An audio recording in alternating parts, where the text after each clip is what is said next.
Alrighty, ladies and gentlemen, welcome on into Moose War Sub-Zero powered by Brawlhalla. I'm AJ Moore. I am casting with Flaming MBL, and what we're actually going to be doing is we're going to be going over what's going on in the bracket before we get into our winners quarterfinals. How you feeling tonight there, Flaming? Dude, I am doing just amazing. I am so incredibly excited. I love 2v2s. North American 2s are so fun to watch, especially some of these incredible teams. We have returning champions. We have, some people on the come up and just kind of mixed matched a little bit. And dude, man, I'm so incredibly excited today. AJ, man, it's going to be back. Yeah, it's going to be back too. I mean, we were down for a month. We didn't do anything. In January, we're now back in February with Moose War Sub-Zero, and I'm glad to be back. I'm glad to see all of you guys in the Twitch chat, YouTube chats as well, and but as we say that, we're going to go ahead and get into talking about Moose War Sub-Zero's 2v2 event, and the bracket's been going on so far in the background, Mr. Flaming. And we've had some interesting teams come up, right? So we had some unique teams that we don't usually see together. We got Hybrid and Flower. We got Rise and Assassino. You also have Bunny and, if I recall, Raid teaming. You have a lot of these unique teams that we haven't really seen a whole lot of. Yeah, I mean, it's certainly going to be interesting. Obviously, off-season kind of changes up, shuffles around the players quite a bit. I mean, even after a single tournament, I'm like, all right, looking for teammate. Anyone looking for a new 2's teammate or whatever. So being able to see right off the off-season, seeing what puzzle pieces will click here is going to be pretty indicative of March 2nd. Doubles for North America.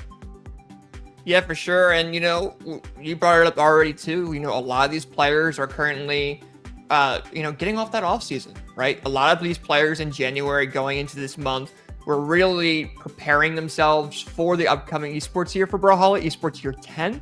And Winters is right around the corner, too. So players are getting ready for that, making sure they're ready to go. We're getting ready for the LANs that are coming up in April. And, we're seeing new teams. And, it's funny because the thought of us, whenever I think of new teams, I think of when Hybrid was on Twitter today asking for a new teammate and linked up with Flower, and it worked out perfectly. So, players are changing different patterns here because they don't want to stay with the same teammate if they feel they don't have the same synergy to make it. And, players are going to keep on swapping around as much as they can. But with that being said, though, we do have a lot of upcoming teams that are going to be on stream that have been notorious in Moose Wars and in majors. And you and me, Flaming, have compiled our top 3 teams based off of the teams that we currently have here. And I want to go and get yours first, Flaming. What was your top 3, starting from third, going to second to first? Okay, so I told you before, before we started, I think we have the same, teams. But we definitely have, I'm pretty sure we have a different order. So, first off, third place, right? Third place, okay? Future Bubble Marckiemoo. Okay. I can see that. Future Bubble Marckiemoo, obviously an incredible team. Third place at BCX, one of the biggest stages in Brawlhalla. Probably one of the biggest tournaments, of all time. Absolutely incredible job. Perform there. But Future Bubble and Marckiemoo, just such a great team. And dude, listen, it sucks not putting them higher, but there's reasons, okay? Next up, second, I got Fakey Snowy. All right. Okay. Now, why is Future Bubble Marckiemoo lower? They all placed them at BCX, or this is just a relatively new team. Yes. However, Fakey and Snowy beat Future Bubble Marckiemoo in Autumn Doubles about a month before BCX happened. Now, sure, you could say, oh yeah, they improved since then. Well, how much improvement can really occur in about a month span? Maybe a lot, maybe a little bit, but Fakey, Snowy, just such a solid team. Fakey, I believe, coming off of a win with Hybrid, and I think it was actually Moose War Snowfall, right? I believe so. Yeah, you're definitely correct there. Yeah, so obviously a very, very strong team. Snowy, I know, has been putting in some time, and I believe they're actually third in the global rankings. They're third or fourth in the global rankings. However, part two, we have, I can't remember the exact placement, but at the first place spot, we have most recent 2v2 champions of North America, BalloonBoy and Hideaway. Okay. I mean, what more do you got to say? I mean, 4 medals, 4 top 4s all of last year. Ooh, that is a team to behold, and I'm really excited to see if they can keep this ball rolling into the new year. So, okay. I like it. I like the choices. Okay. With that being said, AJ, what you got for me? What we looking at? So, this is a very biased pick, I would say, to a degree. When it comes down to third place, I chose Fakey and Snowy being third. Reason being is that I don't know a whole lot about Fakey and Snowy playing during the off season. And with Fakey teaming with Hybrid, the past event during Snowfall, them having to come back together and regain a little bit of synergy as a team. I'm wondering if that's going to impact anything with them. So I didn't want to say that they were going to be getting second, but they do have a lot of experience together. When it comes down to Fakey, Snowy, I mean, they got third in the Autumn Doubles Championship, but just because of recently we had that Snowfall event, I want to make sure that you can kind of keep an eye on that. But it's also been like a month and a half. Like second, third, and fourth, in my opinion, are very close, because we really haven't seen a whole lot of tournaments in the past month and a half. So when it comes down to second, though, my second place pick is going to be Future Bubble and Marckiemoo. I'm biased in that perspective too, just because Future Bubble and Marckiemoo, when we were at BCX, were the crowd favorite. Those were the players that did really, really well on the perspective of LAN. But I also feel like they've had the time or the ability to improve during that off season to be able to perform in doubles more. They got third at BCX World Championships, etc. So I'm kind of hoping that I see them in that top 3 range. I can see them getting second. I can see them kind of being in the situation where they can beat Fakey and Snowy based off of them playing on the off season together, and then kind of Fakey going around to different teammates and kind of mixing it up a little bit. That's kind of my thought on it. I just want to see kind of where their headspace is going to be in this game or in this tournament. But when it comes down to first place, though, Mr. Flaming, you and me both agree that BalloonBoy and Hideaway are going to be that first seed. And I think that is going to be definitely a team that to very much look out for. And I definitely think we're going to see in grand finals later down today and possibly win this event. So I definitely think BalloonBoy Hideaway had the best chance of winning as well. But it's really hard to do predictions for these events. We're going off of some other tournament data.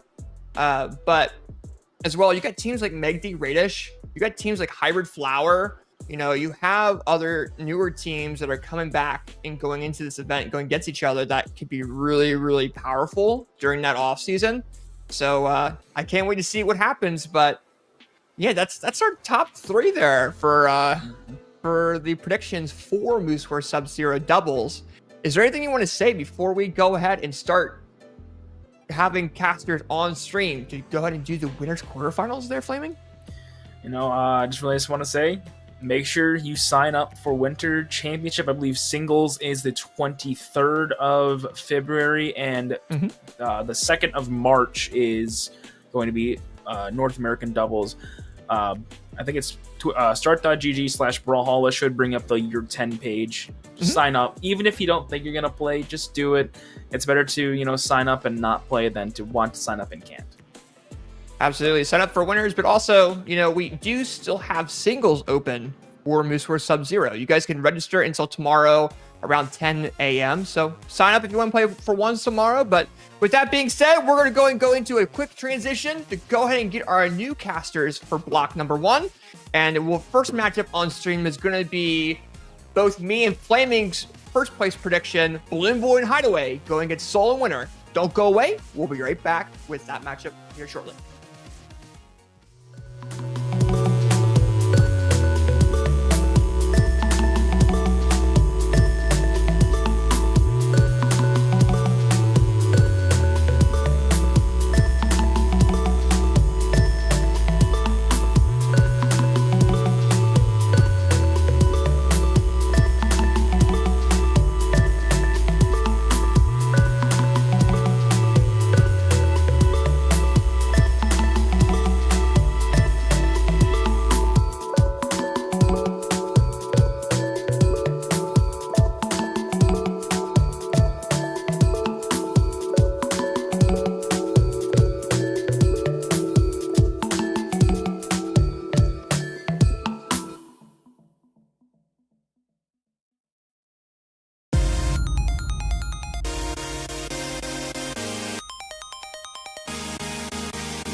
Hello, everyone. Welcome on back to Moose Wars Sub-Zero. My name is Flaming MBL, and I am joined here by Hoppy for some incredible 2v2 action. We're starting off with our top 12, but first of all, Hoppy, how you doing?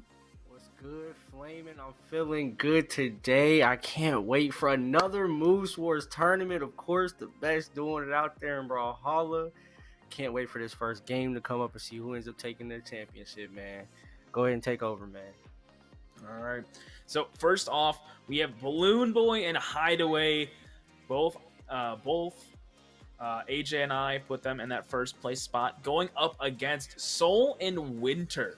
Now, Soul does have a top 8, I believe, with Rise, if I remember correctly. That was a 5th place. I think it was a 5th place.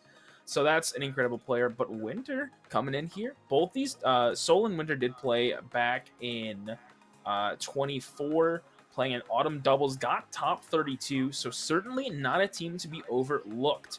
But yeah, I'm really excited for this match. We have, a big dominating team going up against, that up and comers. You know what I mean? Yeah, that was definitely the first thing I was going to mention as soon as you got done talking, was how uneven these teams might seem on the stat boards. But again, this is Brawlhalla. We just got off the off season. You don't know what these guys have been doing behind the scenes, and while we've been away and they've been training. So again, even though BalloonBoy has those top 8s and Hideaway has those top 8s, those top 32s, and even one gold, Soul and Winter not even close to even that at all. I don't see anything for Winter at all when it comes to his stats, and Soul has some potential with a top 8 and a good amount of top 32s. But again, they're going against a veteran team here, BalloonBoy and Hideaway, who are known in the scene, known to put the hands on you. So again, is uneven as the teams may seem, you just never know. So I heard that BalloonBoy and Hideaway, I heard the crowd and the people saying that they're going to be definitely top 3, but we might see an upset here. It's always potential. I mean, there's times where extremely low seeds end up taking out seed 1. That was seen a couple years ago at BCX, and Paula, absolutely dominated. And took, I'm pretty sure Impala was seeded like 10th in that tournament, which was absolutely insane. But sometimes the underdogs are really the top dogs. You just gotta see from a couple different perspectives. Now, we're starting to get our players in the lobby, but what are you expecting from this red team? Obviously, they have some kind of status to uphold, being previous champions. But maybe what are we thinking? I'm thinking. I got my coins on BalloonBoy and Hideaway. It's just, again, the obvious pick in a situation like this, where you have those seasoned veterans who can put the work in, been out there. They're not gonna get nervous out there. They're not gonna choke. We're not worried about that. They just have to go out there and do what they regularly do. And again, they're going against some guys who probably haven't been up against competition too much like this on a consistent basis, or even at this level yet. Because again, look at those titles that BalloonBoy, Hideaway are toting right now. They earn those titles. You have to earn those type of titles to even be able to show them off, and they're flaunting them for a reason. Okay, and I'd be scared of. When I see those type of titles, I'm scared of them. I'm not gonna lie. I shaking in your boots, shaking my boots a little bit. Hands start sweating, controller starts slipping and sliding out my hands. But again, we're gonna get into this first match and just see for ourselves. But I do have a pretty good idea who's gonna win this one, and I'm gonna go with BalloonBoy and Hideaway. All right. So Balloon's actually going to be playing the Aang this time. So repping the Wushang Onyx comp that's been used time and time again. The notorious team, Balloon Hideaway. What will they do? Already starting off with a nice opener. Try to get a little bit of damage. Unable to convert, however. Winter Time is going to be on that Bryn, though. The only person not on gauntlets in this match. Yeah, I'm actually surprised. I'm not seeing more gauntlets here, and by more gauntlets, I mean everybody wearing gauntlets. But I'm also surprised we're not seeing a lot of different twos matchup combos as far as like you said, Wushang and Onyx. We get that pair a lot with a lot of teams, or even from just a lot of players as a whole. But we have new legends like Imugi, Loki, or even Seven who could be utilized in a 2v2 format, and I just don't see a lot of that. Ooh, great KO there by BalloonBoy. Red team already up 2 stocks, doing very, very well.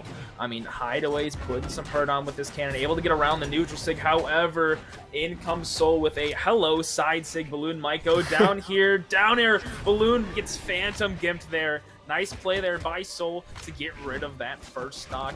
And we are relatively even 2-all. Side light, D light for Soul. Putting some damage. We need this. Exactly. You know, it's so crazy to even see how this game is panning out so far, and this is the first game. But I sat here and I tried to ride for the veterans and say, yeah, they got this and it's going to be easy work. But again, like I said, you just never know what these guys were doing during the offseason. BalloonBoy and Hideaway could have been slacking while Winter and Soul were in the lab every day, cracking the G fuels, cracking the monsters, and getting to work. And it's obviously showing because they're not only I'd even say they're ahead in this situation right now. In this first game here, they're ahead. Oh, actually now it's fairly matched now. The BalloonBoy and Hideaway are starting to get a better rhythm here. But again, it's literally neck and neck here. And I lied. Ripped side sig by Winter. Okay, side sig by Balloon. Just like that, Winter and Soul take over. Yeah. I mean, it is crazily, it is insanely close. I mean, obviously it's game 1, you know, you gotta get a feel for everything. BalloonBoy getting neutral sigged into the stage by his teammate. I assume it was for fun. I don't know why. But nice side air there. Winter has to make it back, able to return. Balloon and Winter still sticking, but a nice ground pound close to the stage, taking out BalloonBoy. Now temporary power play position, only able to get that side light neutral air, but Hideaway taking a butt of the damage, already sitting in orange. Beautiful side sig, gets the disarm, potential to get knocked out Hideaway already, and Winter's still on that second stock. Yeah, this is absolutely outrageous. I'm not gonna lie, I did not see Hideaway and BalloonBoy being down in the first game, especially. This is crazy, and they finally got that stock off of Winter, but that doesn't matter because they're still up when it comes to that health. BalloonBoy and Hideaway are really gonna have to play smart here and play together if they want to get this first win off of Winter. So this is, I just again didn't expect it at all. Soul's in a big dangerous position here. Balloon D-Light Sair. Balloon to confirm, God. rips a side sig. Winter. Down Okay, to the 1v1. Dude, this is coming down to the wire. Side light, time, D-Light ripped. This is what you get from Moose Wars every time. Down to these 1v1 situations. Even though it's a 2v2, we're still getting crazy gameplay like this. It just makes you want to stick around and really see what these players can do. Just like that Winner, this the win for him and Soul, and they're now above the veterans. The 2v2 Autumn Champions 2024, rocking the titles, BalloonBoy and Hideaway. Oh my goodness, what a way to start off the day. A big play. Dude, what a 2v1 from Winter. I mean, incredible job with some of those signatures, taking out Hideaway both, I'm pretty sure 2 times with that spear side sig. But great job there from this blue team, putting the hurt onto this, like putting so much pressure. And a beautiful job by Winter to get that neutral sig and finish off game number 1. Hideaway did not do too much that game. Roughly 300 damage. What do you feel? What do you feel about that? Well, I was just about to ask you, Flamin. Do you feel like BalloonBoy and Hideaway taking that first loss, they're going to take that personal, losing to some guys they feel like they should be better than? I would say so. You would say so, yes. I agree. I think they're going to try to switch up the game plan here. Probably play a bit more reserved. Or, you know, even like I'm seeing now, they're separating them one at a time. Trying to get the damage off. Even though Winter and Soul are really putting up every time. I don't understand how guys like this are going against BalloonBoy and Hideaway and have the confidence to do it. And oh my god! Oh my goodness! The Gauntlet KO on Hideaway, top of the stage. A great way to start the game, and now they're ahead. Not even still ahead, but now ahead. Big opportunity there, unable to get it though. But my goodness, what a way to start it. Hideaway already dropping down into light orange on that second stock. Balloon still trying to finish off Winter's first stock. Gets the neutral sig and the pogo for the double KO. Red team is now in the lead, but not by much. Not by much at all, actually. BalloonBoy's, you know, one combo, one string, maybe even a true could get him out of there. Great save by his teammate Hideaway with the cannon. Hopefully, they're able to keep him just alive a little bit longer to keep this lead on top of the blue team, giving them an advantage to get this win over them, seeing how they lost the first one. Oh my goodness. Hideaway almost just got taken out again. I mean, they are hard focusing. A nice neutral light to get Balloon out. Now they're going to try and play off stage, focus on the guy, you know, not protected right now. Catches the falling Sair. Beautiful job there by Soul. And it's 4 stocks to 3 over the current champs of North America. Can they get it done? Yeah, it's kind of crazy because, again, I thought, seeing that they were the losing team, BalloonBoy and Hideaway would change their game plan, but it seems that Winter and Soul end up changing theirs. They decided to now target one individual at a time, which happened to be Hideaway, get him packed up early, and focus on BalloonBoy, and that seems to be working for them so far. Even though it seems a bit close, I have to feel the blue team still ahead here, just looking at Winter's damage and the way they're playing as a whole. Yeah, I mean, Winter has been playing very, very well, but nice. It looks like a little bit of swap here. Winter was kind of playing in that the foreground there. Game 1, holding out through stocks for quite a while. Almost was able to catch the Cider off the neutral light, but I mean, just could not convert there. Balloon gets sent away. Keeping this red team split is actually working huge. Couldn't catch the Sair, but that would have been huge. Try to go for the ground pound to get rid of Hideaway. Unable to. Neutral Sig does not catch the neutral light, but oh my goodness, look at Hideaway's last stock here. Yeah, I'm looking at Hideaway stock, but I'm looking more at BalloonBoy stock. If BalloonBoy can hold on to the second stock and they can get rid of Winter, it'll go down to another 1v1 situation. And with BalloonBoy with such a big advantage, I lied, he no longer has that advantage. So it's back to being almost even, but I lied again because Hideaway's looking hurt. Super hurt. His health. Again, one true combo, one wrong streak, especially with that axe, he's packed up just like that. Oh, he's getting... Hold on. The Onyx defense keeps him alive a little bit longer. Give it a second now. Onyx said he got a little bit more in him. That's why you gotta watch out with the team combo like Wusong and Onyx. Onyx has this crazy ability to stay on stage while Wusong has this crazy ability to get you off of it. You gotta be careful, especially when you're going against guys like BalloonBoy and Hideaway, and it's showing here. Even though they seem down, BalloonBoy and Hideaway seem to maybe even be able to pull this win off. Oh, but great edge guard by Soul and Winter. That shit, yeah. That stock is gone. BalloonBoy. It's definitely doable. However, team combo to end off game number 2. Winter and Soul up 2-0 over Balloon and Hideaway. What is going on? Crazy. I'm not gonna lie. I really thought BalloonBoy and Hideaway were gonna come back with that one and really show Winter and Soul how it's supposed to be done. But obviously, I've been making all the wrong predictions, and I obviously don't see the vision here that it's Winter and Soul have, because now they're 2-0 against some of the biggest names out there in the game, and they're doing it with style. Did you see that final KO they got off on BalloonBoy? Outrageous. Man, I mean, I think really the big issue here. Oh my goodness, what a map ban coming out from the red team. I think the biggest issue that they're seeing is they're letting the blue team have a lot of space. With double axe, you're able to cover a lot of ground, I mean, relatively quickly, relatively safely, especially throwing out a bunch of side lights, down airs, side airs. That's if red team can kind of keep them bundled up, not, you know, kind of force them to the corners. If they can do that, then I believe they can take this set. However, with the way they've been playing, it's going to be certainly a challenge regardless. I actually want to see if last game was just a dink-a-dink, or if they're actually going to sit here and try to target again BalloonBoy or Hideaway in this game as well. It seems though that single targeting thing for them in the 2v1 situation in there, it seemed to really work for them. Even though it was a close game, it seemed to really work for them, and especially when they were in that 2v1 situation, cleaned up super easy. So again, I wonder if they're going to try to do that in focus, but it seems like BalloonBoy and Hideaway are making that a lot harder in this game and actually holding a nice lead here when it comes to health. But one thing I keep noticing is Winter and Soul have edge control and stage control most of the time, or the majority of the time when there's these critical situations where they're down and it seems like BalloonBoy and Hideaway might take off. Now Balloon's getting side aired. Side sig gets thrown out there by Soul. Gonna cost his teammate his stock, unfortunately. Has to return, getting caught by the neutral light of Hideaway. And now red team's up in the game. Can they hold on to it for very long? Barely missing that side sig. Winter almost had a beautiful double KO there. Whiffing on the neutral light down there onto Hideaway. Weapon throw, trying to stuff out the return. Able to make it back though. Now Hideaway on the cannon off the backboard. Not going to be enough to get the KO just yet. That Onyx defense sitting very, very pretty side light there. But Winter already entering orange. This might not be very good here for the blue team.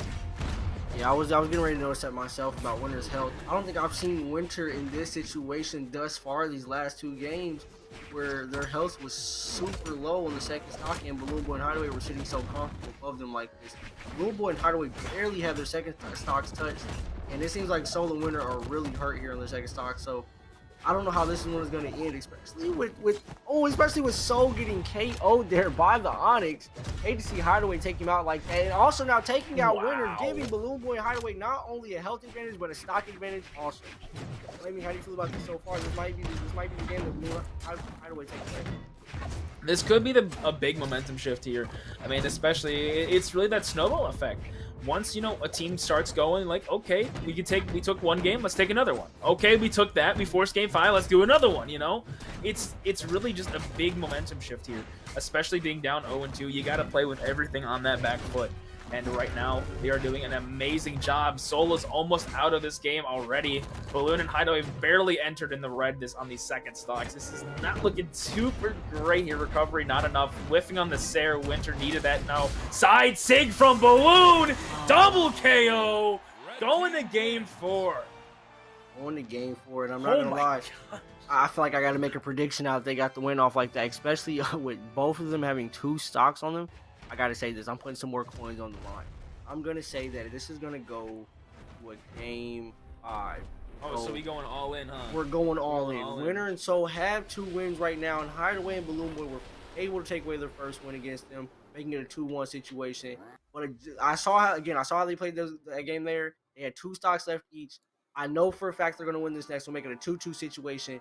But I don't know. Again, Winter and Soul might lock in after that, go Ultra Instinct, pop off, and show us something different, and you know, knock BalloonBoy and Hideaway over to lose.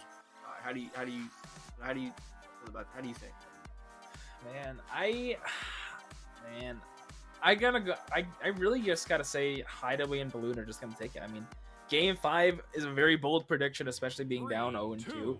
But I mean, they've shown that they can do it time and time again. So it is certainly very, very possible. But I just want to point out, Hideaway did 700 damage last game.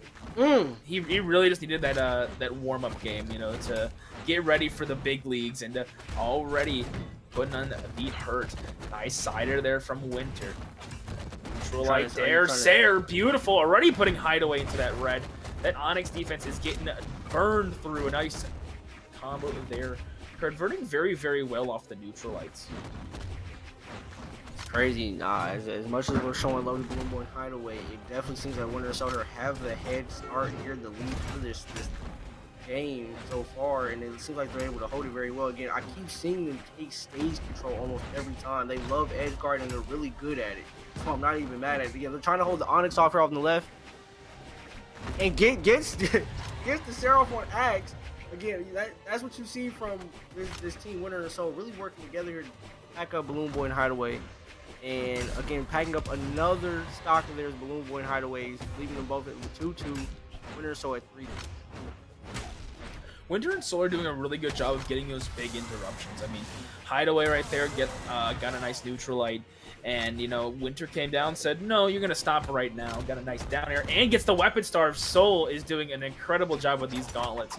But now, already being in the dark orange, he's got to play a little bit more carefully. Soul with a nice call outside air. Big team combo opportunity. Does get the DI, so Balloon is able to survive. But so much damage already being put and getting taken out. Oh my goodness, Winter! Yeah, this is absolutely outrageous. I'm not gonna lie. I was excited and interested on that team combo they're about to pull off. But now that I'm looking at their stocks, I know there's another one coming on the way. Because BalloonBoy and Hideaway are sitting at 1 stock each, while Winter and Soul have 2 stocks very comfortably. Not even in the red yet for Winter, and Soul just now hitting the red. Oh my god! But they BalloonBoy almost gets the team combo off to pack out one of their stocks. Still unable to pull it off though. I don't know, Winter and Soul really holding tight here, trying to get the game over so they can get on Winter's side. Oh my god, Winter! Making a 2-1 situation. Oh, but wait. Okay, Hideaway, you gotta clutch up here. You're down. You're down 2-1 in the set. Down 3 stocks to 1. You gotta clutch up here. Force game 5. Come on, big combos, big strings. But Soul says no. The snow has fallen. Winter Wow. and Soul are moving on into top 8 over Hideaway and BalloonBoy. Wow, I'm not gonna lie. I heard the chatter, I heard the rumors before this tournament even started. I heard that Hideaway and BalloonBoy were a given top 3 situation. But who would have thought Winter and Soul came like that? I told you, you never know what can happen during the off season. These dudes can come out of nowhere and literally put on a performance like that, like nothing. They cleaned up house almost, leaving the game with 2 stocks each almost. Really simple, really clean, really nice, and super unexpected. My goodness, man. Oh my gosh. Hideaway, honestly rough game from them. I mean, 92, 180, and 79. Not super great there, but regardless, great job on both ends. It was really a battle. I mean, that game three was really good. You know, I really thought there was gonna be more of a change, but no, the download was instantly locked in for Soul and Winter, and they were able to take it over 2 incredibly high level players. Hoppy, what do you think, bud? You went all in on the red team, and now you're you gotta reap what you sow, buddy. I'm not gonna say I'm in debt here with the coins, but I'm definitely in debt here with the coins because I put all my chips, all my moolah on Hideaway and BalloonBoy, and Winter and Soul shut me up quick. I don't know what they were doing during the off season. I don't know who's been training them, who they've been sparring with, but they cleaned house and put on a show for us, especially Winter with that axe. That axe and gauntlet combo they had going on, it was just too much for BalloonBoy and Hideaway to handle, obviously. So let's just get into this next game. I don't even want to even make any predictions. Doesn't even want to talk about it. All right. Yeah, I might lose some more coins, man. So let's get into this next one. Who we got coming up next, Flamin'? Now, we have a staple team coming in, Radish and Meg D going up against Flower and Hybrid. Now, mentioned on pre-show, Flower and Hybrid were kind of like a last-minute team. Hybrid said, hey, is anyone available to team for Moose Swords? And Flower's like, yep, let's do it. And they're teaming today, and they're already in this top 12. Going up against Radish and Meg D. Radish and Meg D, what more can you say? Incredible players. A silver and a bronze on their necks. 17th at BCX and 7th in Moose Wars Snowfall. So pretty recently, some decent success, but certainly room for improvement. I'm excited for what they can do this year. You know, I've always been saying, hey, you know, Meg D Radish, they're going to get there. I know it. They're going to win. This is the year they win. I've said that. You can ask people. I've said it. This is the year. Promise. Promise. So you're saying they're going to take a 2v2 majors? I do. I'm really confident in that. But right now, we got to see if they can do anything here in Moose Wars Sub-Zero. So going up against Hybrid and Flower, what are your thoughts going into this? Oh my god, 4 level 100s. I didn't realize. Yeah, I would say I actually know all of these names. I'm actually super impressed by all of these guys. I want to say that I want to go the Radish and the Meg D route. It's just I've had to play Flower personally in tournament more than once. Yep. And I know how that hammer gets down. I know how his bow gets, or how that bow gets down. So I just don't know because again I've seen Radish in the Royales. I've seen his boots. I've seen Meg D for years, Hypnotic for years. But again, going against names like Flower and Hybrid, this is not going to be one of those easy cleanups again like we just saw. I'm sorry that we saw, but again that we saw. So getting to this first game, I'm not sure who's gonna win, but let's get into it, man. Yeah, let's go. You know, it's gonna already a big combo here for the red team. So much damage instantly. I think I forgot to mention Hybrid actually won the last Moose Wars with Fakey on this exact same team comp. So obviously this is going to be certainly something to behold.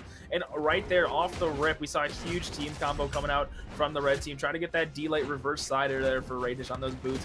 Catching the neutral air, riffing on the D-Sig. Big team combo. Radish was just a little too far away to convert on it. Nice ground pound to interrupt. Almost taking out Flower off the top. Side Sig whip. Air punished by Flower. And a nice weapon throw nonetheless. Yeah, I'm definitely watching here. I'm watching Flower out here. I'm watching Hybrid. It definitely seems like they're the ones that have the lead here against Radish and Meg D so far. Meg D's got this nice edge guard. Maybe trying to take the lead here. They definitely take the lead here, knocking Flower and a Hybrid off simultaneously off opposite sides. Don't know if they practiced that or not, but it looked good. Ooh, Radish coming in with that soft down air, able to keep his teammate in a little bit longer. However, big opportunity here, trying to go up for the double recovery, just was not able to. Radish backing away, trying to avoid the team combo opportunity there. But Hybrid is doing so good with this axe. Catching that D-Sig. Oh, beautiful interrupt there. And unfortunately, Radish is also going to interrupt their teammate. Lifting on the side, Sig Hybrid trying to play on the corner, side air. Oh, so much going on. Beautiful follow-up by Flower with that side air. This is going pretty well for, I mean, I'd say both sides. Yeah, there's a lot going on. There's definitely a lot going on, especially compared to the last game. I feel like even in this game so far, we've even seen more team combos, and we're not even down to the nitty-gritty yet of the first stocks on everyone, or the last, final situation of the game, but I've seen a lot more team combos in this game, a lot more aggression, a lot more teamwork I have in the past games, and I don't know if that's just coming from experience, or if it's just coming from, who's playing and what legend they're using, but so far this game has been a good one, and I'm going to have to keep my money on Flower and Hybrid, sorry to say. Yeah, they are taking quite a bit of hits here. Radish does have to play back. Needs Megd to get a confirm or two here. Nice down air there to get rid of Flower. Beautifully played. Now Hybrid in a bad situation. Off the backboard, not going to get the KO. And Radish is actually going to confirm that stop. Or no, I think it was just a self-destruct there. Big team combo, trying to get that leapfrog going. Megd able to return. D-Light Sarah Radish now in the orange. Has to try and play around as much as possible. However, Hybrid going on the offensive, whiffs on the recovery. So much damage. Needs to play very, very careful. Needs to play very careful here. Flower and Hybrid have a nice little comfortable sitting on their own. They pack up Radish even being more comfortable now in a 2v1 situation. Megd is able to knock out Flower, making a 1v1 situation, and their stocks are looking almost exactly the same. This all comes down to player ability and player skill. Who's gonna come out on top? I don't know. Honestly, I mean, right now the gauntlets from Megd are looking pretty good, but now Hybrid's back on the axe. I think this is their choice weapon. Maybe I'm not exactly sure.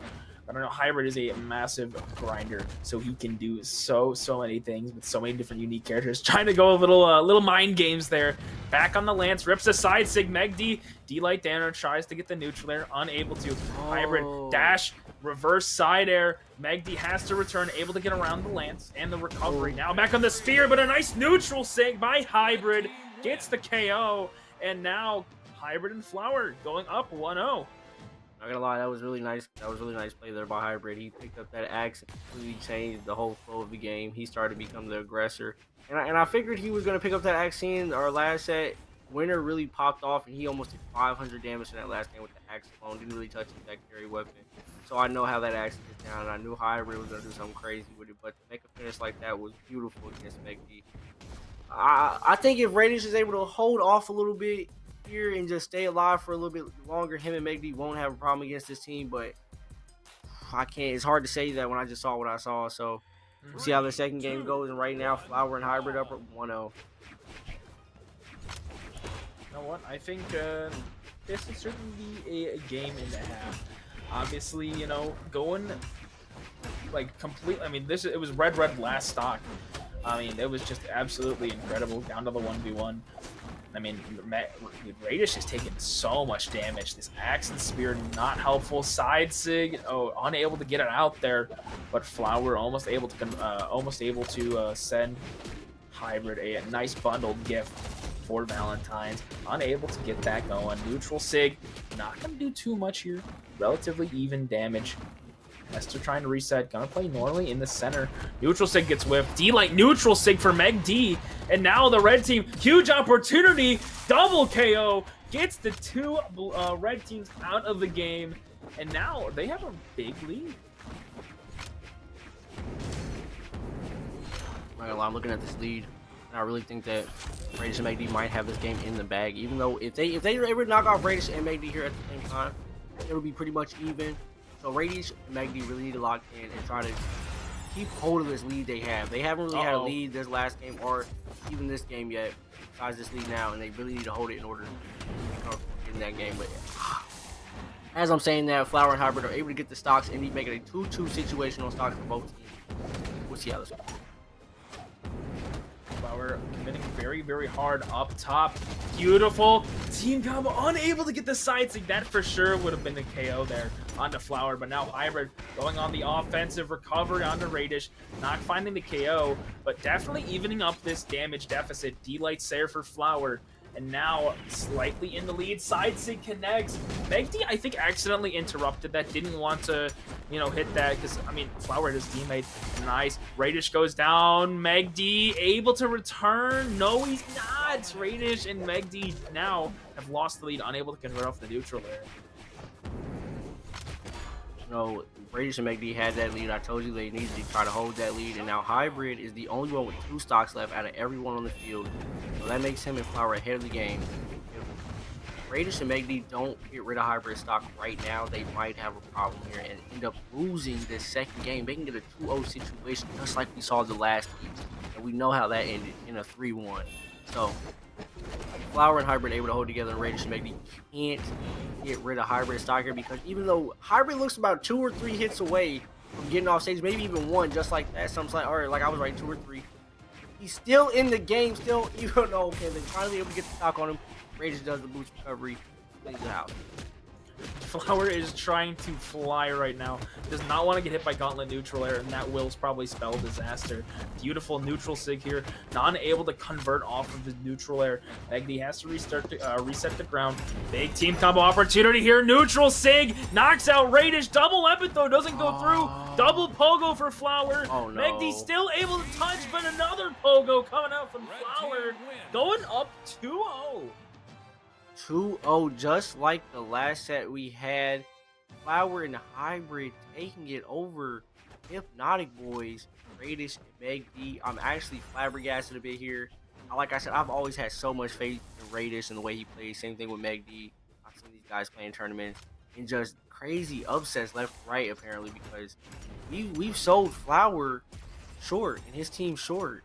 I don't know why I happen to miss this talent of Hybrid. But they're going crazy right now. So they're up 2-0. Let's see how they take the third game. If they make it a 3-0 situation, this will be a crazy way to start the Moose Wars tournament. Yeah, big upset in our first set, and technically this is an upset as I believe Flower and Hybrid are seeded 5th, if I remember correctly, and Megd Radish 4th. I think that sounds about right. But with that being said, I do think it has a potential for the sweep, but Megd and Radish don't want to go down that easy. They gotta once again fight on that back foot. Nice team combo opportunity. Unfortunately, I just feel like the spacing is all wrong for the blue team. I feel like they have pre-planned combos, but just are too close or too far to hit them. KO there off Flower. Everyone's sitting at 3 stocks except them now. Hybrid and Radish both looking hurt. I don't know how to feel about this, because again, it's close, but Flower and Hybrid are down. But we've seen the situation where Radish and Megd had the lead and they still weren't able to win. So it's just hard to tell. It's hard to tell right now. Great edge guard by Megd. Great edge guard by Radish and Megd, packing up Flower and Hybrid, leaving Flower at 1 stock. Radish and Megd still both sitting at 3 feet. Okay.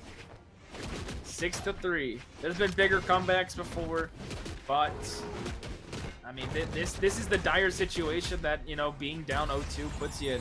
You gotta make an effort, and right now Megd and Radish are popping off, finally losing that first stock. Radish, but Megd yet to fall just yet. Hybrid still does have 2 stocks, so there still is possibility here for something to happen. Radish says, if you're not gonna take him out, I will.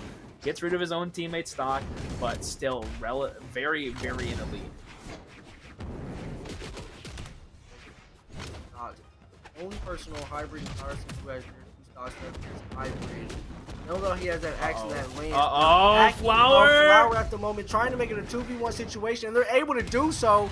Hybrid also loses his stock in the process of trying to save Flower, so now he's at 1 stock in a 2v1 situation against Radish and Megd.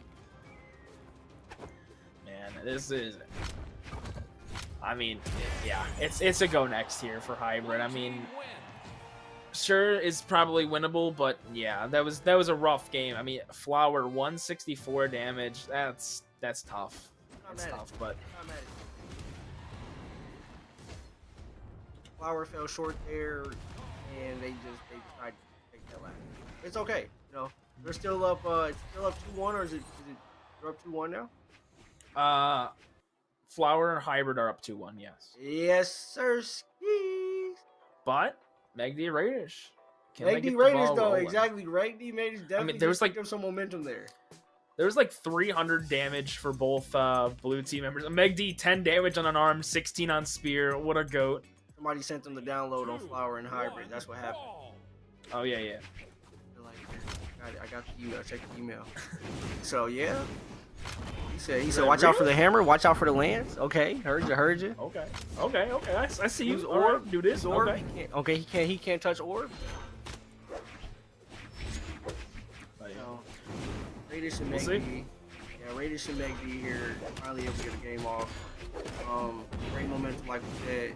Hopefully they're able to hold that momentum. Like I said, they're in the past games they've had the lead and were unable to hold that lead. So it could even happen in the set where they're ahead in the set, or not even ahead in the set. They're finally catching up in the set and unable to hold that momentum. So, and as I'm saying that, Radish is looking hurt by Hybrid off that edge guard.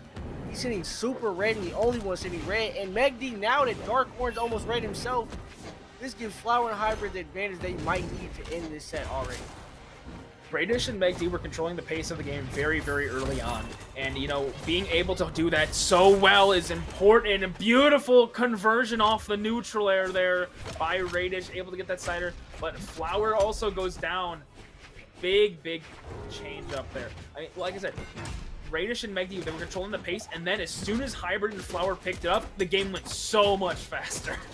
Oh my god, I'm just looking at the way Radish and Megdi are playing now. They're so in sync almost. Now they're able to actually get a lead and hold it. You know, the team seems pretty even right now. Hybrid and Megdi both at 3 stocks, but about 1 hit away, and Megdi's out just like that, making him down to 2 stocks now. Hybrid's almost in the same exact situation, and there it is. His stock is now gone too, making it 2 stocks across the board. Pulls out the bird, gets that soft recov. Red Raptor's such a cool design legend. He's really cool. Big opportunity here. Megdi once again hesitating with the signature. Just isn't able to pull the trigger on it. And, you know, even though it's not going to lead to a KO, it's still just big damage that, you know, they're missing out on. But now Hybrid running out of options, has to reset to the stage, finally does. Radish getting around the recovery. Insta ground pound. Now a decent connecting with his own teammate. Hybrid kind of, honestly, he looks like he's panicking a little bit. Panicking is a good word to use. I don't know if I say Hybrid is panicking, especially seeing that Flower's the one that gets packed up here by Megdi in that gauntlet string combo. Great way to finish the stock off. I don't know if he's panicking or just playing it safe. He's sitting there with 2. Hybrid has 2 stocks, okay, and Flower's lost his. Even though Radish and Megdi are about close to being knocked out, he still needs to hold on to that second stock. Ooh. Good interrupt there by Flower. That would have certainly been Hybrid stock. Uh-oh. Ooh, get that nice ground pound. Still not going to find the KO off of Hybrid just yet. Megdi goes down, maybe overextended a little bit. Radish and Megdi go down. Double KO for Flower. And Red Team slips by and takes the lead. It slips by and takes the lead. No, they definitely did slip by and take the lead just like that. Oh, I told you if Hybrid was able to hold on to that stock like he did, they were going to have a nice little comfort. Exactly that. So even though Flower's hurt in orange right now and everyone else at yellow, I still have faith in Hybrid, and Flower might be able to pull this one off and make it 3-1 series. We'll have to see, because right now, I mean, it feels like you can like very well see when blue team has control. I mean, it's very slow paced. Almost went down there for the ground pound. Flower running out of options. Burned last jump. Megdi ground pound. Oh my god! But Hybrid D-Sig hold on. Another 1v1. Radish going up with this orb. Hybrid won the last 1v1 though. Can he do it against Radish though? Multi-time 1v1 champion. I actually think he's going to pull this one off. I saw the way Radish was using that orb, and Radish has some great combos. It's just that Lance can do so much, especially in a 1v1 tight situation like this. He can use it to recover. He can use it to play a little bit of range and hit moves like that. Simple moves to get him off the stage and control center stage like he needs to get this one off. And Radish now fighting back with the moves. Almost gets him off. One more hit, and Hybrid's out of here. Darren to the stage. I lied. One more hit. Now he's almost out of here. Oh no, Radish missed the dare. Come on, Hybrid. No! Down sync. Mr. Emo is sending back into the loser side. Hybrid. What a set. 2 gentlemen sleeps back to back. Dude, Hybrid and Flower, my goodness. Dude, Hybrid in that 1v1 spot plays so well. I mean, my goodness. But back-to-back upsets here over established teams nonetheless. I'm starting to worry for my predictions. I'll be real.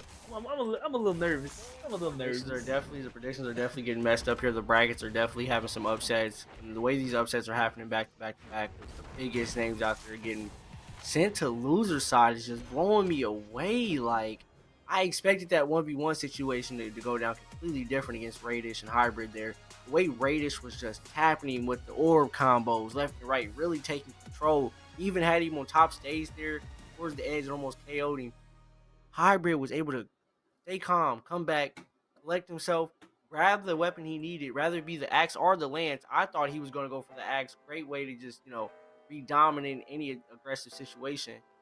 But he pulled out the lance, gets the KO, and they make it a 3-1 series against, again, some of the biggest names out there. I don't know how they do it.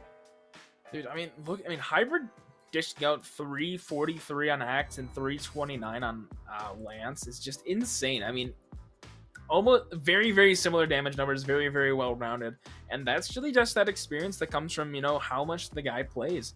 And overall, it's just, man, he's been on the grind. I gotta respect it, but man, he's such a well-rounded player and just hot. I mean, I don't even think Flower and Hybrid played before this. Maybe they've queued a couple games of ranked before, but I mean, dude, they're just doing so good.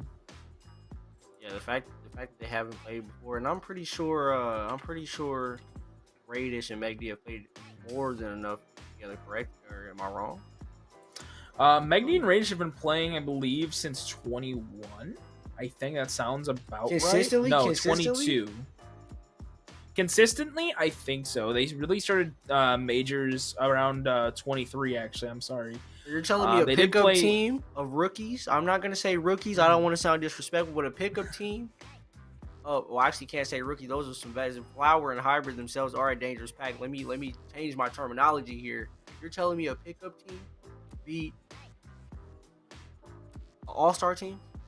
A Super Bowl winning championship team? Man, sometimes that underdog comes out. Sometimes that underdog comes out, exactly. And again, I said that from the beginning. You never know what these guys are doing during the offseason when they come back to games like this or tournaments like this, and they're finally able to put that practice into play. You get outstanding and crazy outcomes like the one we just had. Again, Flower and Hybrid not only beating Radish and McD, but beating them 3-1, showing their dominance in a way that nobody expected. I mean, Hybrid. If you've seen Moose Wars recently, obviously Hybrid won, but taking out Megdi and Radish here is kind of huge. That's one of those teams that people are like, oh yeah, they're gonna win this time. This is just a really simple one. I mean, they're not gonna lose to these guys, and they did. So exactly. But next up, Hoppy, we have an interesting one. We have a little bit of a mismatch team going against a potential top 8 competitor coming up in winters. We have Fakey and Snowy going up against Sweaty Meat and Money Holla. Sweaty Meat and Money Holla versus Fakey and Snowy. I love the Great Sword play, and I'm finally happy to see a new pair. So instead of the Wusong and the Onyx, we now finally get to see Wusong and Imugi. I mentioned earlier that I feel like these new legends, especially Seven and Imugi, are great for 2's play. So I can't wait to see how Money Holla presents him and use that Great Sword against Fakey and Snowy. But again, Fakey and Snowy are very well known in the scene, and going against them is not going to be easy feat, no matter who you are or what legend you're using. So I think this will be pretty close compared to the last one. So how you feeling about that, Flamin'? How do you feel like Fakey and Snowy will pan out against this Wusong Imugi combo? Well, Fakey and Snowy, they played in Autumn's, got 3rd place, so already have the medal underneath their belt. Not even as like an official team, rather. Going up against Sweaty Meat and Money Holla, there's no top 8s on that side. Actually, but they do have a top 10 though. They do have a top 10. Moose War Snowfall. Okay. Yeah, Moose War Snowfall. Oh, yep. I'm trying to think of Money Holla. I thought he got top 8 in something in 2v2s. I think he got top 8 with Aquatic. Yeah. Just not with Sweaty Meat. Yeah, correct. I think he got top 8 with Aquatic. Maybe I'm wrong. Maybe sure? I'm wrong. I'm pretty sure Money Holla's. I'm pretty sure he has a top 8. Oh yeah, no, they got 9th. They got 9th at Autumns. Yeah. Yep, That's what I was remembering. Okay. Right. So wow, that's close. That's pretty close. He's been on the come up though. I mean, really. Him and Sweaty Meat actually got 2nd place at Frostbite number 10 recently. I believe that was last weekend. So that was a great tournament to see. And yeah, it was a great tournament, great turnout. And they popped off, did very, very well. Only losing to, I believe, Guichu Hexo, if I remember correctly. That's a team to lose against too. That dude, if you were there, bro, oh my gosh, that team is so. Ooh, that team is just so goofy. I love it. But Wushong and Mugi, have you ever seen this comp? Because I was looking at the Kaya and the Onyx comp, and I believe I've seen this meta before. But this Mugi and Aang combo was a little different, and I like it. I really want to see if you're gonna spice it up here, throw something together with these team combos, or if they're just gonna dominate altogether with this great sword that Mugi holds. But let's get into this first set of Fakey and Snowy versus Money Holla and Sweaty Meat. Yeah, already.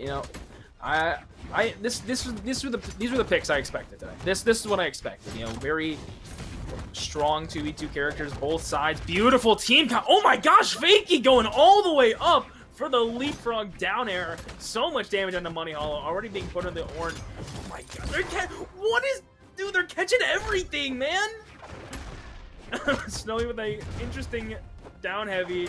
Sweaty Meat almost getting taken out. Fakey hitting his own teammate there. Oh my god. So much damage. Catching the sidelight. Snowy almost got the KO there. But it's even back up very quickly. Down 6 from Money Holla. Sider from Sweaty Meat. Snowy unable to return. Money Holla with a nice confirm. Looking for the pogo. There goes Money Holla. Fakey still able to live a little bit longer. But oh my gosh, what a start. I'm not gonna lie, that opening was crazy. I don't know why that seems so fast-paced and so quick. I literally seen stocks get deleted across the board. Everyone's got lost their first stock so far except for Fakey. And now he's lost his in an abysmal way. This is just, I don't know, this is a crazy way to start a set. I'm loving it so far. I'm telling you, you never know what you're gonna do. Snowy is flying around with this cannon. The train is moving. There's hot coals in there. It's warming up the fireplace, dude. We are just absolutely moving right now. Sweaty Meat still in it, deep red. Not gonna be able to get the side sig, but oh no! Sweaty Meat hitting Money Holla. Big damage.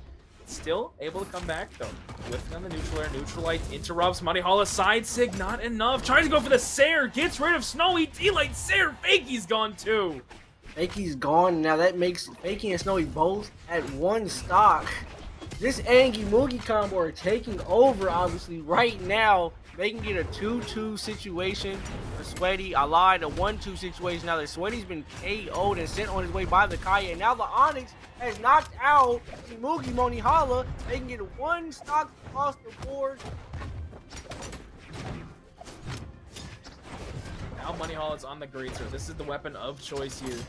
But I don't know for 2s though. Certainly a weapon though. Sidelight, D-Light, Sidelight there for Money Holla. Unable to get the KO onto Snowy. The Onyx defense keeping him alive a little bit longer. Wall Slip almost takes him out. Side Sig gets ripped. Snowy still able to survive. Fakey trying to go up there against Money Holla. Sweaty Meat interrupting the Sire. Fakey with a combo, or the KO, I'm sorry. Able to get rid of Money Holla. Now Sweaty Meat 2v1 situation. Can they do it? I think Sweaty Meat and Money Holla's team is going to take this to win if he's able to get back on stage. They're holding it strong, but their stocks are pretty hurt. I know Onyx defense and stuff, but with Wushong sick, I believe he'll be able to take both of them out at the same time if he does this correctly. If he can land, that's the problem. But an edge guard from the blue team, so crazy. Oh my, that entire match was just a fever dream, man. The start was so explosive from both teams, getting high red very, very quickly, and then it was just so good. It was very, very back and forth, and that's what that game was about. I mean, there's so much shifting momentum, so much neutral being played there, dude. It just so good. And this is why I love twos, man. I love it. It's the best game. Yeah, I didn't expect that at all, and I'm excited that we finally got a different team combo here as far as legends. 'Cause that was really exciting to watch. As far as not even the team combos themselves, but the way that they were reacting to each other, throwing it across the map, the weapons, the hands. It was just again a crazy start again. Like what is going on? Fakey tried going up for more, by the way. I want to point that out. I'm not mad at that. He's like more. Hold on, wait, more combo. Hold on, wait, hold on, I got this. Dude, the way Fakey plays twos is so incredible. I remember he was on when he was starting to Fakey, you gotta be careful, buddy. Oh, Money Holland, nice ground pound. But Snowy returns the favor with a ground pound of their own. Try to get that double edge guard. Sider sends him off the side with neutral sig there, trying to catch this down sig. No, Snowy knocks him out of the D sig. Red team still has both full stocks. Neutral sig with Money Holland needs to return here. Yeah, I'm not gonna lie. There's about 3 or 4 instances where there should have been some stocks deleted, but the way these teammates are saying, it seems as everyone is in sync with their partner, and it's making for a crazy matchup. Because this game is so close. Look at the stocks. Literally the same stock color, the same stock numbers for both teams. 3 and 2, 3 and 2. Although Onyx, Snowy was able to knock out Sweaty Meat, now making it a 2-2 situation for Money Hollow and Sweaty. Getting another stock off on Money early now. Fakey and Snowy are up 2-3 stocks. Snowy doesn't live, but Fakey might get gimped here, but that funny 45 able to touch 8 around the. Oh my gosh, Fakey!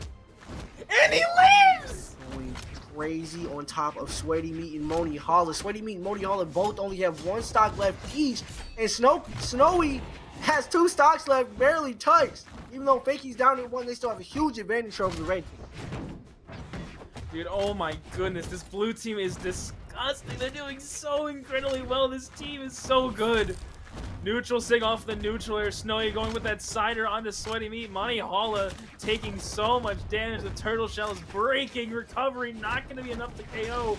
But now they have to put the hurt on. Disarmed off the side of stage. Sweaty Meat has to return. Has to play around this. If they can get rid of Fake, that would be huge. But man, is it looking dire for the red team. Yeah, even if they get rid of Fakey, Snowy's still sitting here with 2 stocks, and Sweaty Meat and Money Holler are literally inches away from death. Just like that, no! Sweaty Meat's left on his own. Oh, he gets a stock off with Snowy though, but Snowy still has a stock left. He has to deal with Snowy and Fakey. Sweaty Meat here by himself with the aim. Great edge guard by the blue team as well, making it really hard for the red team to even try to make it possible here. Just like that, Fakey and Snowy making a 2-0 series against Sweaty Meat and Money Holler. What a great performance from the blue team. Love Fakey, bro. Love Fakey. Oh my goodness, dude. Fakey is so good, bro. Fakey's nice. Dude. Oh my goodness. One of the 2v2 players of all time. Oh my goodness. There's zero reason why that should have happened right there. That dare should in no world should that KO. But Fakey says, the law of I say so says I do. So yeah, the last game, I don't know. I just wasn't sure who was gonna win it, but it just that recent performance they just put on, Snowy and Fakey just had complete control of that entire game. It seemed like Sweaty and Moni could just not get together and come together and figure out how to they cannot beat these guys. You know what I'm saying? They just couldn't figure it out. And now Snowy and Fakey are probably gonna take this momentum and make it a 3-0 series. Oh my gosh. Oh my god. Oh wait, Moni popping off with the great sword? Huge. It's such a big combo for Money Hollow, putting so much damage there on to Fakey. Rips the side sig, unable to get it. Fakey getting his own teammate in that down sig. Looking good here for Money Hollow and Sweaty Meat. Nice recovery. Snowy tried to go down for the ground pound, unable to get it. Neutral sig from Sweaty Meat. You gotta be careful to space those well. Those will get some nasty KOs. Cider off the dare. Dare Sair. Pogo coming through once again. Ooh, Moni Holler could have definitely sent Fakey or Snowy on about their way with that Oh Sair. no! But he loses the stock instead, making him the first one to lose his stock in this game so far. And Sweaty right behind him, giving Fakey and Snowy the advantage here. Aim so close. Oh, trying to get the gravity cancel sidelight finisher, unable to. Money Hollow running out of options, able to touch, but a nice opportunity there. Not able to find the D-Sig. Dare's neutral air, not going to get it either. They're struggling to find KOs here, and that's really hurting this red team. Yeah, I definitely noticed that. Even though Snowy was by himself and Fakey had to come back off a respawn, Sweaty and Moni still weren't able to get any stream. Snowy! Oh wow! Oh wow! What a way to send them off. This is another big gap between stocks and health here. Sweaty and Moni both sitting at 1 stocks, and Fakey and Snowy both having 2 left. Even though Fakey might get sent on his way here, sent down to 1 stock, but great save by Snowy. Man, this is not super good. This is bracket stocks here for the red team. Nice side sig by Money Hall, getting rid of Fakey. Now they have an opportunity here to get rid of Snowy in a team combo, but a nice dodge read there by Snowy. The gravity cancel neutral sig, able to touch, but Money Hall getting pogoed by his own teammate. Good save there by Sweaty Meat to trying to leave some pressure there. But man, it's not looking super great here. D-Lights here for Fakey. So much damage being put on this red team. Neutral sigs galore. Sweaty Meat 2v1. Can he do it? It does not look like it. Fakey and Snowy taking the win, saying no more upsets. We're going into top 8. Yeah, that set there was actually crazy. I did not expect that performance from Fakey and Snowy, but oh my god, I'm impressed. I'm actually super impressed. That was a super good game by them. They not only held off Moni Hall and Sweaty, they really put the beater on them. They kept the lead for most of those games, if not all of those games, the entire time, and showed their dominance in a way that we hadn't seen yet in these sets. Usually these games are pretty close. At least 1 or 2 of the games are pretty close. But it seemed like that entire time, Fakey and Snowy knew what they came to do, and they executed perfect. Now we have another game coming up. Another insane team with another box of mixed puzzle pieces. Okay. We have Future, Bubble, and Marckiemoo. 3rd place, BCX. Great team going up against Clem and Chef Don. I'm not gonna lie. That name Marckiemoo. That name Marckiemoo. Let's talk about it. Is that swaying your opinion a little bit? It is the opinion, okay? It's just there's no other way to go. Okay. I see the Perseus tag. I know how Perseus get, but Marckiemoo alone is the problem, okay? He's not only good in a group, he's good individually. He doesn't need 2v2s. He can handle it on his own. The fact that you have to go against somebody like that anyways, I'm scared for the red team. Now, this red team is kind of pulling out a relatively interesting, team comp. We got Vivi and Jala. Ooh. Now, really, the only people we've seen play Jala in recent years was Java for 2v2s with Fakey, rocking the Finn crossover, and then Pugsy rocking, what was it? I think it's a Simon Belmont crossover, if I remember correctly, from Castlevania that unfortunately got discontinued. However, what's not getting discontinued, the Lara Croft crossover, now on sale in the Brawlhalla shop. Make sure you cop it if you want it. But yeah, we have an unorthodox team going up against another, relatively normal team comp. We have Kaya and Olgrim.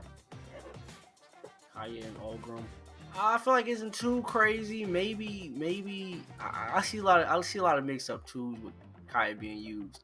It's this Vivi and Jala that's throwing me off. I don't think I've ever seen that combo put together. I rarely see anybody really use Vivi and twos as it is. But Vivi and Jala, that'll be an interesting combo to watch see. And as much as I want to go with Marckiemoo again in them, we've seen a lot of upsets today, so I'm not putting my money on stats this time. I'm putting it on energy. So let's see how this first game goes against Marckiemoo, Clem's and his team. Now, unluckily, I've never seen Marckiemoo and Future Rebel while they're at their best. I mean, I was at BCX, but I just was never able to watch them play. I watched a little bit of them before my block. I was able to, get a little bit of a feel for how they play. But this Olgrim pick was not what I was expecting from Marckiemoo. I was expecting probably the Onyx to come out. That's interesting to say that because I've seen Marckiemoo play in person, but it's always in the one situation. And even though it's the one situation, their team seems to be taking complete dominance this game, sitting at 3 stocks, still taking both stocks off the opponents. And this is, again, I don't know what to expect from Marckiemoo. I've seen him in person. I've seen him handle it in the 1v1 situation. But when I think of Marckiemoo, I don't think of 2v2s. But I should be because he gets another stock off on Cleanse. Oh my. Huge damage there onto Chef Don. Clem finally getting back on that last stock. Hold on. It's been a minute. Clem, you gotta slow down a little bit, buddy. Taking a couple big hits. Marckiemoo able to make it back. However, Ground Pound's actually going to send up. And Marckiemoo is going to go up more. Good KO there by Future Rebel. Yeah, that was a nice play by Future Rebel. Definitely a beautiful string there by the Kaya. And that just gives them a more comfortable position than what they already had. Even though Marckiemoo gets sent on the way by the red team, they're still down by a lot. Clem's has 1 stock red. And his partner, Chef Don, also hurt at 1 stock. Even though he has yellow, it's still going to be a tough situation. Going against this blue team who just seems to be in full effect right now. Not missing a beat, not missing any opportunity to, pushing the lead in this situation. Marckiemoo and Future. I mean, they have just such a lead. Honestly, for Clem and Chef Don, this is not really the game to win. This is, if you wanted to win, you'd probably want to do it a little bit earlier in the game. Cider into the funny 45 though, not gonna do anything. Chef Don takes out Clem though, and Marckiemoo follows suit to take out Chef Don. Very tough game 1 for the red team. Yeah. I expected the blue team to win. Like I said before, I was putting my money on Marckiemoo. Even though I was, sort of kind of expecting the upset just from how these last games went. But I don't know why I even thought that. I just completely forgot. Marckiemoo comes to handle business. And with a teammate like Future Bubble on his side, they just cleared house like it was nothing. That game went by so fast. I closed my eyes, blinked over, and it was over. Marckiemoo sitting at the top. So I feel like this is going to be a 3-0 series, but I don't want to jump the gun here and say that because we've seen some crazy upsets today. So how you feeling about this, Flamin'? Be honest with me. Be honest with me. You said you were going off of energy, and right now from that game 1, Marckiemoo and Future Bowl came to play, and they did very, very well in that game 1. Some good combo attempts, but nothing super huge. I think they had 1 big opportunity early in the game, but that was about it. After that, game pace kind of slowed down a little bit, and they were able to target Clem last game, take him out, and it worked well. And I think that might be their plan here, trying to catch that dare. Not able to interrupt Marckiemoo's recovery. Chef Don has to make it around the neutral layers, unable to just yet. Needs to touch, finally does, but now Clem on the side, pressuring Future Rebel, putting him in the orange. Neutral Sig's gonna go out and connect. The Vivi signatures pop it off. Finally, side sig goes out. Team combo opportunity. Oh, this could be huge. He missed it. Clem. I'm not gonna say that could have been clip of the year right there, but it could have been clip of the year. Definitely would have given him a nice lead. It would have given him a nice lead. I'll just leave it there. So unfortunate. But you know what? Oh, Clem tried to interrupt, just was not able to. Now Marckiemoo on the prowl, looking for the stock. Neutral light into D-Sig. Chef Don tried to get back in time to get rid of that. However, huge, not able to get the recovery. Marckiemoo might have gone out a little too far. But blue team's doing really good with the neutral light D-light combo. I'm seeing red team do so well with the team combos, not really getting the flow together, but even then, Marckiemoo still sitting at 3 stocks, making it such a hard feat to try to beat these guys. Blue team is not giving it up, and red team is trying their hardest, I can see. Just like that, Marckiemoo finally loses his stock against Chef Don, making it 2 stocks across the board, but still, oh, I lied. It's looking like the Kaya Future Bow has lost his second stock here, leaving him at 1 stock. Yeah, but this is still a good lead here for the blue team. I mean, ooh, good save there by Chef Don with the weapon throw. Nice play there to keep Clem on the stage. Team combo opportunity here. Marckiemoo almost placed that side sig wrong, and that would have been a huge detrimental failure there. A nice D-Light to relieve the pressure. Clem's going to back up. Needs to try and support the team if they're able to make it back. Go. That's a really close game. Chef Don sitting at 2 Oh, stocks. that KOs? Uh-oh. Oh, huge. Red team. This is huge for the red team here. Yeah, Oh! Oh, it's a 2-1 situation for the blue team. The blue team left with only Marckiemoo. Will Marckiemoo be able to hold his ground here and able to take this win?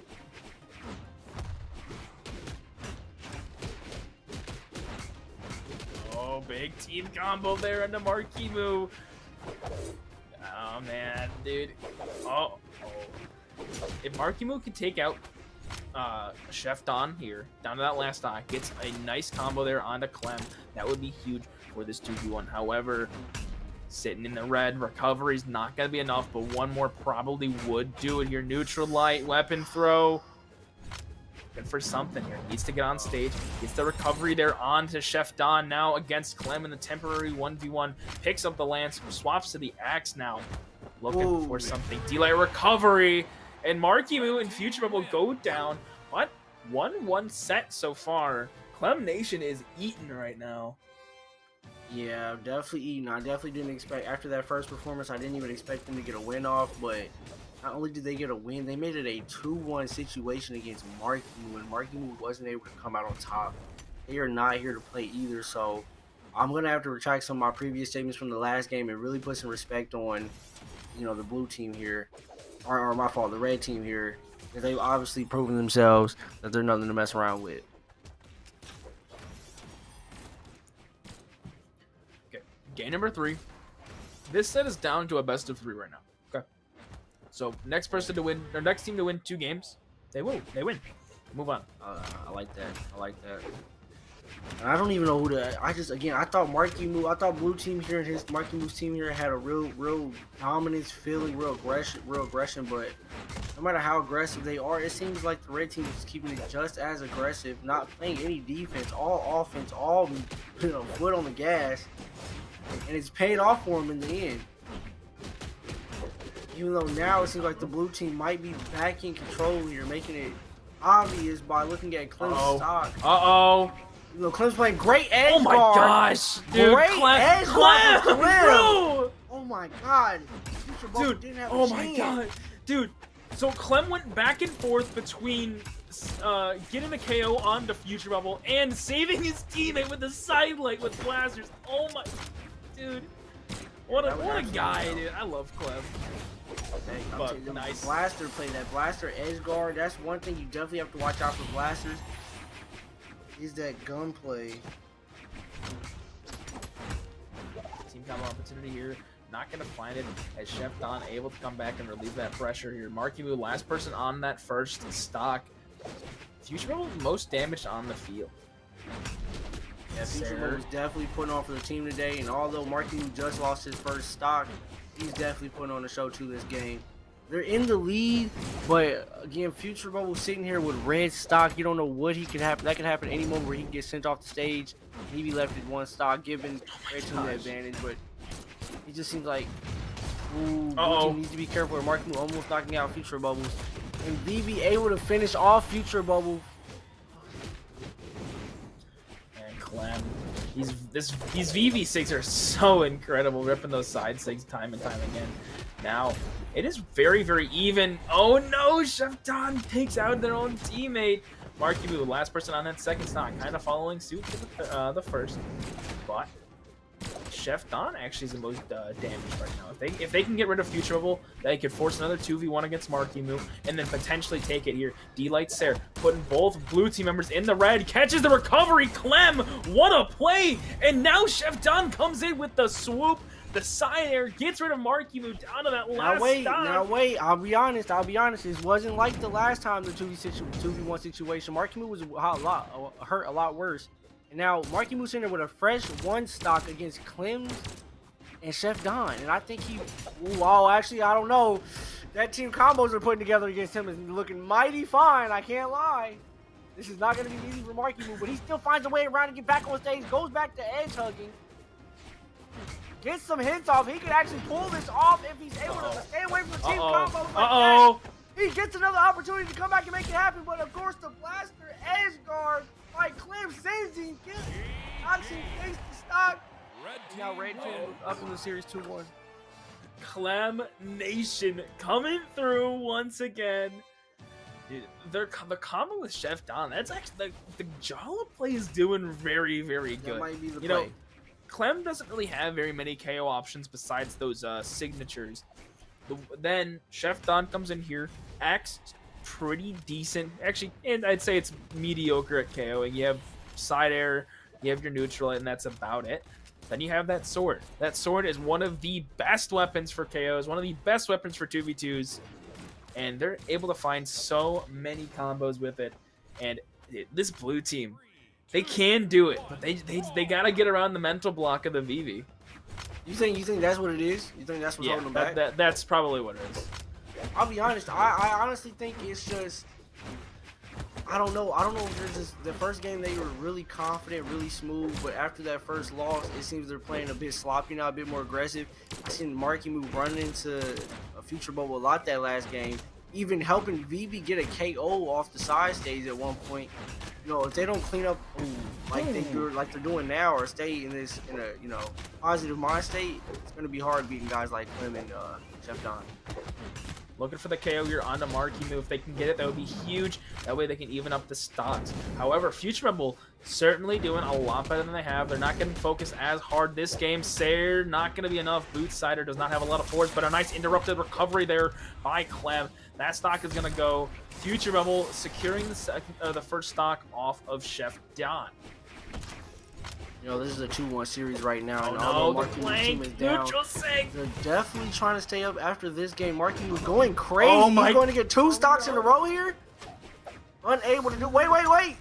Great edge guard. Oh, still unable to finish it off. Get the KO. Great save by Clem. So close.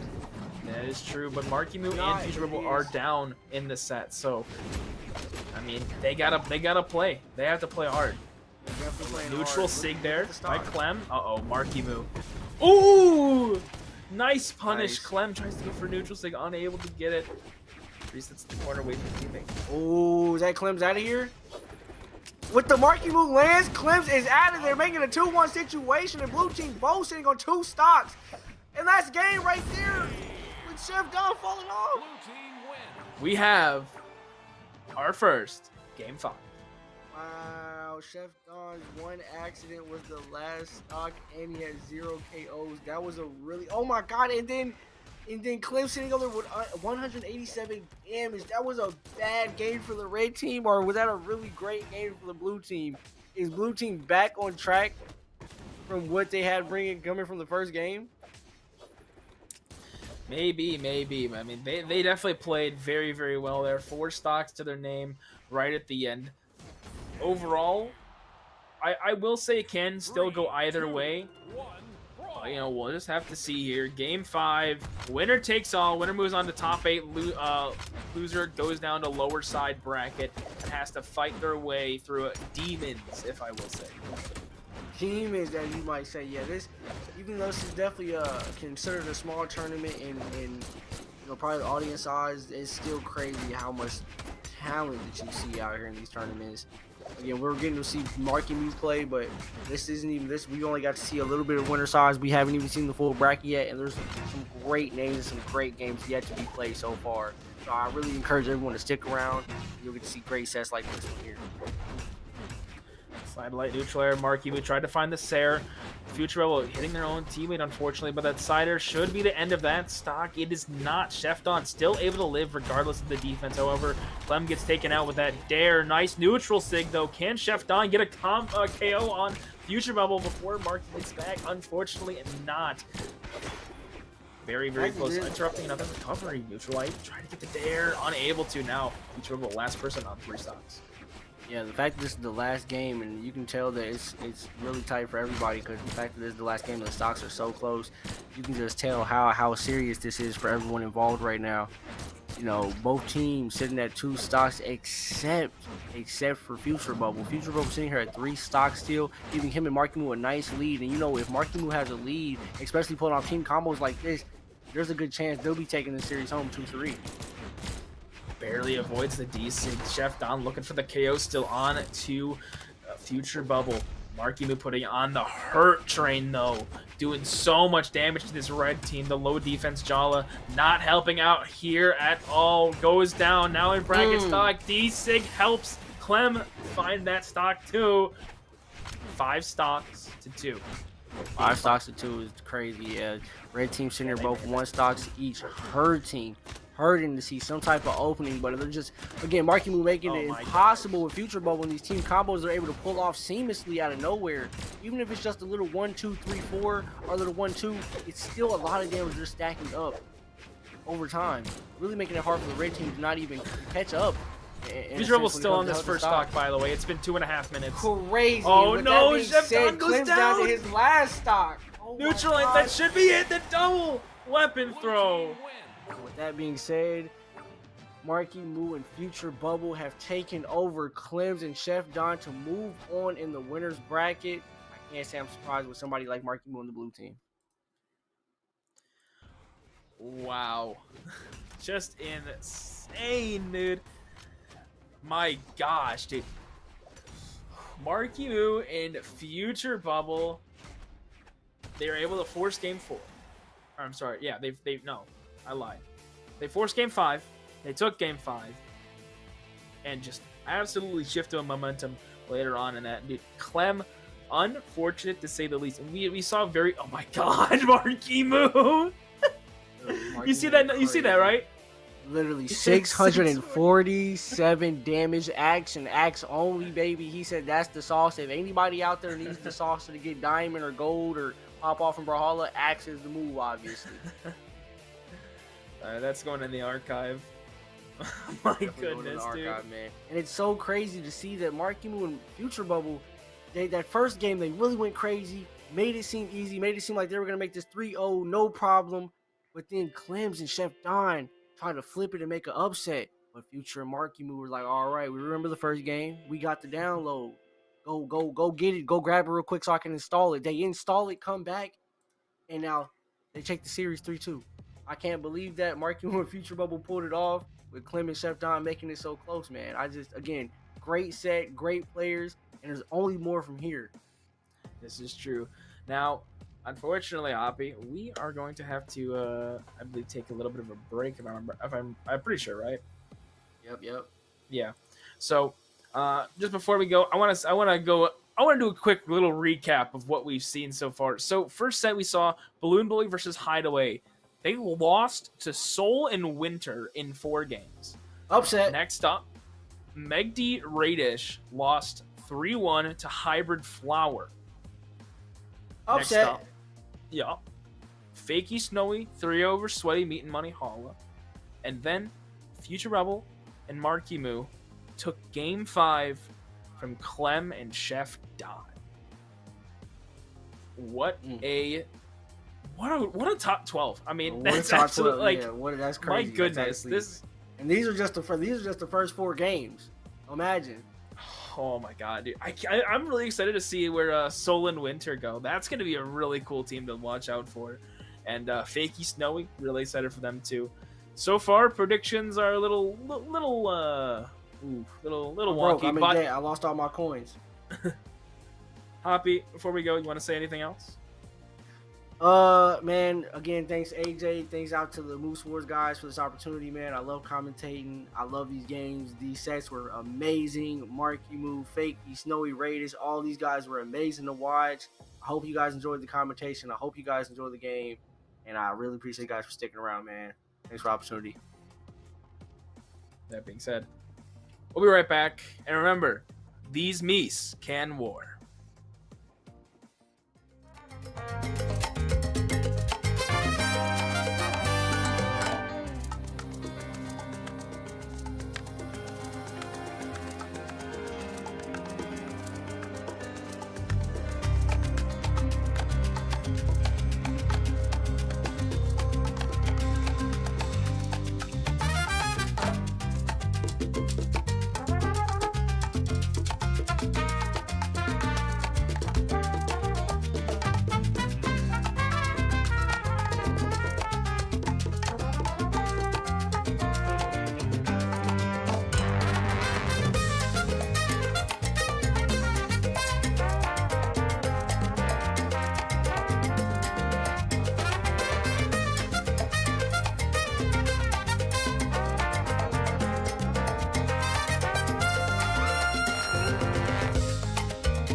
What is good, North America? I hope you all been enjoying Moose Wars Sub-Zero, the first Moose Wars tournament of the year. My name is Blackout Maru, and that is Real Eagle Addy. We aren't actually North America. You're getting invaded by two European brodies. Addy, you're looking beautiful as always, man. How are you doing? Hey, I'm doing good, Mauro. I'm doing good. I mean, we just both got done casting Brawl League, and now we're back on here with Moose Wars and a different game mode this time. In Brawl League we casted 1v1, and now we're casting my favorite game mode. I don't know about you, but 2v2 always such a joy. I mean, there's nothing I like more than casting 2v2. I'm excited to see some team combos today, and this is actually only my second or third time ever casting a NA 2v2 tournament. So, I'm here for it. Hey man, I have casted a day previously before, mainly with Galaxy Cup of Space Atronics. I haven't ever been on Boost Wars though, so I'm very excited for my first time performance. I hope you all are gonna enjoy it. But let's get into the first set that we're gonna be seeing. It's Soul and Winter facing off against Hybrid and Flower. So I'm pulling up some stats on Pro Brawlhalla.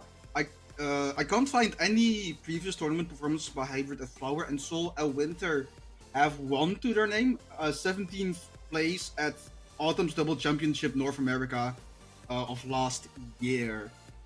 I've been told by Hackle backstage that Hybrid, if I'm not mistaken, tends to jump a little bit between different players.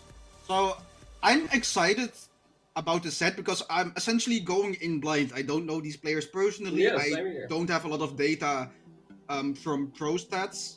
So I'm just gonna see what happens and go with the flow. Yeah, me personally, I'm also only familiar with Flower, obviously, and I do have some recent encounters with Hybrid. As my first encounter with this man Hybrid was just us clan battling Red Mafia recently cross region, and I was like, well, who's this? And everyone in my clan was like, what? How do you not know this guy? He's like crazy at the game. I was like, oh, my fault. Yeah. So, we will see how that goes. But on the other side, Soul and Winter, I just got like a quick rundown from the staff in voice chat about who Soul and Winter are, and yeah, that's about all I know about them. And like that's the disadvantage of being from a certain region and going to cast another one.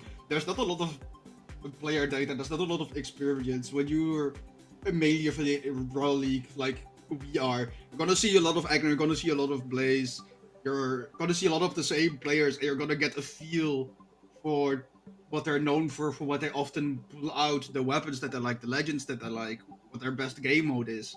For us, going to North America and seeing completely new, at least to us, names is difficult to cast because there's very little we can explain simply because we don't have that knowledge just yet. This is a first time for us. But that's also very exciting, seeing stuff for the first time, and it just leaves a lot to the imagination. And I just want to get surprised by them, see what they can manage to pull off. I mean, I saw, and I know you were too. We were watching some of the sets from earlier, and I did see that Winter guy playing Bryn, which obviously love me a Bryn player. I saw him do some crazy stuff. Like I remember he got a knockout with like a GC downlight on X when he was in the telescope up there. Like he was up in the stars just trying to shoot down like Neptune or something, and he goes for a GC downlight on X and gets a knockout off the top. I was like, what is he on, bro? Is this X game mode? Like, yeah, I saw that as well. All that I know about these players is what I've seen from the past hour worth of streaming. And it looked very promising. Yes, sir. I am excited to see how we go here. And actually, I did not notice. Are they are they going more towards team combos, or are they playing more of the game and just kind of let those come to them? Because that's something I didn't notice when we were just watching a few sets here and there earlier. I didn't feel like the usual gameplay that you would see in like our region, where they mainly like position themselves to try and get a team combo. It also felt like they were more skill focused on like winning neutral and then just getting team combos when like an opportunity arises for them. While in our region, it felt like we fish more for those team combos. I get what you mean. I can see that difference as well. I think the North America doubles region has a bigger focus on making solo plays and supporting someone else in so. And I think within Europe you have teams that have less one main character and are more like a set of twins that play around each other. Which I think is a really interesting difference, and I think once lands come around, that's going to be really interesting. That's what I loved about watching BCX the past few years. When people from different regions just clash with each other, and you see the different playstyles just come out of them. You see just things clash with each other so badly because what you're expecting as a European player, what you're used to fighting, what you're used to seeing in the ranked queue in tournament brackets, all that info doesn't matter once you face off against someone from Brazil, someone from North America, someone from Southeast Asia, you know? All that info is irrelevant because every region has their own type of playstyle that is dominant. I mean, just at Valencia, like during that Valencia when I went there, I had the pleasure of playing against the NA player. I forgot what his name was, but he was like 2,500, he said, in NA. And we just did like a few sparring games, and I was like, wow, like this just feels like he's looking at an entirely different game than I am. It's just interesting how, based off of our competition that we have, based off of the players that we play against each day in like the ranked queue and sparring sessions, how different our playstyles can be each day. And that's something I've really noticed when watching like these different regions or even getting the chance to play against them. It's always like, wow, this is like widening my worldview. And this applies to other things than Brawlhalla as well. It's kind of crazy. Different cultures. I've played with some North American buddies of mine, like, and we'd queue together some games on Europe, some games in North America, and the difference within character picks that are dominant. For example, Europe having a lot of X, a lot of Ilgrim, is very noticeable because Europe is branded by having a lot of heavy weapons being played, whereas when I would queue with them in North America, it's constant double, triple gauntlets that we will be facing. Oh yeah, for sure. I mean, that's something Europe once tried to pick up from NA. I feel like NA started that. Remember that entire Onyx Zariel phase they have, or Onyx Cross even, and then the Cross Onyx and Zariel Onyx just came over to Europe as well, and we like tried doing that as well, and until it got nerfed, and then people stopped playing it as much. But that was only in Europe. In NA, they still kept playing it, like all the Onyxes and all the other like Gauntlet characters. And that's something that was entirely different. While we tried doing it as well, they stuck with it because they knew how to execute it properly. We just abused it when it was like quote unquote. As one like Fall Pro. Yeah. Yeah, it kind of just cycled in and then back out again.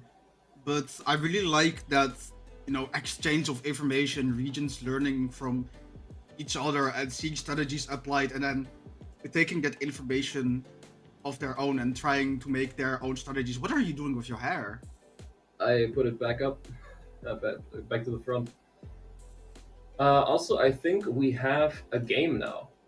Actually, I think everyone is now here. We have been waffling here for a while. I could waffle for a while longer if you want to. I mean, But I don't think the viewers are gonna appreciate that. The viewers are here for gameplay, Eddie. I could talk about what I've been eating today. I could talk about what I've been doing today.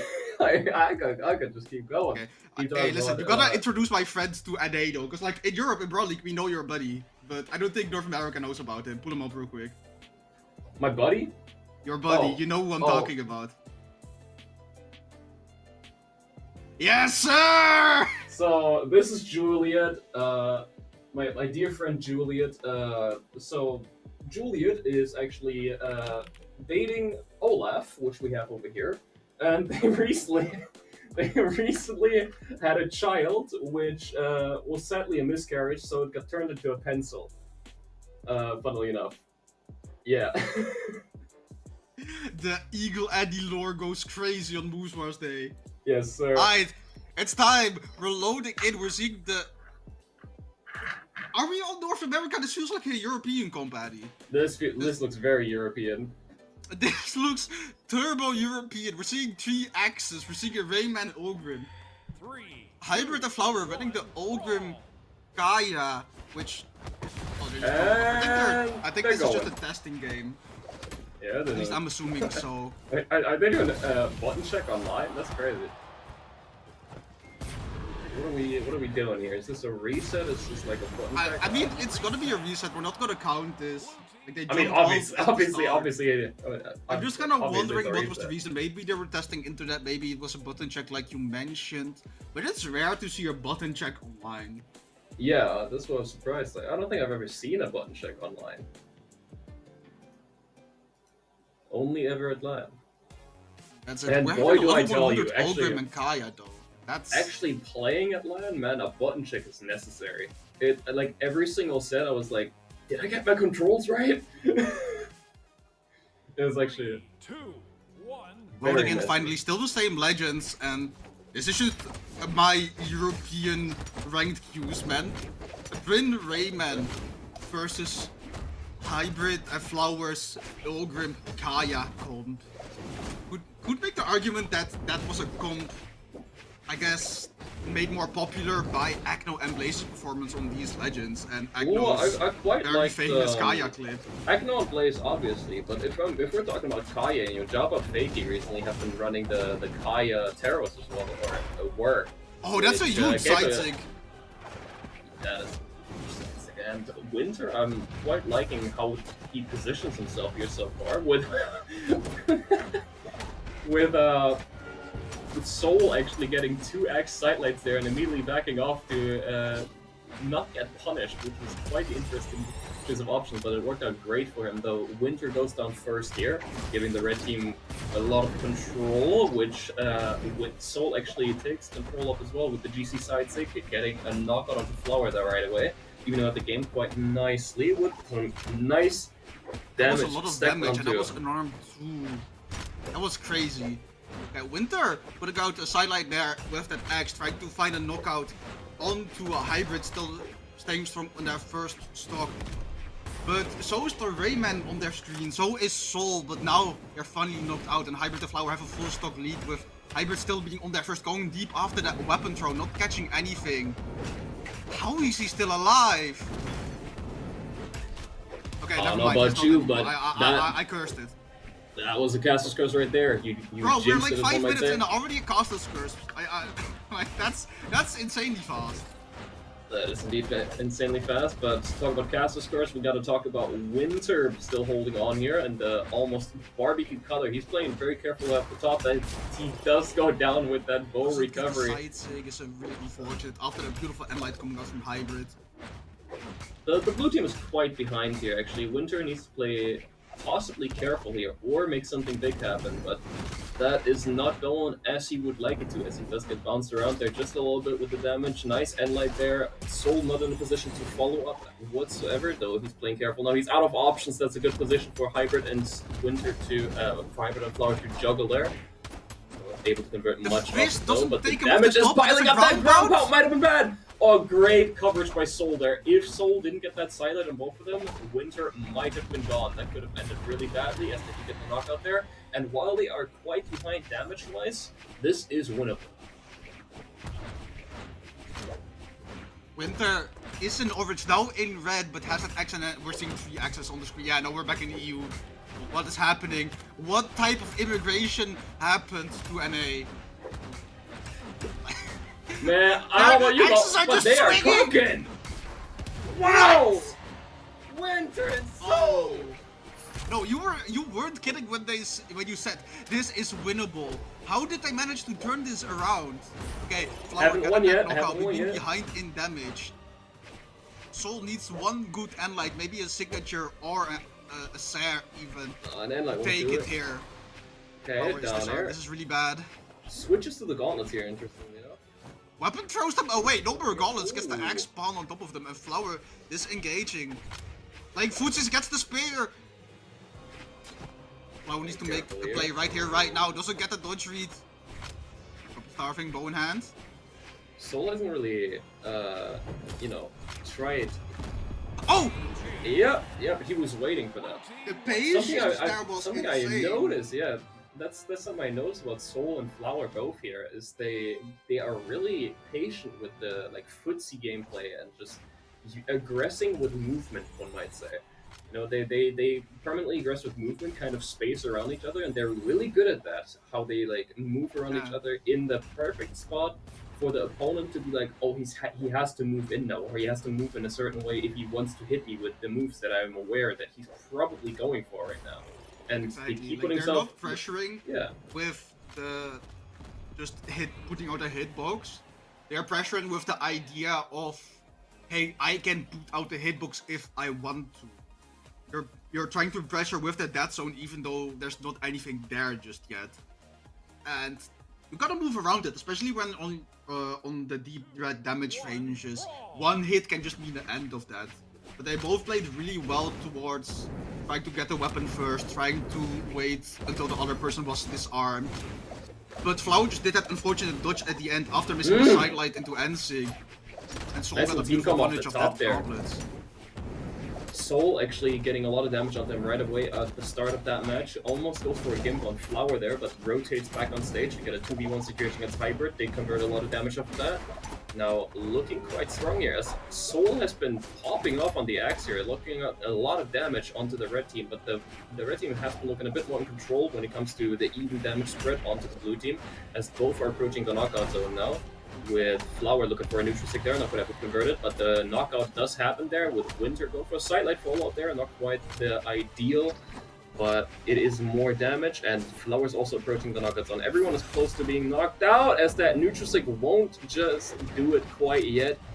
With Hybrid now trying to play it careful, Soul and Flower having a showdown on who goes down first, with Hybrid getting a lot of damage stacked up on them. Nice little 3-piece by Soul, and he keeps Wait, it what is going! Soul doing? Soul Takes him up to the right. He's not done! He's going in again! Oh, hey, listen. That's a lot of value. You put him from right to orange on just unarmed. You're not giving away your weapon cycle. Now he has the axe in hand because he didn't pick up anything. And you're still on the second, fresh. Wasn't in deep red, so he was like, okay, I'm still on my first. I have a lot to play with. So if I die here, but That's bad. Oh. That interrupt is If rough. I lose my saw the stock vision. here and I still do have stock worth of damage, that's gonna be worth it if I give this up. And now they're still in the lead. Look at the amount of damage Hybrid is taking. Isaac misses, punished by Sidesick onto Ulgrim. Soul right there for the punish. We saw 2 stocks taken away now, and it's another 1v1 between Soul and Flower. Winter coming through with the axe. Swings, misses. It's quite This is interesting. like there's so Soul and much Flower just happening. tend to be the stock tanks for their teams, while Winter and Hybrid are they're kind of doing some crazy stuff with just waiting for their teammate to follow up on it and to help them out and make that 2v2 thing happen off of the crazy stuff they're doing, while Flower and Soul are both kind of the supporting player here more so, and they make stuff happen until they realize, oh, my teammate is now behind, I gotta step up, I gotta go crazy here. And they're both executing that so perfectly. It's a really nice showing of 2v2 theory here so far. Really like Trip is staying away while his teammate is spawning in. Flower spear in hand. This could be anyone's game too right now. Flower seeing that he gets his teammate in that combo. Doesn't go for the D-light there. And now Winter is unarmed, picks up the spear. These people really like just going on the top. Like, I saw multiple double jumps into recoveries right there happen. Groundbot coming through. That's it! Flower can't get the save. Okay, Flower is in a favorable damage situation here. That's one. The side stick. Gotta get That's not two. out there. Can Just there. Soul clutch it up again? This time it's not as even or as close as it was last time. You can already tell Soul is playing different than the last situation, as he's going in a lot more. He's playing aggressive here. He needs something big to happen. If he just goes hit for hit, if he goes blast for blast, as he does last time, it's going to be a losing game for him as he's behind quite far as he gets the sidelight in the air there. Gets the weapon throw, pressures Flower into the corner. Now, wait, I'm back on stage control. We're back in the middle. Throws the weapon again, doesn't quite connect. As Flower dodges that, Endlight connects, not quite able to knock him out. Another Endlight might do it. It probably Sarah coming through. Wait, Soul might have this. Oh, ground pound misses, and another Endlight will not do it. Another Endlight, if Flower is certainly looking for it, then there, yes sir, that's the knockout right there for Flower. Strong Wow, 1v1 clutch up indeed. by these players. I think No. the stat lines and the damage output per player really shows the theory that we were talking about earlier. That in Europe you have two people that are playing more around each other, but in North America it's more common to have one absolute damage dealer and one person that's kind of just there for the sake of support and small handoffs. Because we saw two players that had nearly 700 damage, and the other two supporting players on each side of the team were having around 300 to 350. Sir, I mean, in this situation, I analyzed earlier that the Soul and Flower were more so the supporting players, but it felt like maybe they're doing some reverse psychology here. I think it's important that one can be flexible in that regard. Yes, it is Yeah, smart sure. to have a certain strategy, but you need to swap it up if you need to. Well, that's important, you know, when you go to the high level of play, just being able to switch it up, being able to play both roles, being able to go all the way, no matter what role or... Oh, that's a beautiful Position end! you take That's a him. really early knockout. That's not even half a minute in. And that's Hybrid already on their second stock while the rest is on their first and not even in orange. That's a very sir. big disadvantage for the red team here. And now they have a good 2v1 situation against Flower, and not quite able to cover anything there as he does get the sidelight Nair. Now off the top, Flower getting hit there quite a bit. Beautiful 3-piece from Flower there, just off the egg drop. Amazing stuff. Now resetting neutrally, just a little bit. Hybrid trying to play careful, no, not get damaged as much, waiting for his teammate to follow suit, as he did do there. Now the blue team, for once, in quite a lot of control here. You can tell they're positioning themselves in the middle, they're going for follow-ups, they're getting those setups. The red team is not in a spot of comfortableness here. They're I saw a out of side-by the box D-light and- into recovery from the teammate happen on X. That was crazy. None of these players Sure. are getting more than 2 hits in their own string before their teammate takes it over, and I'm really impressed by that. I'm seeing Yeah, like this this! so Like this, that was Oh, 2 man! to 3 hits, and then the teammate had a D-Sig. That's crazy!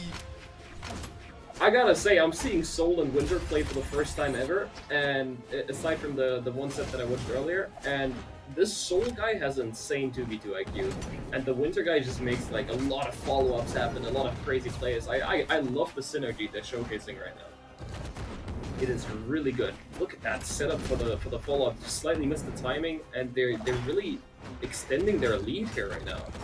As they go for an amazing follow-up there. He didn't space it just about right, but the damage for the red team's already getting up there, and they're in the last stock. Wait, so Soul just punished Hybrid's ground pound by backdashing off the side of the stage, gravity cancelling and doing a silent recovery, recognizing he didn't have a dodge anymore. The option select there was insane!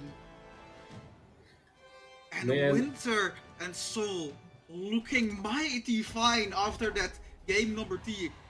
Yeah, just an insane 30-second knockout onto a Hybrid.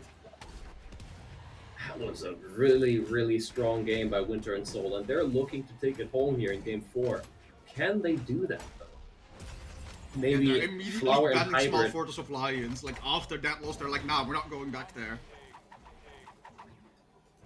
Was that a I'm issue, very though? much impressed by their 2v2 IQ. Like you said, they understand that 2v2, it's not about what you can do by yourself, it's about what you can do together with your teammate. You see, if I Because- had a nickel every time that I saw Soul do sidelight on X into backdash sidelight, I would have Mhm. 2 nickels, which isn't a lot, but it's odd that it happened. Okay, Dr. Doofenshmirtz, chill out. Going into game number 4, onto Demon Island. Soul only one with no weapon left. We're seeing a double spear, gauntlets, and a lance right now on the side of the stage. Pretty calm start with Soul already starting off with a dodge read on to Hybrid, showing that he's not just good at giving handoffs from and towards Winter, but also has some 1v1 skills in his bag. Look at what he just did to Hybrid! Soul, chill! Yo!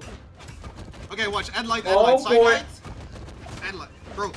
Again, just the handoffs there were crazy. It's like just one hit, and instead of going for something themselves, The they're setups like, as nah, my well, teammate they're got just this. They amazing. have so much faith in each other for just finishing their combos and each other's routes. Why do you not play like this with me when we play, huh? When do we play? You Yeah, haven't we play asked like me a couple once. of... Come on, man! Nah, no way you're flaming me on moves first like that. Beautiful dodge read coming out from the Soul, taking off Flower off the top. Bro, he's still on 3 in yellow. And he keeps it going. He went for a draft to get on the top. This is man. He's not human.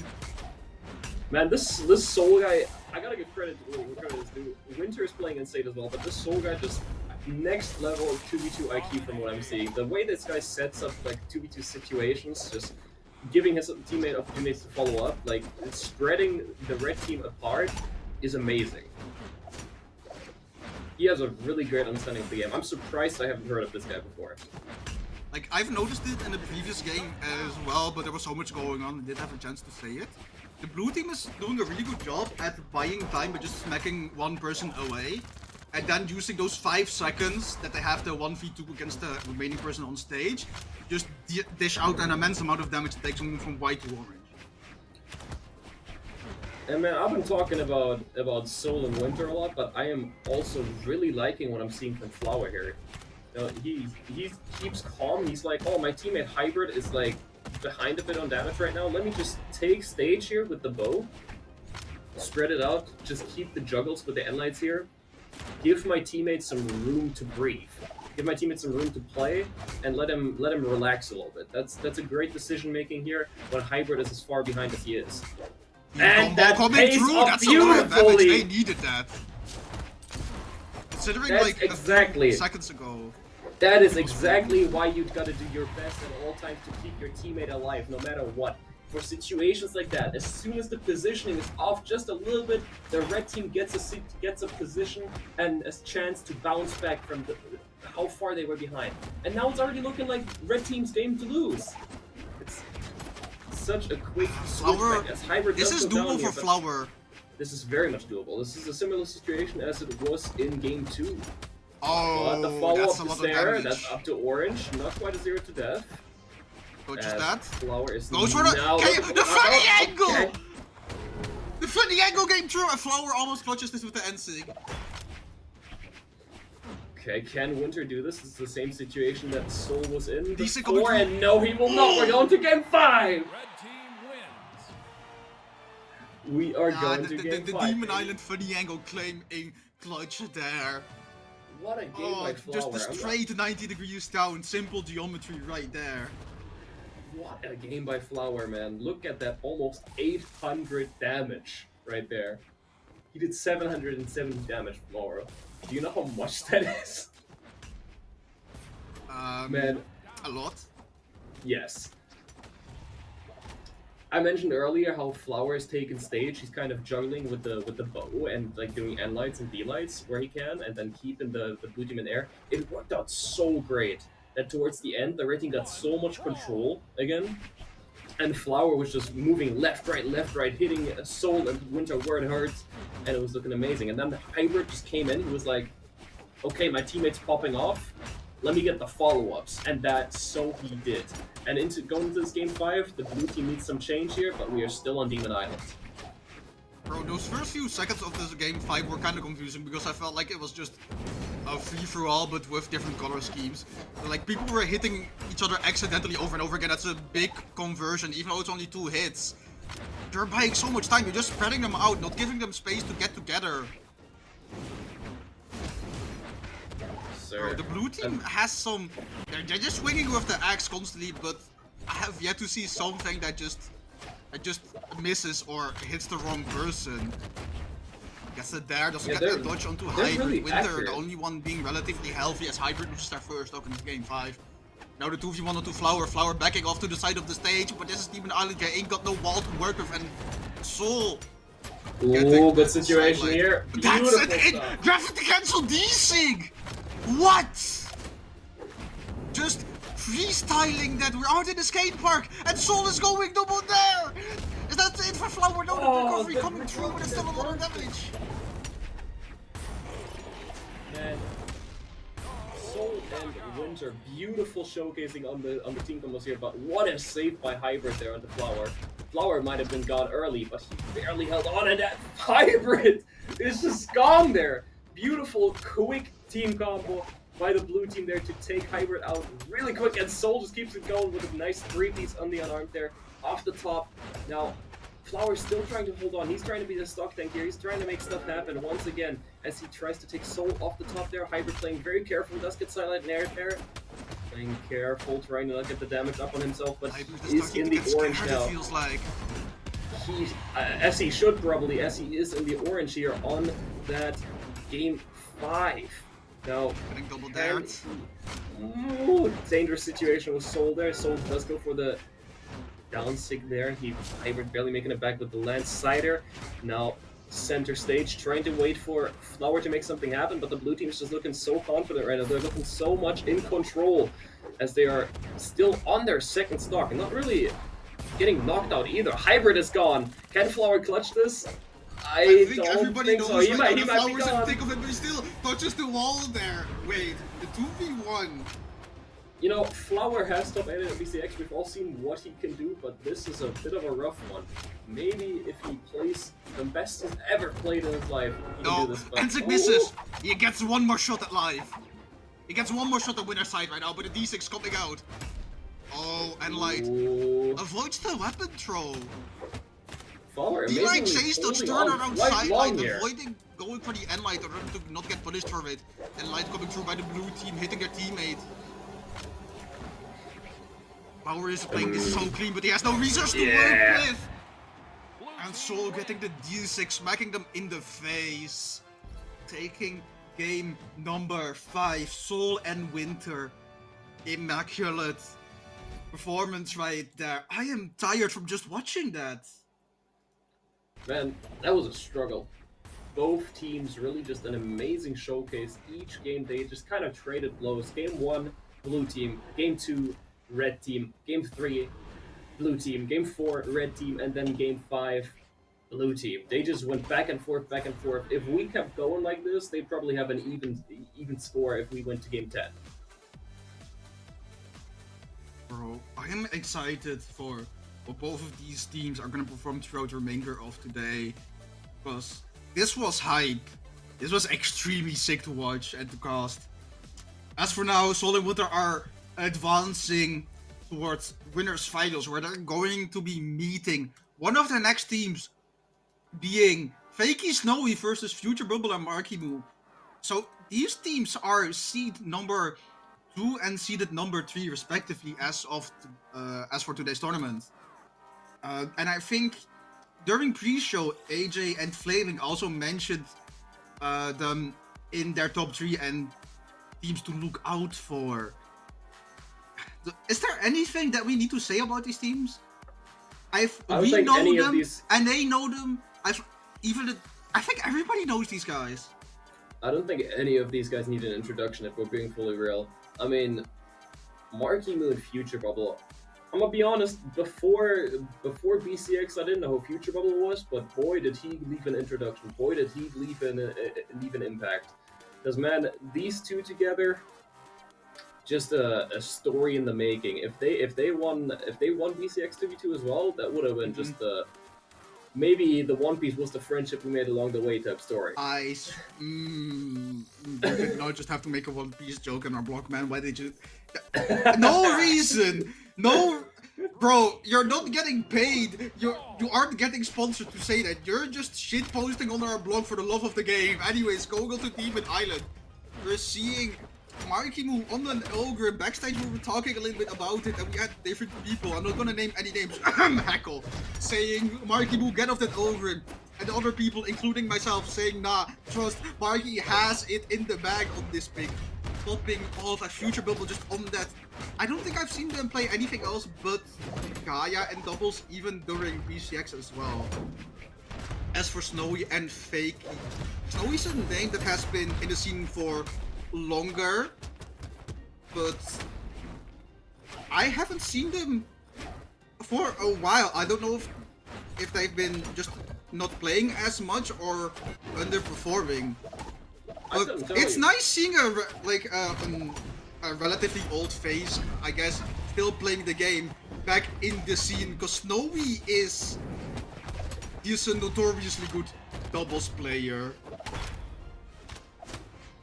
I mean, with Snowy, you always know what you're gonna get, right? You always know how good he is and what he is good at. It's like, you know exactly how he's gonna perform, or not how he's gonna perform, but what he's gonna do, and you're still gonna watch because you love what he does. Snowy is just one of those names where if you know it's gonna show up, you're tuning in just for him. Yeah, exactly. And I can't blame anyone for it. This man is just a nutcase in this game. So you see Snowy in the title of the tournament, you're like, oh yeah, let me watch. And right now he's showing exactly why that's the case, as he's only the last one to lose his first lockdown, with Marckiemoo already being down to his last. Oh, not looking too hot for the blue team here, but they do have a target to go for. I want to share something with you. So I hadn't pulled up pro stats for these two teams until now. This is a revenge match for Marckiemoo and Future. Do you want to know why? Tell me. I will tell you. These teams have faced Snowy! once. He was almost gone there from that grab down by Marckiemoo. If Marckiemoo pursued any further there, I mean, Fakey was probably there to cover perfectly, but that could have ended really badly for the red team. Anyways, yeah, revenge match. These teams have faced only once. And it was during last year's BCX. Marckiemoo and Future lost the set to Snowy Fakey 3-0. And right now, Snowy and Fakey take another game of there. So now it's 4-0 on pro stats. If it would have live updates, I understand it's not possible. But just imagine it's 4-0 in favor of Snowy and Fakey. So Marckiemoo and Future have something to prove. Man, I don't know what went through Snowy's mind that game, but he was looking unstoppable. 5 knockouts, 600 damage basically. This guy was just going. He had places to be. And it didn't seem like Marckiemoo and Future really had an answer to what Snowy was doing with Fakey's support as well. Fakey was always there in position to cover whenever Snowy needed him to, and that's basically just the story of that first game. And if the blue team doesn't adapt to that, it's gonna be a rough one for them here. But seems like they're struggling with that adaptation just a little bit, as the red team gets an amazing positioning and team combo there to start off that second game right away. Now Snowy looking for some big damage here as he's going for some inside options on the can, and Fakey actually getting a nice follow-up there as Snowy's just rotating left and right with the follow-up with the team combos. Man is going crazy. Man, can I get like a close-up camera of Snowy in this game? This guy's just attacking left and right. He's not even moving. He's just a sentry. He's attacking. And he's going Fakey on the offense. Wait a minute. Yo, what is going on here? Getting down there. Looking really menacing there on the unarmed against Future Bubble. And Future Bubble already about to head down to his last. That's it coming through. With a beautiful punish by Fakey. Bro, whenever I see GC Antic on Ulgrim X, I can't help but think it's just EU. That's like, using that as a combo extender is just such a EU thing to do. And I absolutely love it. Marky trying to find a weapon. Just take a life. Fakey holding onto that stock. Never mind. Caster's Curse coming through second time. Everybody gets one. Everybody gets one. Oh my god. Snowy might be the A-train and he's not stopping. Keeping it going. Everyone what is it with these references you're making today? You made a One Piece joke first and now it's just the boys joke. I'm Funny loving it. enough- I'm not trying to complain. Keep doing this. I'm gonna be fully honest with you. I haven't even watched The Boys. Oh, no, you haven't? I'm not No, gonna I say haven't. anything then because spoilers. Like, I haven't mean, watched it either. I just know like, it because I internet. know. Like, YouTube Shorts have been telling me that, but like, yeah. Anyways, back to the game. Bro, Not looking Snowy too and healthy for Fakey are Future going Bubble at it. Fakey chasing up towards Future Bubble, towards the top, trying to take him out very early into orange. Oh, Marckiemoo looking like he's struggling right now. He still has a lot of stuff to work with, taking out Fakey. Wait. If they can Hold use on. it. What the weapon drop? That's safe Marckiemoo, the ground pound coming Wait, through. Snowy! Wait! Wait, no, he's not! Oh! Beautiful save from Fakey, he's even unarmed! He's going deep! Wants to confirm a future! Marky tried to make space! Can't manage to pull through though! So we do a beautiful job What staying a behind Fakey, protect the save! president right now! Oh, it doesn't go for the down leg there. Could have potentially got a follow-up as Fakey was for a bit of a risky play there. Marckiemoo could have potentially reversed it on him, but he didn't go for it as he was aware of Snowy's positioning there. And like Snowy now coming picks through, up the Snowy cannon. puts Beautiful D-line. punish. Sick. Beautiful positioning and follow-ups there. Snowy playing very aggressive considering how low he's on damage. That down air sends him to Kingdom Come, but not quite to his knockout just yet. Oh, Nair Nair, disarms him. all This is good there. looking rough for Marckiemoo right now. Sarah coming through, but Ogrim got that heavy armor right now. Got that 19 Still won't do AC it. on him. But is it gonna be enough? And Light coming through, not even in a bubble. Trying to take Future or Fakey Oh, off the that's top. it. It's not enough though. And Marky and Future lose the second game. As Snowy and Fakey are 2-0. Man, what is Snowy on, bro? I said in the first game he was just going left, right, going crazy. He did 700 damage this time. He even one-upped himself from the first game. This guy is unstoppable. We talked about Snowy, you know, he's that guy you click on just because he's a joy to watch. Yeah, he's telling us how.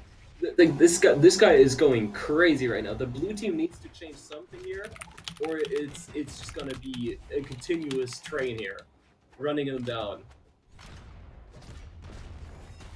They did get slightly closer than first game. So the adaptation seemed to be there. At least I hope so. I hope it wasn't just like a luck based or anything like that. I hope they found the way to improve. Otherwise, they're gonna have a 6-0 record in games against the same team that beat them at BCX. And losing 3-0 back to back from the same team isn't really a good look. It's not a good look necessarily, but if it's one of the best teams existent, just like you are, you know, sometimes it's just something you gotta improve on. And after the second time, if they get 3-0'd again here, they know that they gotta look at the replay. They know that they gotta review those sets and be like, maybe these guys are doing something exactly that we are struggling with. I mean, hey, maybe the adaptation is coming through right now. They're stuck up and a lot of damage on Snowy right now. He's trying to get back on the side of the stage of Demon Island. Doesn't get the edge guard. They coming on through their second stock right now, having the bow in hand. Snowy avoids the sidelight coming out from Future Bubble. Marckiemoo avoids the edge guard coming out from Snowy on their gauntlets. But the team combo ground pound used on Fakey, disarming the knockout coming onto Snowy, and the blue team has a 2-stock lead, 1 stock now. How long are they gonna have this one in the bags? They're coming through the other side of the stage. Edgeguard coming onto Future Bubble. No, Fakey going for recovery. Team combo interrupted by Fakey. And there it is. It's right back even after such a strong lead. Coming out for blue team. Good tank play. Future Bubble there. That could have been it for Marckiemoo. He keeps saving him, somehow keeping Marckiemoo alive, holding onto that second spot. But this might be bad for Future Bubble. Can Marckiemoo cover for him as well? No, he gets surrounded by himself. Fakey and Snowy really looking too menacing there, as they were almost able to finish both blue team members there, but they kept themselves in the game. Now Future Bubble trying to cover here, tries to keep Marckiemoo in the game, but not able to do so as they get themselves knocked over there. And now a follow-up, that is it! Yes, sir. The reversal from this game is insane. This is just that meme graph of it's so over, we're so back, it's so over, we're so back. Because it was 2-stock lead coming up from the blue team starting off this game 3. Red team evened it up, and now the red team was the team that had a 2-stock lead, and now it's reduced back to a 1-stock lead. And they are looking to make it even again. This game is so back and forth. Yeah, there it is. So back and forth, like I've been saying. I mean, Fakey went for an interesting play there. If that actually connected that ground pound, that would have been it for Future Bubble. But Fakey committed very strongly to it, and that might be it for Marckiemoo. And got a Marckiemoo Marckiemoo, beautiful! Was an orange. Didn't even need that much damage in order to take him out. It was just recognizing how little options that they had, and that's another 3-0. Talk about destruction from the red team here. Marckiemoo and Future Bubble just got. They are out of there. That's a way to end their winner's side right there and then. I just realized I misread my pro stats actually. So the entire time I've been talking about BCX being the thing where they got knocked out. They did in fact get knocked out 3-0 in a major before, but it wasn't BCX, it was Autumn's. Autumn's Double Championship North America, where Fakey Snowy placed 3rd and Marckiemoo Future Bubble placed 9th actually. That was a while ago actually. But yeah, now that stat line is gonna increase in 2-0 in favor of sets for Snowy and Fakey, and 6-0 in terms of games in their favor, and they're still retaining that 100% win rate over Marckiemoo and Future Bubble. But we're gonna still be seeing them later on, because we still have elimination side that they have another chance to come back, climb back to grand finals, maybe face off again, try to go for that rerun right there. As for now, we're going to another set that I think a lot of people had on their radar. Eddie, do you want to tell us what it is? Yeah, well, so we have obviously the same teams that we just saw losing are still in the tournament, because we were on the winner's side of the tournament just now, but we are now heading down to losers round 1 here in this tournament, where we first up, I believe we're going to have BalloonBoy and Hideaway, which I don't think that needs an introduction, and versus Megdi and Radish.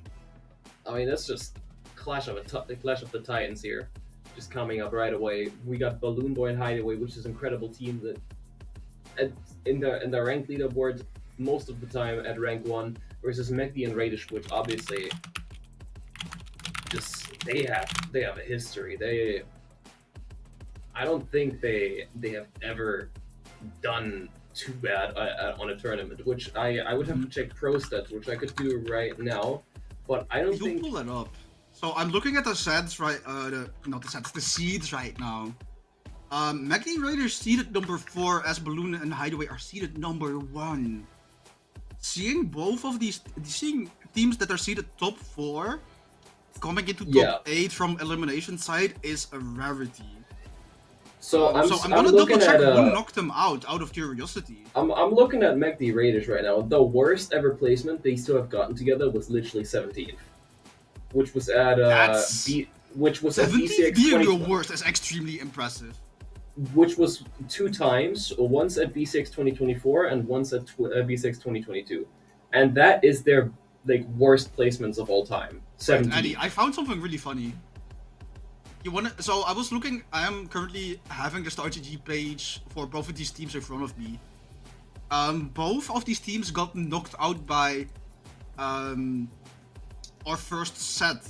So Sol and Winter were the ones that knocked out Megdi Raiders 3-1, and Hybrid and Flower knocked out. Wait, I'm saying it wrong. Apologies for that. I'm getting them confused. Megdi and Raiders were knocked out 3-1 by Hybrid and Flower. And Balloon and Hideaway were knocked out into elimination side by Sol and Winter. So if the people that are seeded 9th and 5th knocked out the people that were seeded 1st and 4th, that says a lot about their skill level. It says a lot about those 4 players being people to watch out for in the future and the remainder of this tournament. For sure. And I mean, I know you being a strong empathizer of Meow Orb here, I think you are going to be happy no matter which team wins here. Wow! Radish Megdi just starting off with a bomb.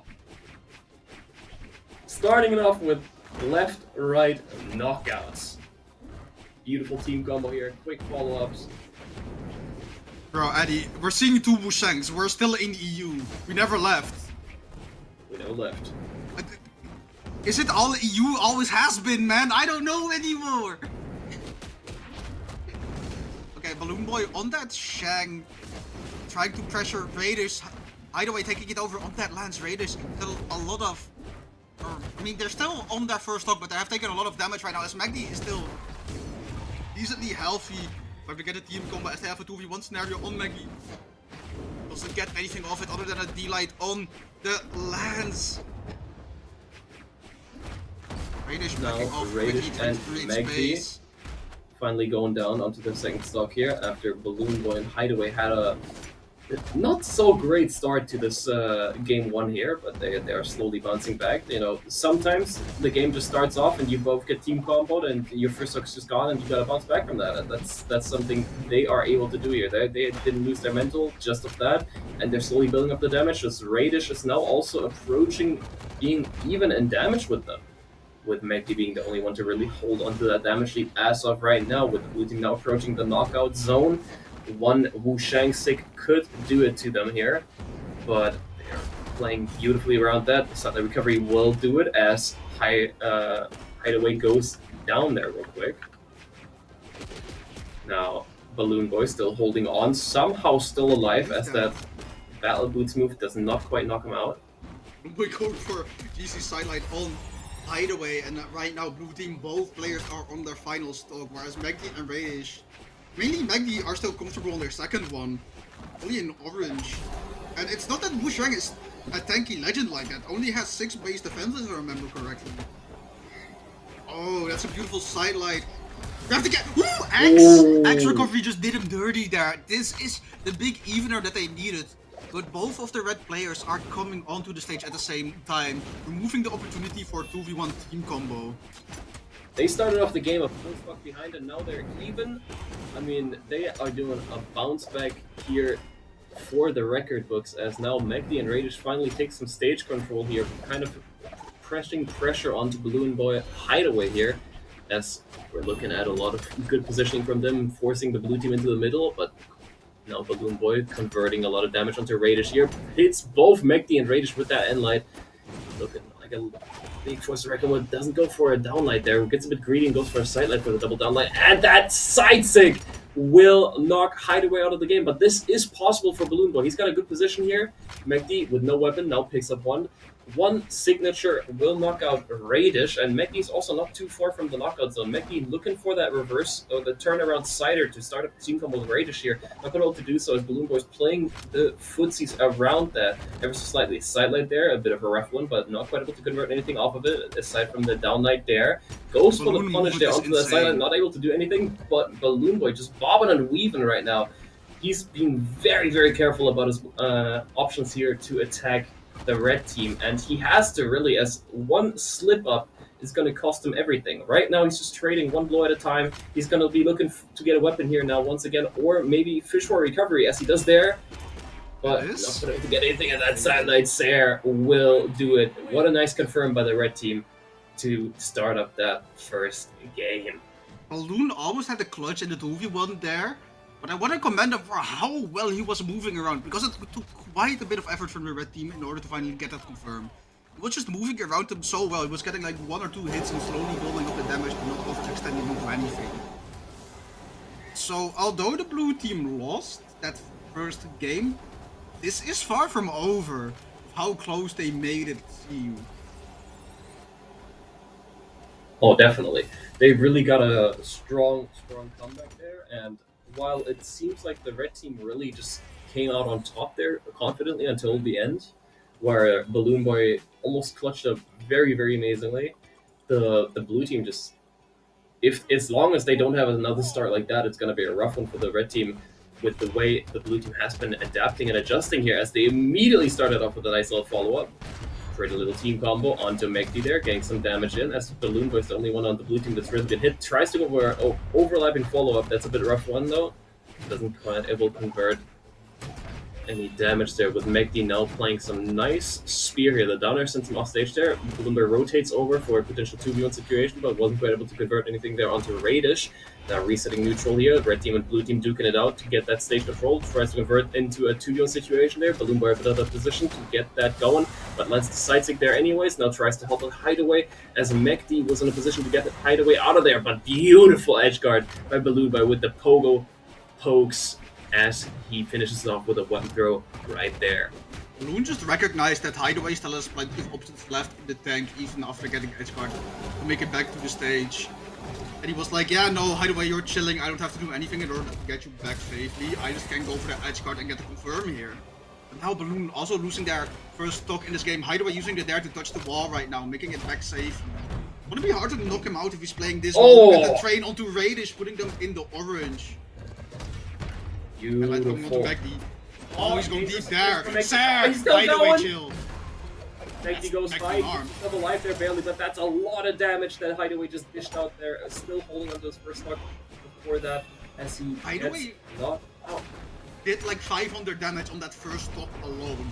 They are playing so yeah. well right now. You know, Hideaway is going That's another one. crazy. Hideaway is on demon time.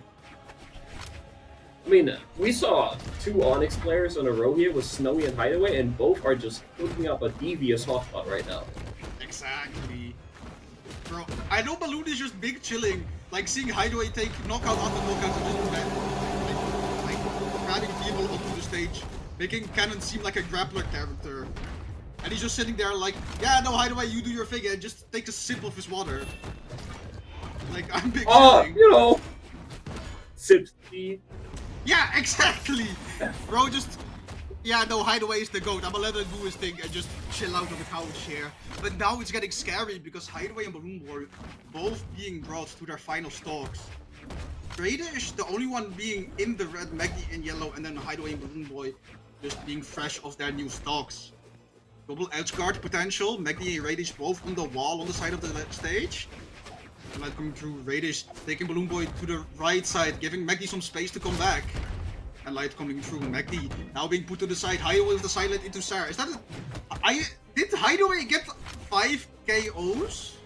Did I count that correctly? Is it gonna be 6? Okay, no, not 6. Nah! BalloonBoy denied it. It's 3-3. It felt like... I might just... I think I'm going crazy. I genuinely... Why did I think Hideaway took more than 3 stocks? It felt like it. Hideaway just had such an amazing performance in that game. Well, it just felt like it. You know how people sometimes say that a match is so intense? It feels like it was game 5 when it was in fact like just game 1 out of a best out of 3. I have that same feeling, like this was so amazing coming out from Hideaway. It felt like he did more stats than actually he did based on the analysis, based on the stats that we're seeing right now on the screen. I mean, not to count down BalloonBoy either, because he did a plentiful 450 accumulated over all the weapons, if I can count correctly. It was somewhere between the 400-450 range. And just being really good support for Hideaway. That's mainly the player that just likes going deep. You saw how deep Hideaway was going on those edge guards, those dares, and those Saras, just taking people off the side of the stage and even going for recoveries. And BalloonBoy's just, yeah, I'ma hold stage, I'ma give you a safe landing somewhere where you're done just playing in the air with all your food. Sir, I mean... Like, look at this! Hideaway gets a silent, immediately goes for a jump read reversal Sare.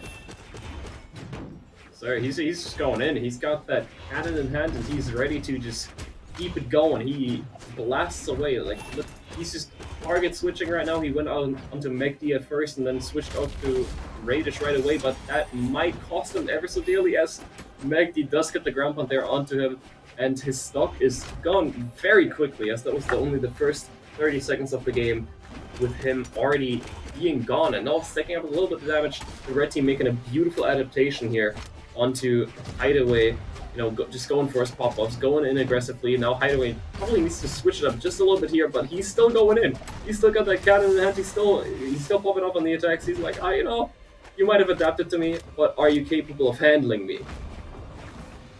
And Maggie is still living for some reason. Not even the recovery coming out from BalloonBoy, taking him out, and Light coming through. Okay, now the 2v1 onto Raiders. Raiders going off the top. Not being allowed to land double there, coming through from Hideaway.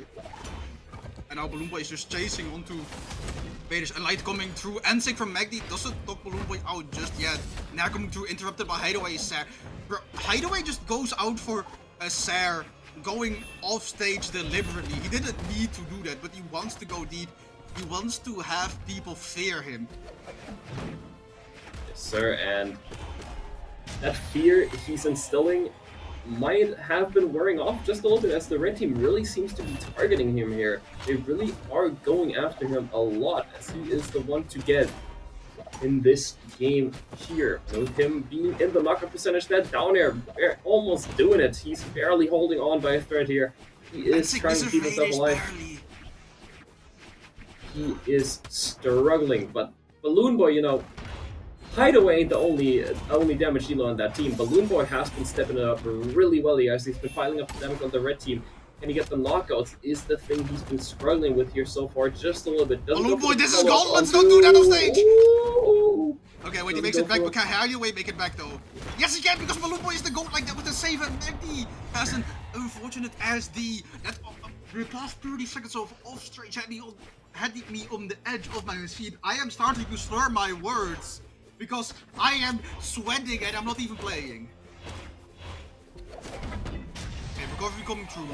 Raiders getting the knockout there. And now it's even stocks across the board. Hideaway having the most damage taken, and it's not as much. I say that as Maggie is going in, trying to get into red, and Hideaway just going for the reversal there. You saw the Sair, then off the wall knockback, going for the dare. Doesn't connect onto Maggie. We're going off stage, so it's Hideaway. We're seeing two separate 1v1s right now. A bird coming through Phoenix from Raiders, taking Hideaway off the top, and now BalloonBoy, the second time, he has to clutch the 1v2. I was talking about how close it was when he did that the first time. Can he do it the second time? Does he have it in him? Does he have the adaptation? Maggie and Raiders do a really good job at weapon starving. Throwing away the spear, delaying the next weapon spawn, and Raiders just having the edge guard. Raiders just sitting on the ledge, being like, nah, I'm gonna stall you out. And Magdi just running back and forth across the stage, throwing weapons, not giving Balloon any weapon whatsoever. Edge guard coming out from Raiders, throwing away the boots. They're ready for this. They're playing this 2v1 out so well. And BalloonBoy is just completely disarmed from all potential options, and they're coming through. They dismantled BalloonBoy so extremely well in their 2v1 scenario. Like, they just didn't allow him to do anything. Indeed. Now, BalloonBoy, wasn't able to shine in that 1v2 situation, but what I want to really talk about is how they dismantled Hideaway in that game. Hideaway in the previous game and in the game before that even was just going crazy. He was moving, he was doing a lot of attacks with cannon, and this time the red team was like, yeah, let us put a stop to that. Let's make him not do that. And then they just kind of went for it, and it worked. It worked amazingly. Now the question is how Hideaway answers to him getting shut down. Does he step it up here? Does he take a step back and play around how BalloonBoy is playing? I'm quite curious to see how he answers here. Or if he's just gonna let himself get shut out again. I think Hideaway is mainly struggling with the accuracy of his attacks, and he needs to change it up a little bit, because he really likes going for just the deep plays, taking people off stage. But when it misses, he needs to take a lot of time getting back, trying to play around BalloonBoy again. He's playing he's trying to make a lot of solo plays in a team game. Yeah, so this is what I want to see more. Just a simple Enlight into there as a small team combo coming out from Balloon and Hideaway, rather than Hideaway going off stage and Balloon just kind of sitting there. Hideaway has it in him to make beautiful solo plays. I'm not saying that they're inherently bad, but I am saying that they're not working against the team that they're facing right now. Yes, Yes, sir. Now, we're looking at a pretty even game here in Game 4 so far. Obviously, the red team wants to end it here, as Hideaway does get ground pounded there and goes down on his first stock. It's looking like the red team might pull ahead here, which, yes, they do. Now, the red team being the only ones to hold onto their first stock, trying to get a 2v1 situation against Hideaway there. Not quite able to convert anything, but do go onto BalloonBoy there. Now just knocking each other out, and then Radish follows suit right after from Hideaway. Not quite how they wanted that to play out, but they still got a little bit of a lead, even though it's like only 2 hits each, which that just got evened out by a nice little 3-piece team combo. This wasn't worth it for the red team. They had such a big lead, but after getting that team knockout, blue team just proceeded to collapse on that 2v1, taking the second knockout as well, bringing it back to even. Hideaway doing a beautiful job using the weapon throw and unarmed in order to get back to the stage safely. D-Light into Nair, Light into Nair, not into Nair. I am getting brain rotted by the high skill that my piss-low brain cannot comprehend. Whoa, You understand what I'm saying? I'm not at the level of these players are. I sometimes just cannot comprehend what they are going for because they are that much better than me. There's a very big skill gap between being a ranked, just amazing player and being someone that is amazing at this pro level. Just because you hit 2400 doesn't mean you can wrestle with the big boys like they are right here. Yeah, there's a definite big gap, but talking about the actual game here, it's not looking too healthy for Radish here, as the blue team actually did an amazing bounce back. Now they got Radish out of the game here. Now can Meg do this? I don't know, man. Maybe if he goes for BalloonBoy well here, interesting option choice there with the unarmed downlight into the weapon pickup. Didn't go for anything after that. Does get a 1v1 situation against BalloonBoy. Now he needs to make something happen here quick, and BalloonBoy is aware of that. But even then, BalloonBoy is still going in. He is still hitting Megdy in that 1v1 situation. He's confident that he can take that, and they're both going off stage here, trying to chase Megdy just a little bit, but they reset right back to the stage as they realize, oh, that could go bad for us if we get clutched out here. Not really committing to anything, not trying to risk it, and that punish is beautiful. Nice little side stick to clutch out that game. We're going to a game 5.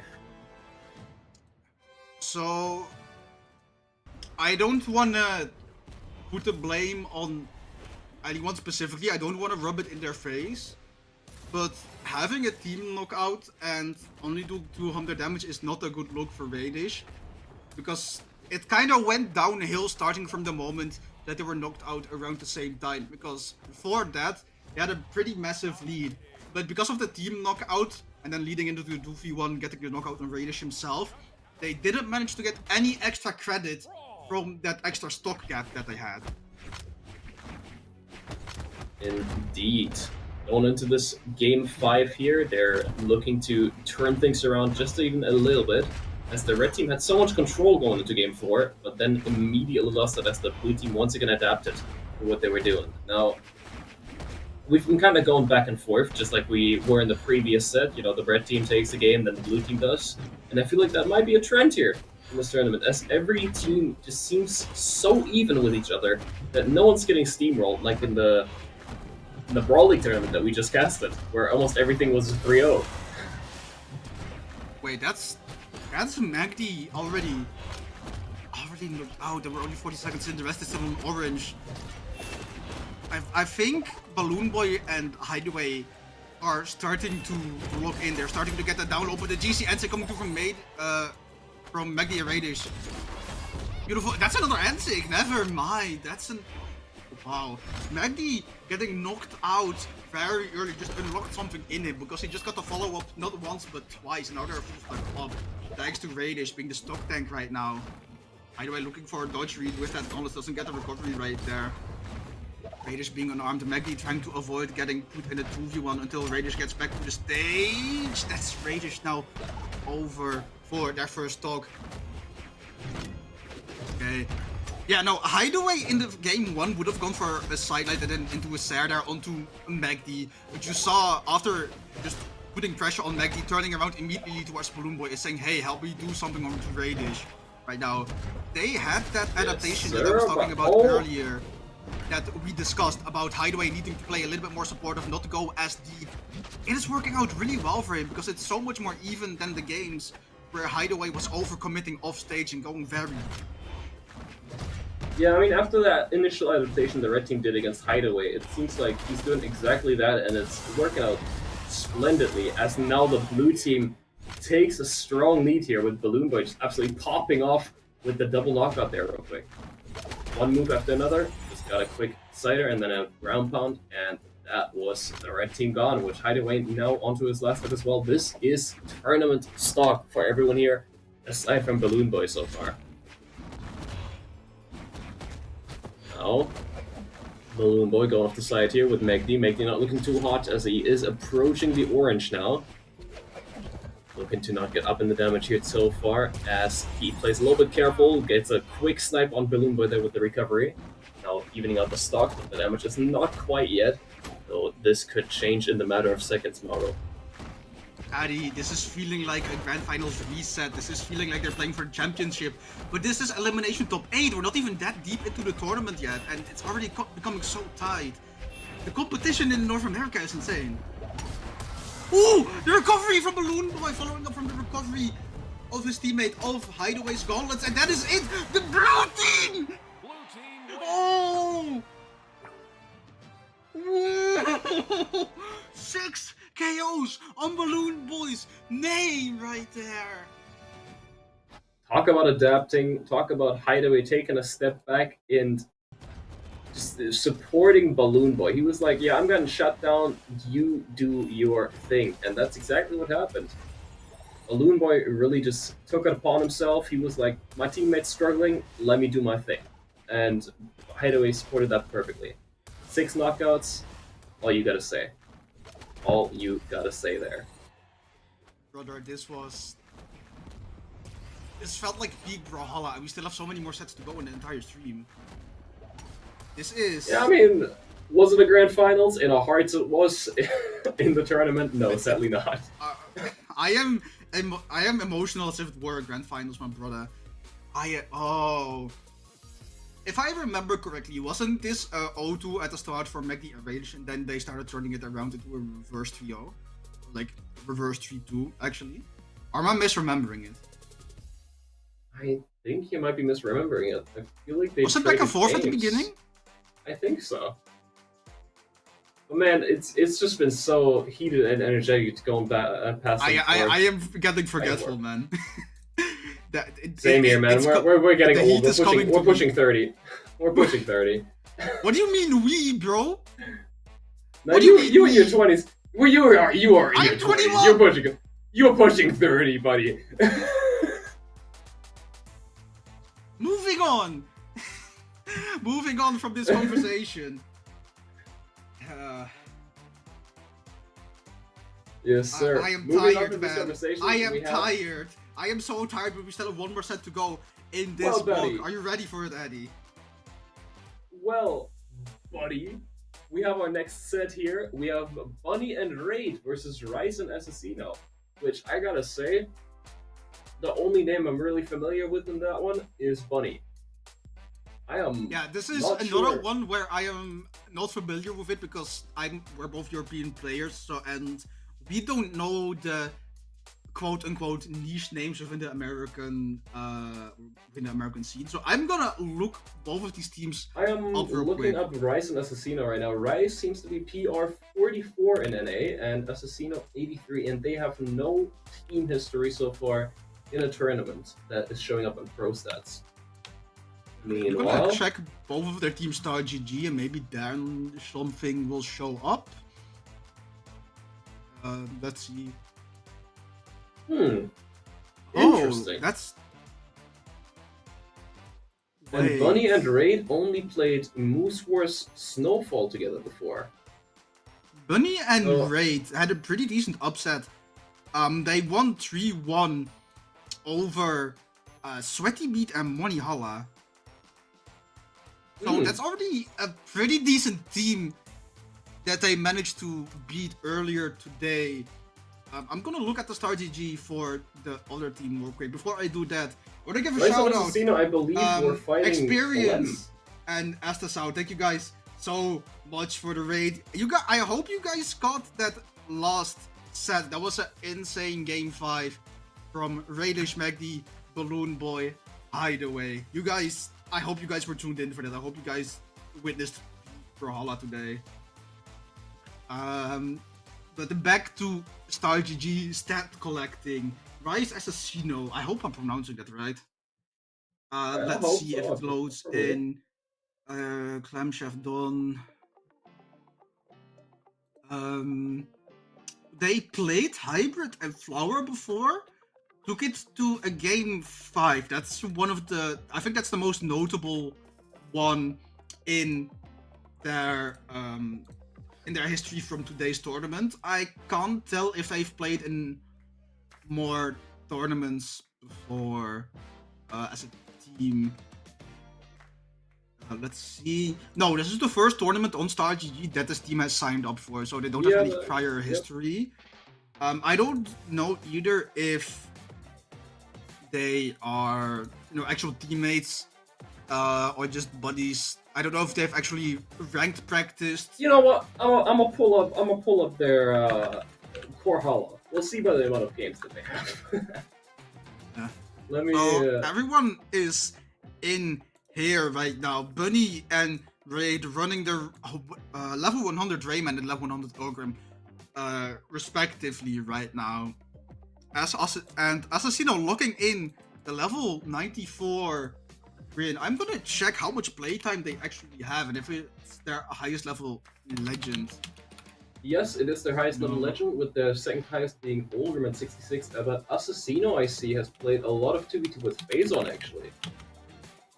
Really? And he plays a lot of 2v2 with Europeans as well. We got them playing 2v2 with Jesser, for example.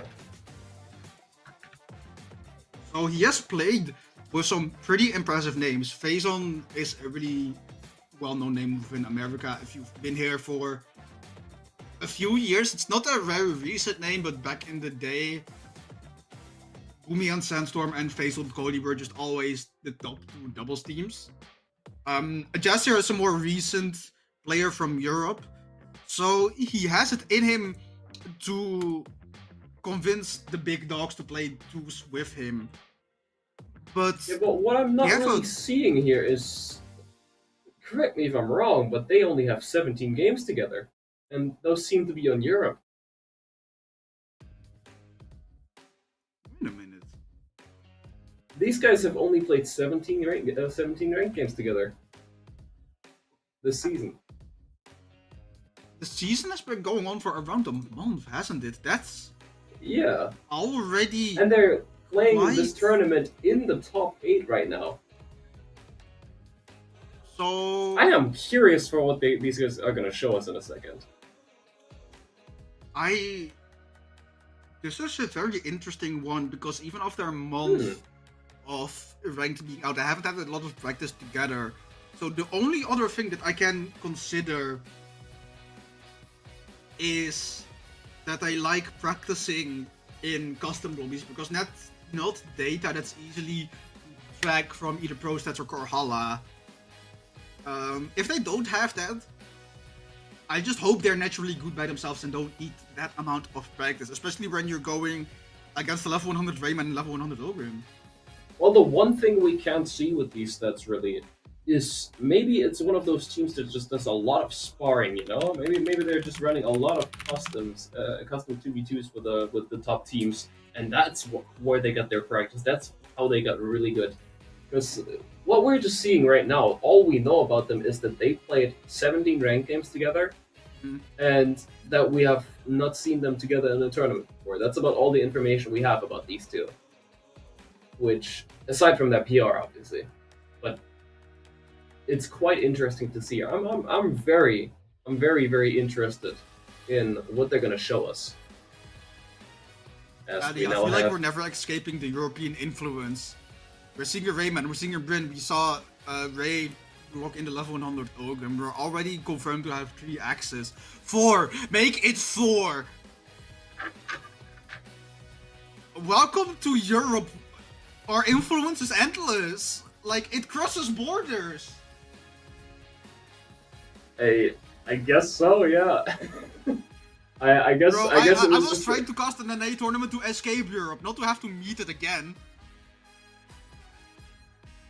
you know, sometimes when life comes at you, sometimes when life gives you lemons, you just gotta eat them.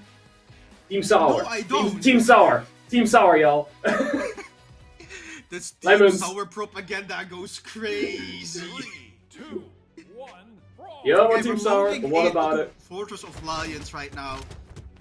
Bunny and Raid picking up 2 axes and really starting off strong. This is probably the most heavy weapon set that we have seen so far, because in the previous sets we saw a lot of Shang, we saw some Onyx come out, and we saw the Raidish signature Red Raptor.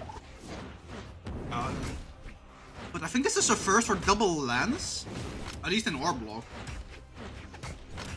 Yes. Alright. I mean, I don't think I've ever seen this many ogres in an NA2v2 game before, however.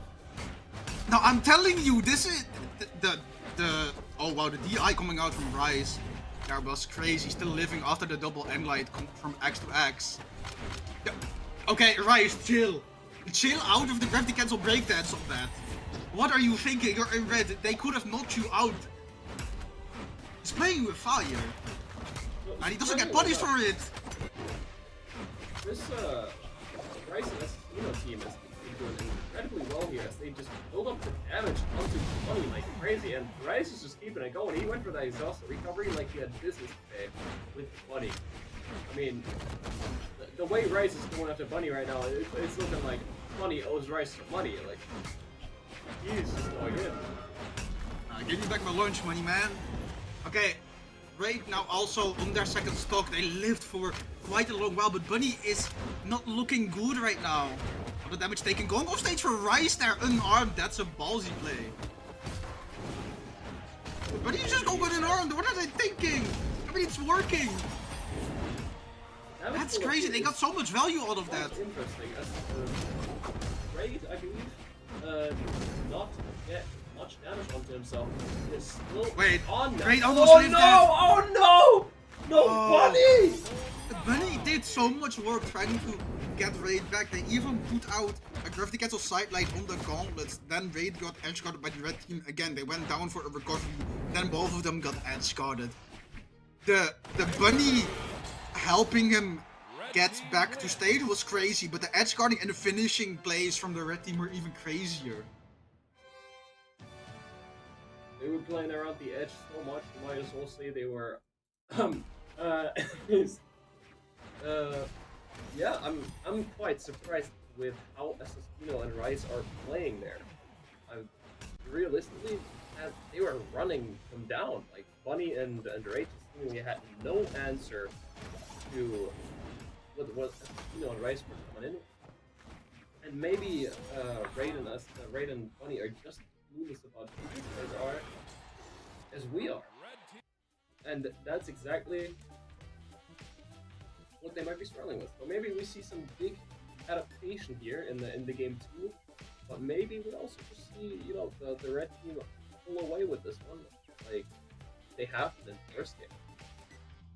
I'm gonna bring up something that we talked about earlier in our blog. I think that it was not even our first set, essentially just before our first set started. We were talking about us being EU players casting an NA tournament, and we were having a discussion about the differential in playstyles between regions and how certain information just flies over, you know? Yeah. You were mentioning that Rice and Assassino played their 17 games, which is quite a low number, on European servers. They did. They have that European experience in the back. Maybe that's the thing that helps them win this, because they're going up against 2 NA titans right now. But they just don't. European player try not to bring in copium to make your region better. Challenge. That's not... Okay. Nah, you're going. I try to do analysis and I'm getting flamed on mic. Nah, see how it is. Moving on. Quadruple X. Just swinging right now. Yes, I'm seeing so many dares. I'm seeing so many dares. What? I'm just seeing 4 axes swinging right now. Jesus! Oh my The god! Sarah connection was crazy. Assassino being disarmed off that. Get the spear. Raid is going did crazy. amazing damage onto Rise. Right now the red team has a double edge guard. Isaac avoided. DC and Sick didn't go. I'm not sure what happened there. It looked like it should have connected. Got interrupted and I'm not sure by what. Doesn't matter as the blue team still gets the recovery in order to take the first stop off the red team. Assassino now going over the top. Trying to avoid everything. Knocked out by Raid's axe right there. And now Raid the only one left on 3 stocks, going deep for Rise. Buddy trying to help out with the double edge guard right there. And Raid is just, there's no stopping them. Yeah, Raid is still holding on to his first stock here, and Rice is really getting up there in the damage. He is not Rice from League of Legends, he is Rice from Brawlhalla. He is getting hit. And just like the one from League, he is also a last cannon as he's hitting hard right here, but doesn't quite convert anything with that 3-piece. Oh, that grab. Oh, the funny angle! Strikes back again. You know, our good friend Polymonto always advertises the funny angle, so of course we have to do it. I've heard him say that once, and I've used it on casting ever since. Every time. It's just a good term. I love it. Every single time. There's no better way to call it than the funny angle. Exactly. Oh, Rise going deep. The Ogre Mirror Match. I don't think Raid dodged there. I like the idea they were trying to do a ground pound that was be slowing down across the wall, so still get that wall dodge, but they failed and misspaced it. Didn't have an opportunity to make it back. That was on even stocks across the board, across damage even. That's why everyone is either in the orange or in the yellow. Really looking the worst right now on the right side of the stage as the red team is trying to get a 1v onto Raid. Yes, sir, and they're able to get it. Not interrupted. Beautiful damage, evening out the game here. Sadly, hits his teammate there ever so slightly. Raid and Bunny also trying to get Rice out of the game here. They're really trying to target him out, but not quite able to do so. Bunny no recoveries. Assassino off the top.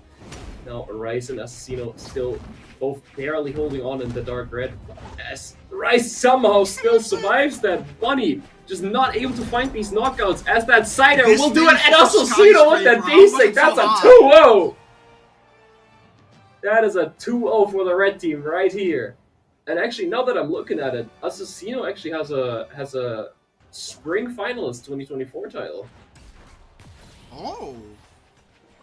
Was that a 1v1 or I feel like I 2v2 should though? have known from them before, and I feel bad for not recognizing that name if they're spring finalist. I'm checking. Assassino. Was that a 1v1? He placed 5th in the Brawl Ball Championship. I love Brawl Ball. I wish it was more mainstream. I really do love that BMG actually made tournaments for that across the year. For, like, this guy's Assassino's like a full-on Brawl Ball like professional. Like he placed 5th in the recent Brawl Ball Championship and in the in the big like Winter Championship that the Arsenal hosted. He placed 4th. Hey. Who has the right to say that they're not only a GOAT at Brawl Ball, but also top 8 at the Moose Wars? That's some insane bragging rights if Assassino makes it far. But I haven't been able to find yet when or who he top 8 within. Oh, I found it. Yes, sir. Oh. They actually 3-0'd Marckiemoo and Future Bubble in Spring Champs. And 3-1 Megdi Radish. Oh. Wait, and are you talking about Assassino 3-0ing? Yeah, Assassino. I haven't found who he was teaming with during that tournament, but they took down some incredible teams. They actually 3-1 Bunny and his teammate at the time as well. I'm impressed. Beautiful conversion coming out from Rice with that Sar. Evening up the stocks across the board right now. GC. Okay, that's like the most EU tech I've seen. I genuinely think we're in EU right now. Oh! I just got it. Sorry for being so out of the game, but Assassino actually teamed with Soul for that one. Which Soul and Winter we were watching just earlier. Now we are getting some lore here on Assassino. The Moose Wars lore goes crazy during Sub-Zero, man. we doing that esports research. But back to the actual game, Assassino and Rice once again actually in the lead. They're looking incredibly strong here against Bunny and Raid. Beautiful follow up there on the Nair. Didn't have the position or the opportunity to go for a downlight there. And I'm really just seeing such sheer dominance from the red team here. The blue team needs something, and it's gonna happen fast, as they're getting up there in the damage as well. With Ray just getting hit by an incredible slide charge desync there. Bunny charges that downsync as long as he can, but isn't able to outspace the option selected by Rice, which Rice is still on his second stock. He's still not down to his last, and Assassino hasn't been hit, which I cast his curse that right away. Nice little 3-piece from Raid there, trying to force Assassino onto the edge. Even though he was out of options, Bunny wasn't quite able to convert anything onto Assassino there, but the damage is getting up there just a little bit as well. If the blue team plays this right, they have a target in Assassino, and they could potentially get a 2v1 situation against Race, which he's covering really well here. Oh, beautiful stuff by Raid. Massive Raid damage is output. bringing this back. They Oh, want to go for the but game Raid- 5, but it's too little too late. Raid Bunny just is got one raided now. hit away from not just losing their stock, but losing the tournament run from here. Okay, maybe 2 hits that Nair did not knock out. Nair off the wall as well. He weapon throw, Nair him there. Rice is playing Oh, yeah, no. confident. Oh, yeah. Oh my. Red team wins. Is that an upset? I assume I'm gonna so. double check it. What is their seed for this tournament? I'm gonna look at it right now. If Seed 12, actually. from Assassino? Yeah, from Assassino Rise. What was the one for? I'm gonna check it. 16. Bunny and- 16. So technically not an upset, but it Not feels like an- one. It feels like one because I expected Bunny to be seeded. Maybe it just feels like one because we don't know these two. I think that from that what is we it. just It saw, felt like Assassino is like crazy at the game, and Rice was popping off. Rice was helping Assassino, like they were just helping each other so well. And just look at the damage distribution. Rice as well doing 102 damage unarmed. 102 damage unarmed is crazy. That's almost the same. That's 38 damage away from how much he did on that lance. Let that sink in real quick. Bro did just as well. Do let on that sink in the no house. weapon as on lance. I gotta say, after this one, me personally, I am now a big Assassino and Rice fan. I didn't know these guys before this one. Big up the Assassino Rice team. Hell. Big up Assassino yes. Rice. These guys are goats. These guys are I love crazy. this. I am now officially an Assassino and Rice fan. Love to see it. Official fan club. Let's get it started. For real, man. It But, felt like not a setup. Like I don't know. Bunny is a more known name within the community, so even though For the sure. seeds don't reflect it, that's why it felt like an upset. And I was asking, what are the actual seeds? Is it actually an upset? But wow, is that the first? I'm gonna check record real quick because I don't think we've seen a 3-0 until now in top 8, have we? I'm gonna double so check far, it. no. Oh, we actually have Fakey and Snowy through Future Bubble and Marckiemoo. Oh, you're right. I wrote. NA gameplay takes a lot of effort for me to cast, and it's just going to my brain. I'm getting so forgetful. It's also like 2 AM for the both of us, man. But I think that is it for us, Addy. Are you mugging again? Stop No? No, Stop it. I would never do. Bad Addy! Bad Eagle Addy! What the? Oh, I'm sorry. What on earth? What are you babbling about?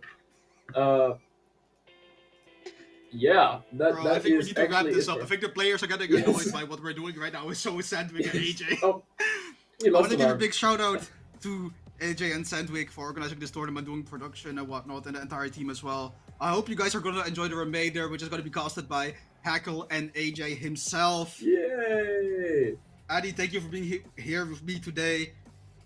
Thanks pleasure. to Moose Wars, thanks to AJ for allowing me to cast Hey, Moose Wars for hey, the first hey. time. before you go, show them your crazy Gengar sweater. Of course. Stand up, man. This is my Gengar Christmas sweater. Wait. Bro's wait. wearing a Christmas sweater in February, but it's It is fire as hell. cold. It It is is. freezing, man.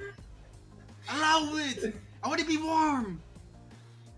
Yes, sir. I Again, mean, thanks to AJ for allowing me to be here. I hope the chat and all the viewers enjoyed my waffling. Eddie, do you have any final words before we go away for Yes, small sir. I break and mean, go to Hideaway? I had a blast casting a Moose was here for the first time. Sadly, I'm usually not able to cast NA tournaments because they're usually on Sunday and I gotta go to work on Monday. But now I got the opportunity to cast on a Saturday as well, which this was a blast. This was really fun, and I hope I get to do this again in the future.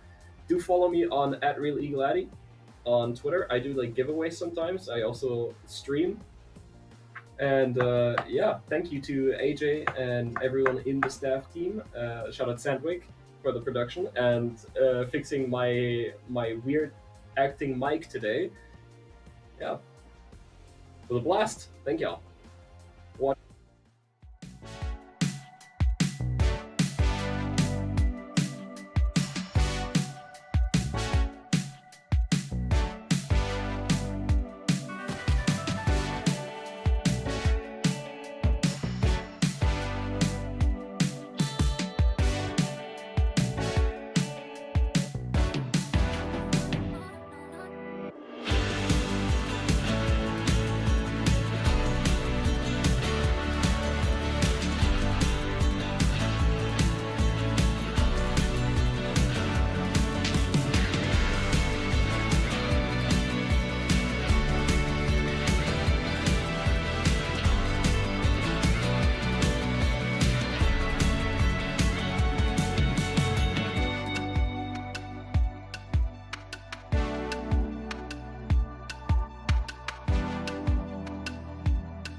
Ladies and gentlemen, welcome back to Moose Wars Sub-Zero. Sorry for that little wait there, I had to get some stuff done backstage. My name is Hackle. I'm returning here with Eagle Addy. How are you doing today, my man?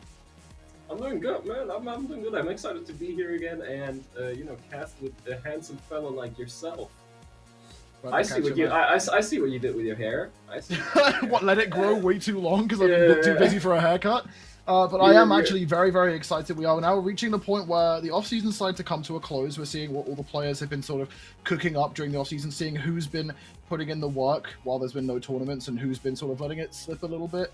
And this upcoming match is a really interesting one because I, in my predictions, would have had this as the grand finals. These are two teams that are really, really accomplished. One team that has gold medals in their region, one team that got top 3 at BCX.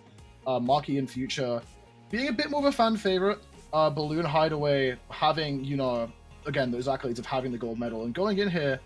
I've been sitting backstage questioning, why are we seeing Marckiemoo in the Olgrim? I've been questioning this the entire time. I'm so happy you actually spoke about this. I was questioning it the entire time last time I cast it together with Mauro. I was like, is this just normal? Is no one's gonna mention this?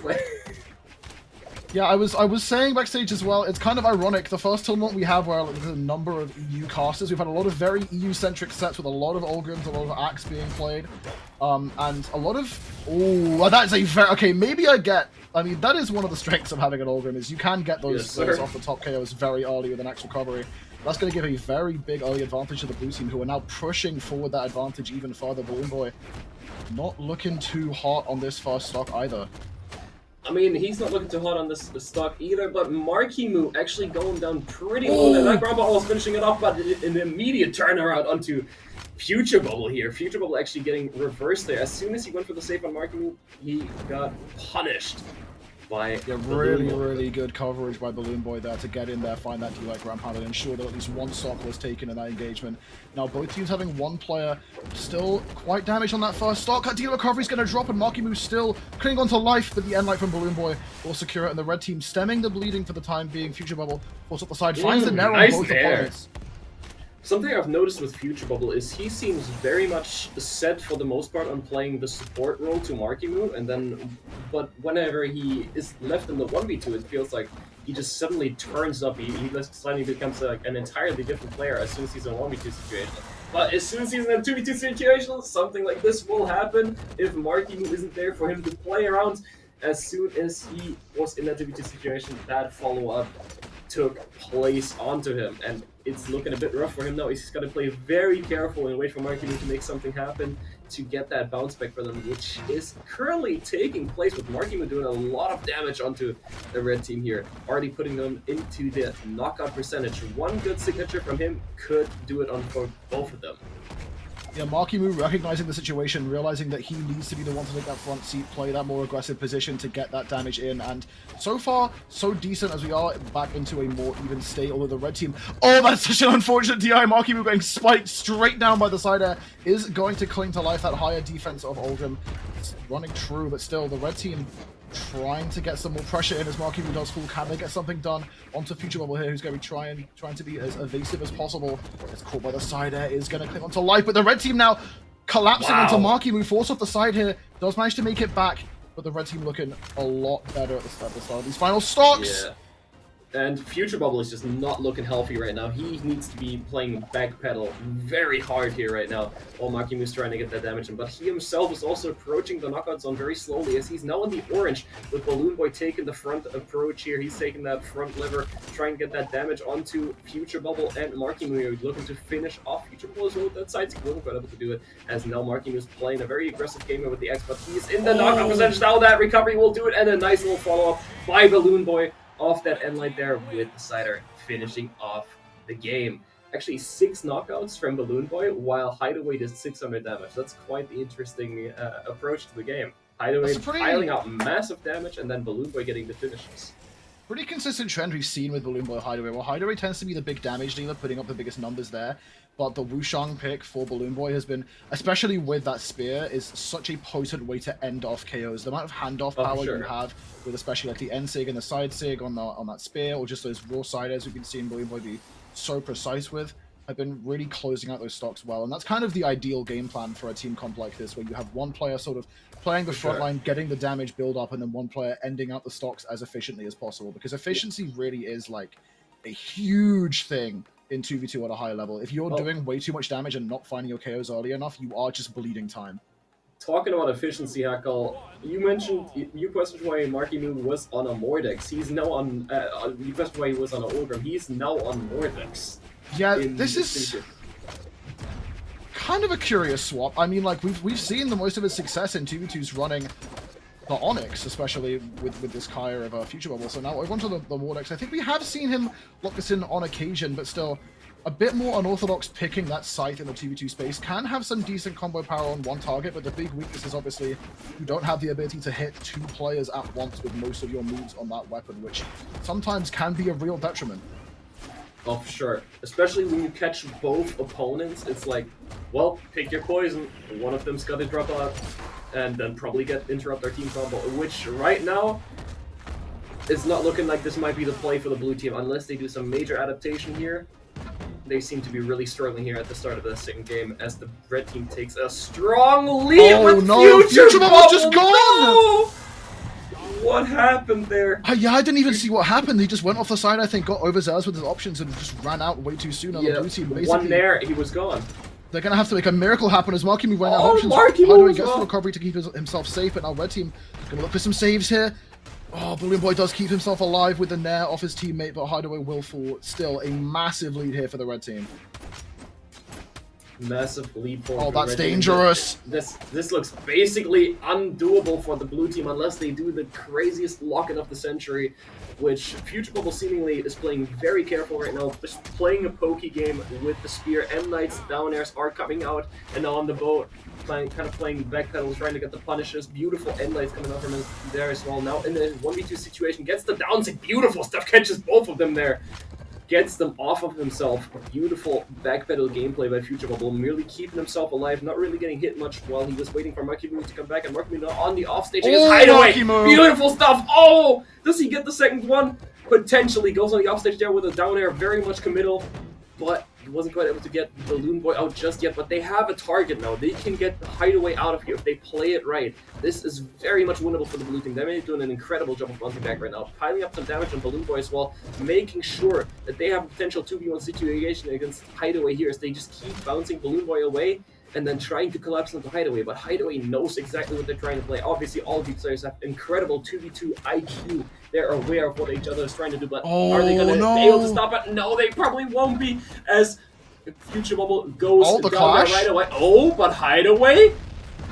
Oh, gets the save with that chase dodge. If that was a 1v1 situation, that was very much doable for Marckiemoo, but now it is once again a bit of a difficult one as he gets the down air ground pound there. Now keeps it going. Cider comes out, doesn't quite finish. Oh, yes, it does. He doesn't get the player on. This is possible for Marckiemoo. Gets the finish onto BalloonBoy. If he gets a 0 to death here, Marckiemoo can clutch up the most crazy 1v2 of this tournament so far. This is a pretty storied matchup in terms of 1v1 players as well. BalloonBoy and Marckiemoo have a pretty accomplished record against each other, but we do have to keep in mind Marckiemoo is in the red, although BalloonBoy, not known for playing that spear in the 1v1 space, primarily has been playing the Zariel and Diana in ones, so currently with the spear in hand, might be suffering a little bit more than if he had the gauntlets, looking to just not overextend, looking to try and find the safest options to try and pressure out Marckiemoo, who has the gauntlets in hand now, and furthermore, wants that scythe. Decent punish on that burn dodge as well, despite being unarmed. Quite like that. What did he do? Just do it sightline into dash jump cider? On an arm? That was quite impressive. I haven't seen that in a while.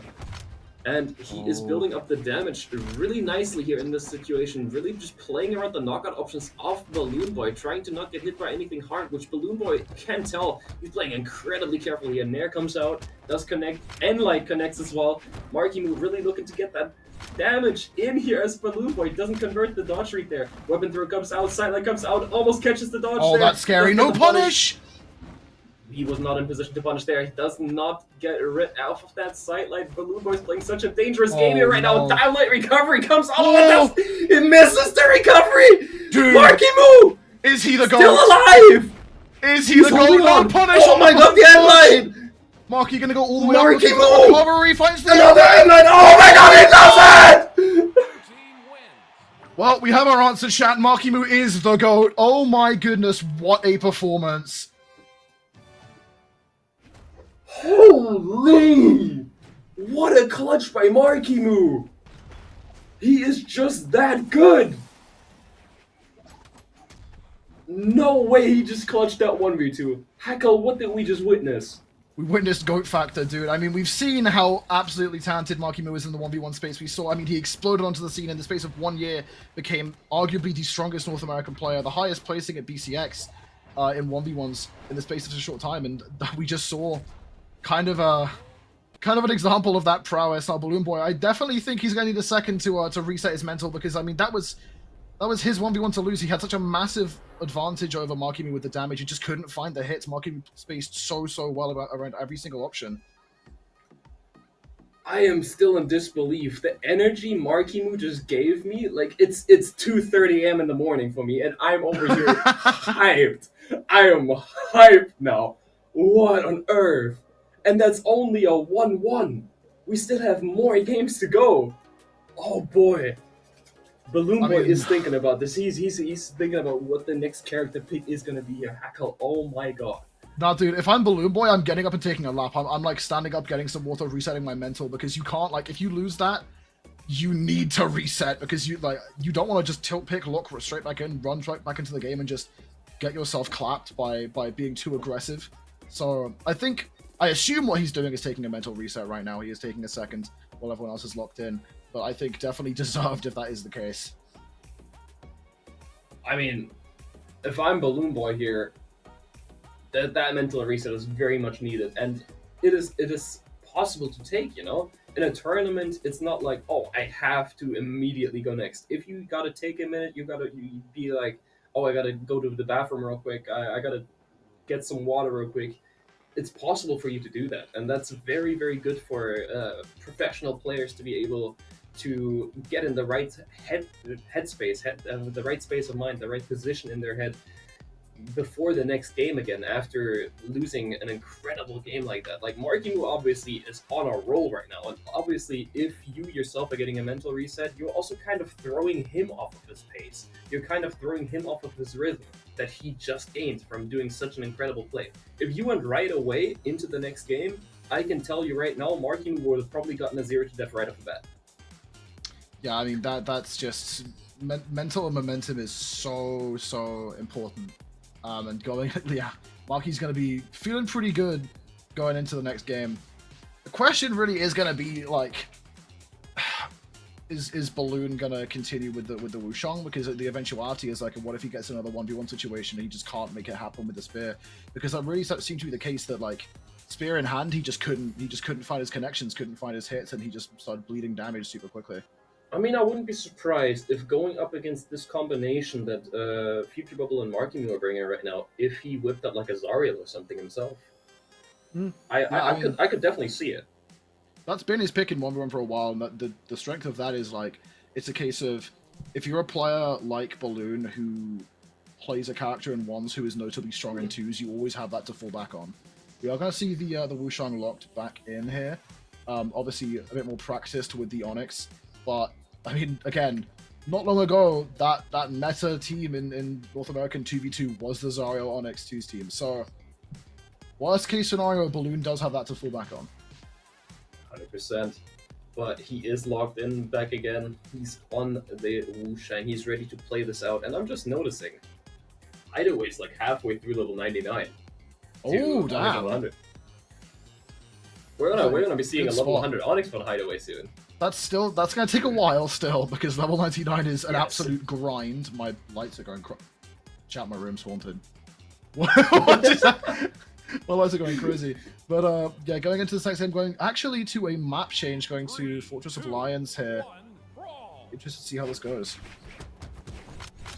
Yes, sir. Going into this, Marckiemoo obviously feeling some type of way. He's got that heat coming in from that last game, but how are BalloonBoy and Hideaway going to respond to that? How is Future Bubble going to play off of Marckiemoo here? That's really what I'm looking for.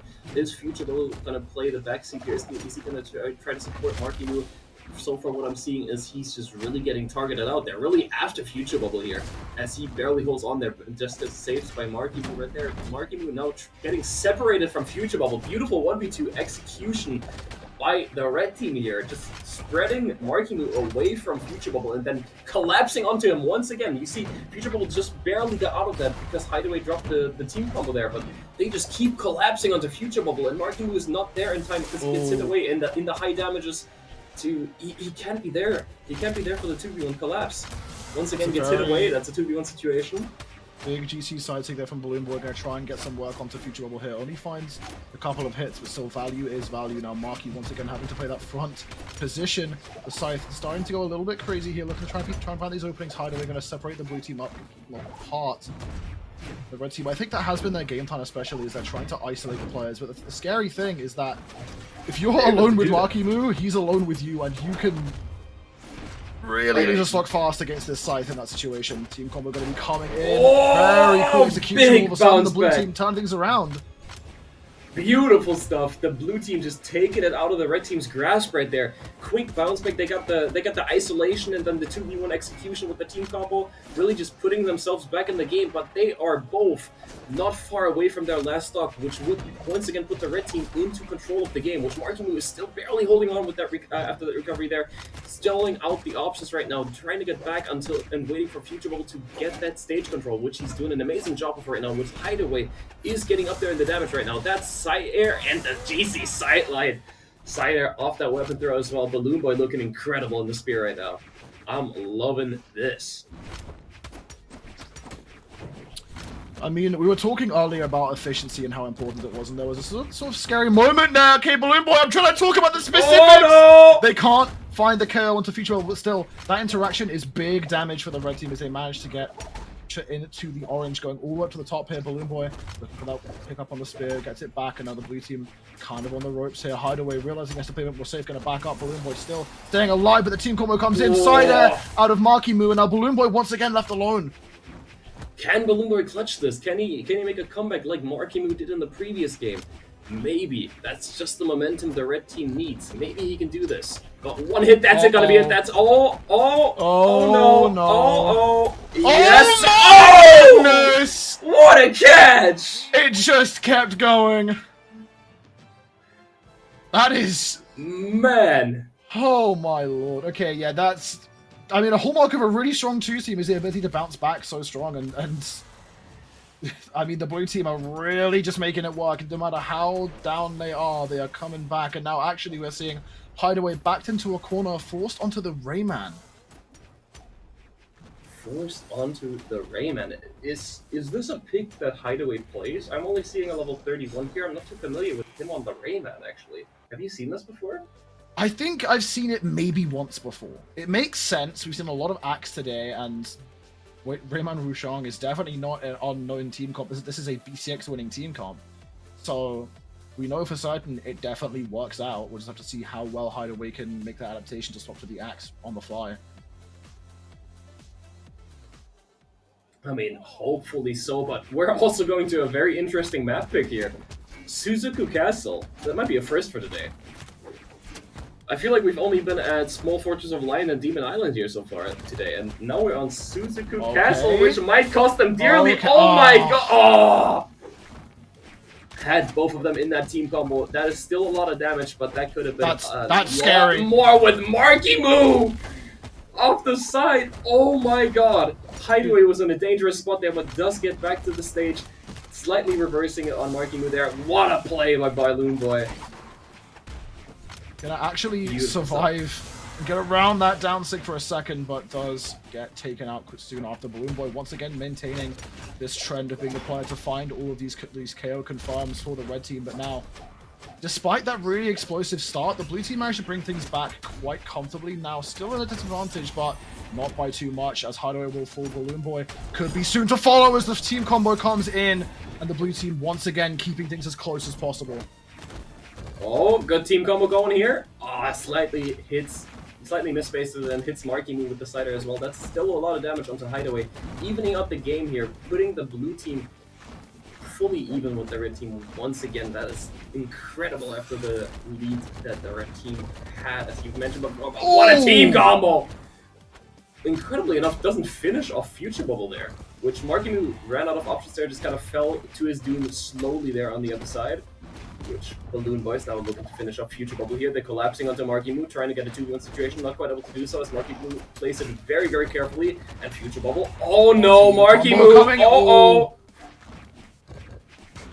I'm seeing a lot. Oh, BalloonBoy. Yeah, it's sort of getting a bit overzealous there, but I'm seeing a lot more refinement coming out of this game. A lot of the previous games are pretty chaotic, not that much room for big executions on team combos. This game has been very dense in terms of team play. And it's showing especially well for the red team as they are very strongly uphill. If they get Marckiemoo out, I mean, we haven't seen Future Bubble have many chances to really prove the 1v1 prowess too much in this game, on this set so far. It's mainly been Marckiemoo coming in, could be dangerous now. Things not looking as good for BalloonBoy.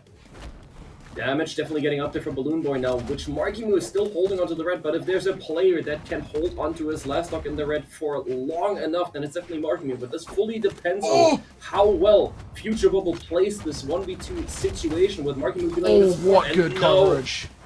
Great punish attempt by Marckiemoo, but BalloonBoy was one step ahead. This is looking like a game 5 right here, and you feel free to expose what we talked about right before we went live. Yeah. So before we came onto the stream, we were backstage talking about how we thought this first game would go, and Addy had the ghoul to suggest this would be a 3-0 sweep for Hideaway and Balloon, and lo and behold, I said it's going to go to game 5, and look what we have. The Rayman switch seemingly being an ideal swap here for Hideaway, working out pretty well. Yeah.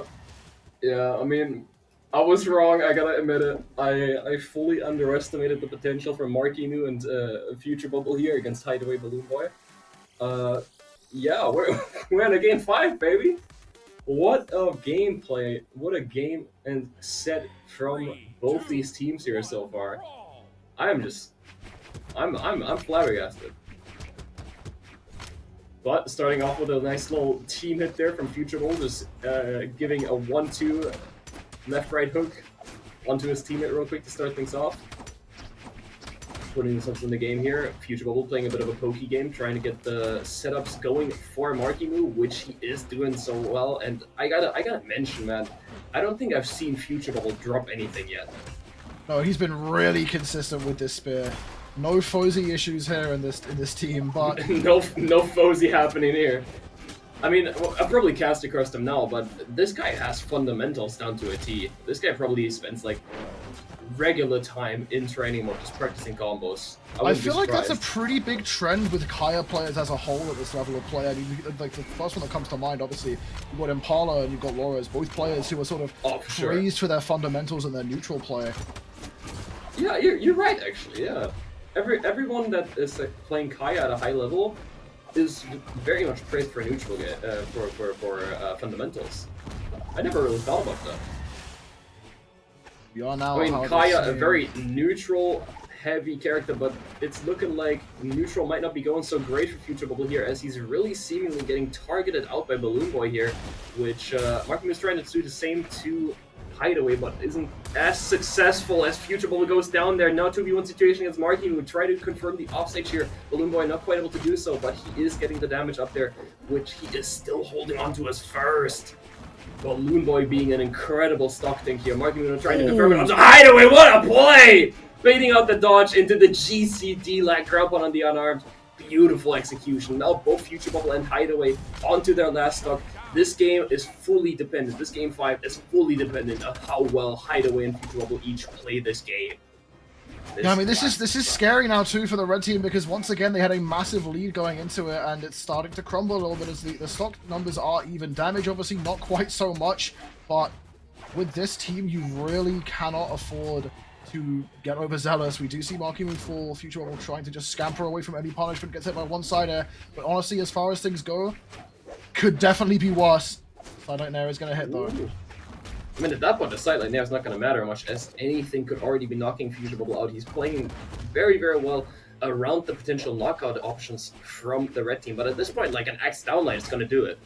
He's got to play especially careful, even around the quick moves, because they're all out to get him, which Marckiemoo is still trying to put a lot of pressure onto Hideaway. He's splitting BalloonBoy and Hideaway apart. He's doing a great job here actually on the damage build-up, as BalloonBoy is also getting up there onto the knockout percentage, but he's just not quite able to get over to Hideaway. He's just been purely in a 1v1 against BalloonBoy, while Hideaway plays it very careful as well, which Future Bubble now getting some engagement onto Hideaway there as well, and the downlight, the punish by BalloonBoy. Beautiful stuff. Can Marckiemoo do an incredible clutch like he did in game 2 again? Maybe, as he goes down onto his last stock now. BalloonBoy down to his last. Marckiemoo trying to get a knockout onto Hideaway here. Can he do it again? Hideaway's going to play very carefully, isn't he? Oh, that might be it. That's going to be it. Sir, that is it. May have been the GOAT, but that was just too much to ask. BalloonBoy and Hideaway clutching it out and finding the comeback. Marckiemoo and Future Bubble will be falling, and Seed 1 still maintaining their position in the tournament, albeit on the lower side of the bracket, but they're not out quite yet. I mean, they just moved on to losers semifinals. They just moved on to top 4. They are almost on the podium. They're still in it to win it. You know, as soon as you're on the podium, you are in contention. And I mean, at any point you're in contention for a win. But as soon as you're on the podium, you got that first place in your grasp, and they are hungry for it. I can tell from that gameplay they are getting hungry for that podium and that first place. They need that gold medal between their teeth. They do also have that lower side bar fight. A lot of pro players do talk about the fact that having that longer run through the lower side can be exhausting, but it can also be motivating. You fought all the way to get into Grands if you make it back to that lower side of Grands, and you've been playing for so long, you're hot, you're warmed up, and you're ready. Whereas if you're on the upper side, you might be waiting a while. You're sitting here watching those players play and not getting a chance to really stay as hot as you could be.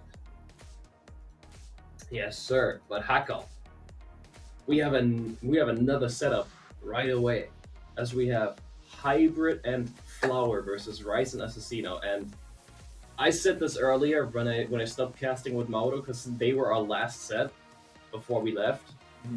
Rice and Assassino, I didn't know them before this tournament, but boy am I a fan of them now. Maybe because you're They an EU played player. incredible. I'm You're one joking. too. Yeah, you're one too. Go No, on. no, okay, but yeah, Rise and Assassino are two very, very skilled players, but I do see a lot of Europe in their play. I mean, they're running. I mean, it's Olga and Bryn. That's what we've been playing, and that is a very Europe-centric team. But still, going up against Flower and Hybrid is going to be interesting. We're probably going to be seeing two Olgrims. Bryn! Yes, Bryn, boy! we understand, Addy. You play broken. It's fine. Hey, you can But a Hybrid and Flower, that's going to be interesting because Flower's been a player who's been mainly known for his achievements in the 1v1 space, primarily, right?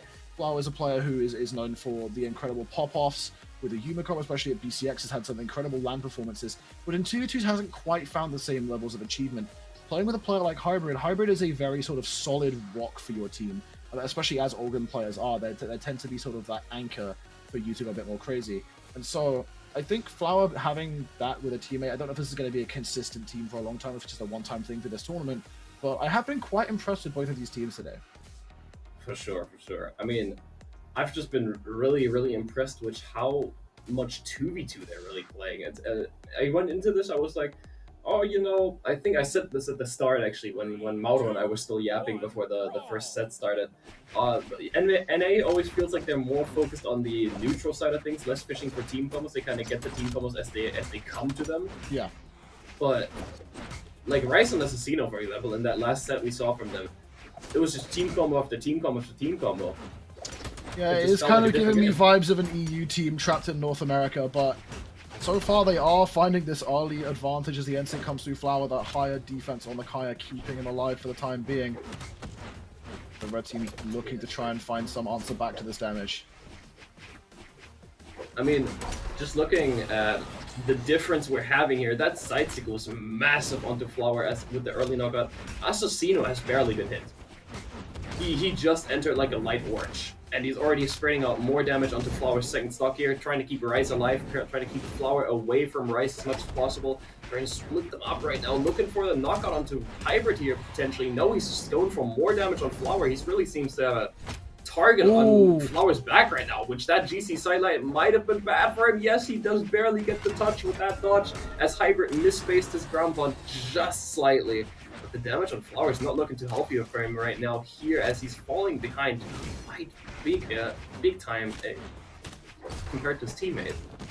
Flower, thankfully for the red team, manages to avoid too much punishment while left in the 1v2. Now, Assassino will fool the blue team. I mean, Rise just still going in, even in the 1v2, gonna try and get this punishment done. The GCNC could be dangerous. Hybrid manages to avoid the side air, turn things around a little bit. It still gets caught with the recovery as well. The red team damage chunking up, building up as Flower does fool. Hybrid could be soon to follow as well. He's out on the side. Assassino going for the poke with the side air. D-Sig doesn't connect, but Hybrid will still fool the blue team a big lead now. I love that. He knew exactly how to go for that X recovery to make himself get back to the wall and still get Hybrid out of there. And they reset neutral here, they go back to that stage. They're kind of splitting into two 1v1s right now, but great rotation from Assassino there over to Rice, but not quite able to cover him away from that edge guard from Flower as Hybrid was interrupting a lot. But man, Assassino is cooking on the axe. Heavy weapon. That man has been hitting. Yeah. leave my character alone. Don't mention anything. He has just been hitting move after move, really just reminding me of like a, sorry for the EU comparison, but he's reminding me a lot of Razorx right now. Yeah, that's a pretty good comparison. We are actually seeing a bit of a closer final set of stocks here as the red team have managed to bring the numbers at least even. The damage definitely not. Flower, nice pivot onto the side sig. Blue team looking to close things out, find that D-sig, and another D-sig on the opposite character. Blue team cleaning things up right at the end. Yes, sir. What an incredible first game from Assassino and Rice here, which, surprisingly enough, going into this, obviously because I didn't know them, I did not expect them to, first of all, 3-0 Bonnie and Raid, and now already take such a convincing lead against Flower and Hybrid in Game 1. But will that trend continue? I don't know, but I sure hope it does. I'm curious, actually. Let me see who knocked out Rise and Assassino. It was Hybrid and Flower. Interesting. Oh, what was the score on that? Game 5. Game 5. Oh, They're getting their run back. They are definitely getting their run back. It's quite interesting, actually, seeing them get their run back so late in the tournament when they just entered top 32 and lost to them there. I'm also interested to see the fact that oh my goodness, Rise. That's so much damage so fast. Immediately just collapsing onto Hybrid, who now is already entering the orange less than 15 seconds into the game. Flower could be soon to follow, as well as the blue team really pumping the aggression at the start of this second game here. And like, gonna come through. Man. Interrupt on the N-Sig is crucial there. Rice and Assassino on the Axe are just like a masterclass of how to play Axe on 2v2. Like, we keep saying they feel a bit like EU. I mean, EU gotta take notes from these guys. Yeah, they are making it look pretty effortless right now. Very impressive. Oh, again, interrupt Flower. The timing on these interrupts with the bow has been very, very impressive, I will say. And actually, the team KO going to come out of Rise. Struggling to close out the stocks here in this second game. Flower finds the ground pound. All of a sudden, the red team's in the lead. Yes, sir. The red team is in the lead as the blue team has had a bit of a series of mess-ups here, a few slip-ups, but they bounce back right away as they got a beautiful execution there with the 2v1 situations. Somehow during the 2v2 created an incredible situation there for themselves, but the damage is even but Flower dropping the Tomb combo there. That could have been really bad for the blue team as both of them got caught there, but the damage is still piling up slowly. Flower has only been touched once here on the second stock while they are approaching the knockout zone right now. Rice trying to pile up some damage onto Hybrid there, not quite able to get much going off of it, but Hybrid now approaching the knockout zone as well. Blue team holding on really well with Rice off the side there. Prove yourself and Rice. Oh my god. Assassino trying to keep it going for a second there. The N-Sig will come through, causing the Bryn to fall. Rise holding onto the stock, but gets caught by the recovery. Another blue team once again very narrowly behind. Yes, sir. The blue team still gritting their teeth, holding on really strongly here, but can they bounce this back? I don't know. Hybrid is starting to lock in here. He's taking a lot of stage control. Assassino's getting hit up the top onto the orange here. Not looking too hot for him right now. He's getting really up there in the damage. Assassino's like a good 2 hits away from getting knocked into round 3. While he is playing incredibly careful here right now, Rice is trying to relieve some pressure off of Assassino by getting after Hybrid, but is that really what he needs to be doing right now? Potentially Flower needs to be the target here. 2v1 situation, they're not quite able to convert anything 2v1 related onto Flower here. Flower plays very careful, he's hugging that edge. He is going around, he's using the platforms, and now we're back in a 2v2 situation. Assassino is still very much aggressing, which doesn't end too well for him. Rice tries to go for a quick cheese knockout here. The typical Lance gimmick with the sidelight dare ground pound that every Lance player goes for at least once in their life. He wasn't able to confirm anything off that though, but the damage is up there. Some good Lance reads that he's been showing us so far could be the turnaround point for him here, but he's not able to do so. It's that beautiful inward dodge read by Flower with that down sig. Knocks him right into round 3. Oh my goodness. 700. Look at those numbers. Yes, sir. I was thinking of picking up at the end of the last game. Both Rise and Assassino had almost like, they went to like 520 damage. It was pretty even, but that was Rise's world, and we were all just living it out. Unfortunately, the teammate couldn't pick up the slack, but we're going into game 3 here. Hopefully the blue team can sort of bounce back from that close loss. This is Rise's world, and we're happy to be living in it, but Flower and the Hybrid do have different plans. They're like, this is our world. You know, this is our world. You can do 722 damage all you want. We got your teammate on lockdown, and we are going to 2v1 you. If you don't change anything here, if you don't adapt, this is going to be a rough one for you. So I am excited to see what the blue team's change of game plan is here in game 3. Well, right off the bat, we're going to be leaving the dome and heading over once again to Small Fortress of Lions, and now blue team trying to open up a bit more aggression here. Assassino slowing down notably a little bit, going to go for the punish that gets interrupted and clashed out, unfortunately. Rise still putting out this punishment. The axe swings, doing good damage. Assassino could be in trouble. Rise trying to relieve pressure for his teammate, but he doesn't have the options to even get back. Now Flower playing this front edge guard line here, applying the pressure with his positioning. Rise gets over the top. Rise in a bit of a rough spot here. He is out of options, and Flower was juggling off the ground. Does make it back there, picks up the lance again, which he has been looking very, very good on so far.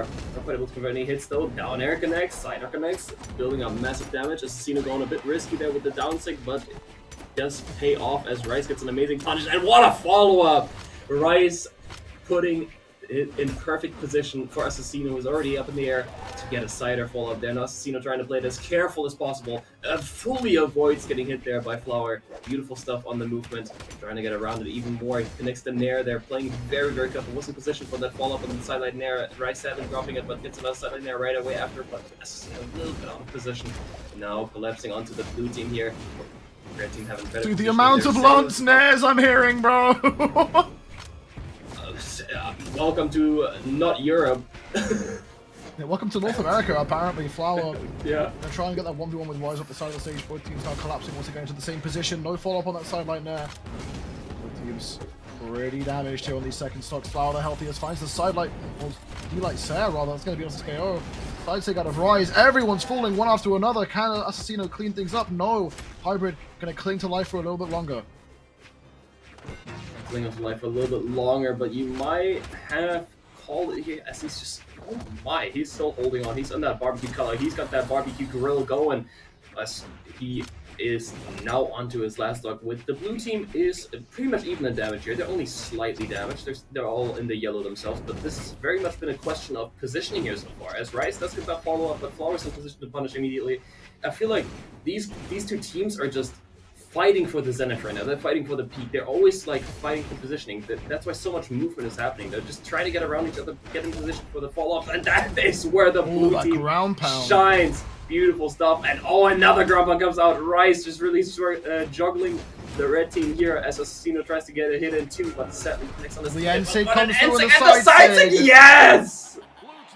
Blue team wins. Blue team coming Popping out on top off. here in game 3.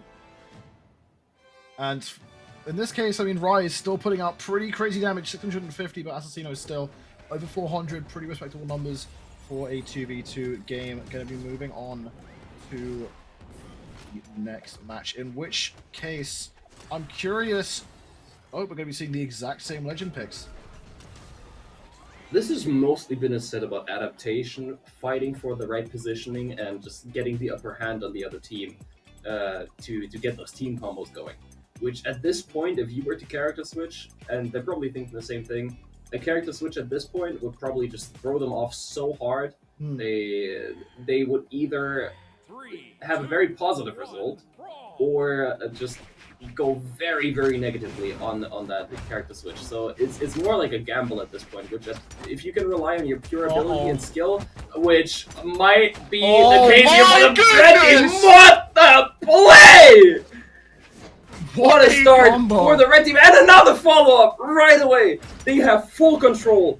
Hybrid going for the end light there. He does get knocked out of it by his teammate, but what a start for the red team here.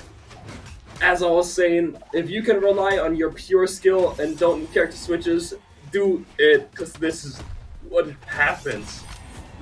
I mean, I was talking earlier about the fact that their first set between the two of these teams went to Game 5, and with how this match is going, I think it's entirely possible we see another.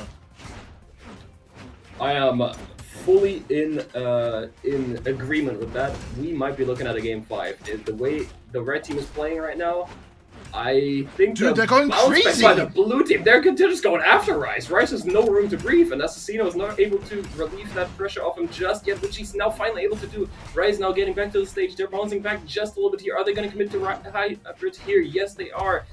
Goes for a very interesting GC NSIG. They're not quite able to convert anything off of it. It does bounce back. They're beautiful stuff with the two sideline nairs, so I'm not able to get the knockout on Hybrid there just yet, but the damage is getting up there. Beautiful NSIG on the reverse light charge. Now they need Flower out of here. They're getting very ambitious. Double nairs there. Sadly only hits his teammate. In position though, going on to Hybrid. They're going for the 2v1, but they're just hitting each other a lot. You can tell they're both very ambitious right now. They know what they need to do, but they're not in agreement of who goes for it, as both Assassino and Rise seem to be going for the same options, for the same engagements right now. and it just results in them hitting each other. There's some miscommunication happening there in their subconsciousness of their GCD mind. light. Oh, what a ground That was ball. a very interesting punish there as Rise now trying to get some work done with this Lance, trying to stem the bleeding where he can. Looks for the recovery right there, would have been perfect, but Hybrid now returning the favor as Assassino does find the KO onto Flower. Both Lance players going out drops the over knockout there. edge. Not able to confirm the knockout onto Hybrid, and Rice is getting up there in the damage. Hackle, what does the blue team need to do here to get a potential win out of this game 4? Honestly, slow down. Both teams have been playing very high pace, and when No. you're fighting a team like Flower and Hybrid, sometimes you can't afford to play to their pace because they will just shut you down. Rise and Assassino seeing that first hand here as we do get another game 5. We see another game 5 here, and man, am I loving it. Man, these 2 sets back to back are just the peak of Brawlhalla. I love when 2v2 sets are like this. They're just going back and forth. They're fighting for the upper end. They're fighting with team combos. They're fighting with pure strategy. It's like 2 strategists are meeting each other, and they keep one-upping each other. And then it's just a question of who comes out on top in that 5th round, which we're about to approach now. And I mean, the red team was looking incredible there, but blue team definitely has some adaptation in the back of their mind here. My concern also is, what if the blue team sort of used up all their gas early on? We saw how dominant they were in game 1. Maybe. It's entirely possible they sort of came in feeling hot and sort of just like slowed themselves down on accident by just not being ready for the answer back. As already Assassino entering the orange on this first stock. Red team, the amount of space that Flower is able to control with that spear is so terrifying. As now a bit of team damage does come in, a much more scrappy start to this game for sure. Definitely a bit of a scrappy start, but it seems like the red team is once again coming out on top. The blue team not quite yet showing us the adaptation that they need here, but Rise off the top does get chased by Hybrid there. And the Cider will do it. Hybrid, Rise the first one to go down here. Assassino not following after, as he does go for the sidelight there and tries to go for a hit on Hybrid. Not quite able to convert anything there. Rise goes for an incredible Cider there, but the GC down sig spikes up the wall, gets Hybrid out of there. Now Flower, the last person to hold onto his first stock, he is only in the orange actually. Quite a good job as a stock tank here. Yeah, Flower, the only person clinging onto the first stock. Blue team looking to try and take that away, but they just can't get in on him as Hybrid doing a good job of relieving the pressure onto his teammate. Zeno now once again being the more damaged player in the blue team. Rise trying to relieve the pressure, finds the side right there, goes for the ground pound, does manage to land home. And now Hybrid left alone. Takes one there and his teammates back in the fray. That is not good for Assassino right there. Beautiful team combo with the red team. Just taking Assassino off the top.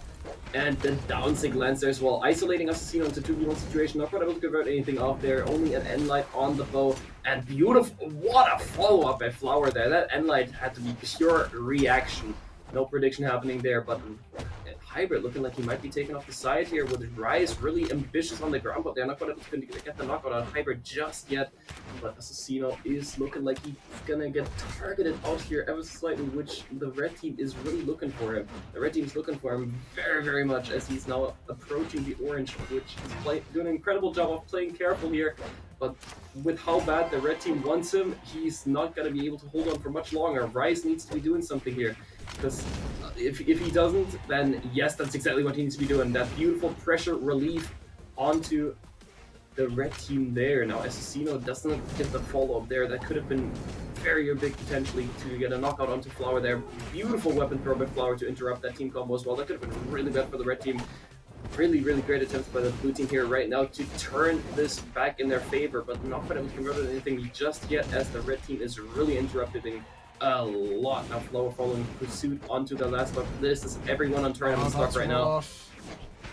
The blue team needed to find a collapse onto Hybrid there if they wanted to make this game a bit more winnable while they had that 2-1 situation, but Hybrid manages to make it out pretty much unscathed, and the red team now just have so much room to work with. One good conversion. Oh, what a nair from Assassino! Unfortunately, not long lived.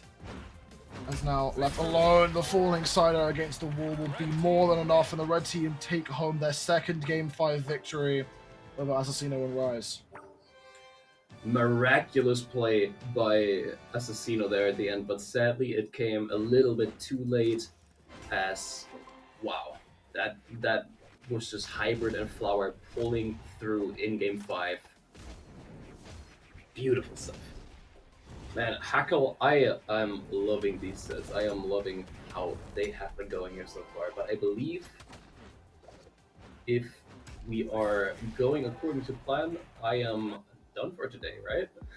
Yeah, it does seem that we will be going to a quick break right now just to get things sorted out. And then right after that, we'll be back with even more action with top 4 here at Moose Force Sub-Zero. So anything left to say for you, Eddie?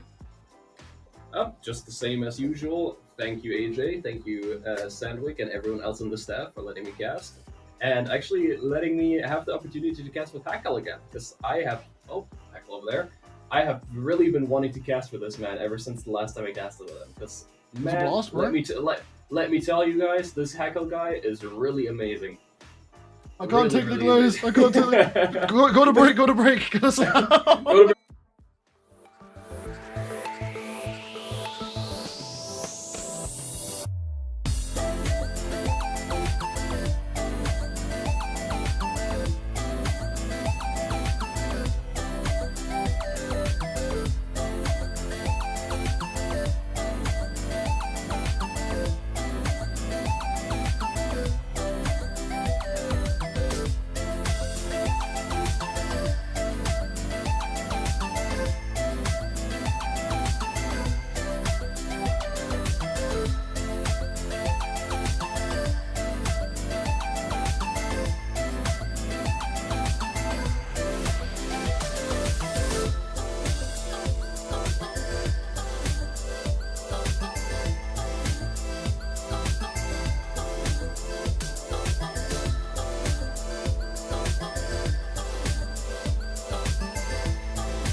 16 rings on a Malibu sky, take it up to a level where it satisfies. Alright, well, alright. It just don't matter what the people say, there's enough real love for us anyway. Alright, 16 rings on a Malibu sky, take it up to a level where it satisfies. Alright, well, alright. Well, alright,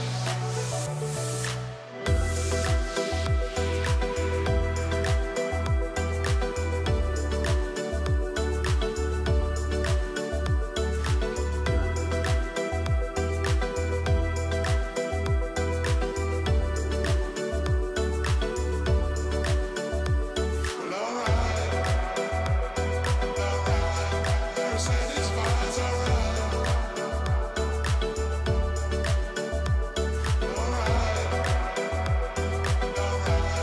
there satisfies. Alright.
Ladies and gentlemen, welcome back. Very sorry for all of the breaks and delays. We've got a couple of issues going on backstage, but we are back. I'm joined by a different European caster this time. That way. I'm here once again with Mara. Yo, what's good? We are going to be getting into the top 4 here at Moose Wars Sub-Zero. We have our players in the lobby waiting. We're going to be starting off with the winners final of Soul and Winter versus Fakey and Snowy. A very interesting match, sort of a clash of two very accomplished players, especially the 2v2 scene with Snowy and Fakey versus Winter and Soul, who are much less well known. This is a really nice clash and a really nice narrative of I want to say the old versus the new, but I am uncertain how long. Fakey's still one of the new, I'd say. Soul... Is he? Well, okay, he's been around in the scene for a decent bit of time, but like as far as the whole North American scene goes, he's not like an old head by any means whatsoever. He's still, and again, just outside of Brawl, he's a very young player as well. He's got a lot left in him. We're going to be seeing actually another double axe team here with Soul locking in the Rayman and Winter. Back on to the EU, grid. let's get it, boys. Of course, Snowy on the Onyx. I expect absolutely nothing less. At most, I would ever see Snowy on something else. It would be a Rayman, maybe. And of course, Fakey on that tried and true Kaya. I'm seeing a lot of trends here in North America with the character picks.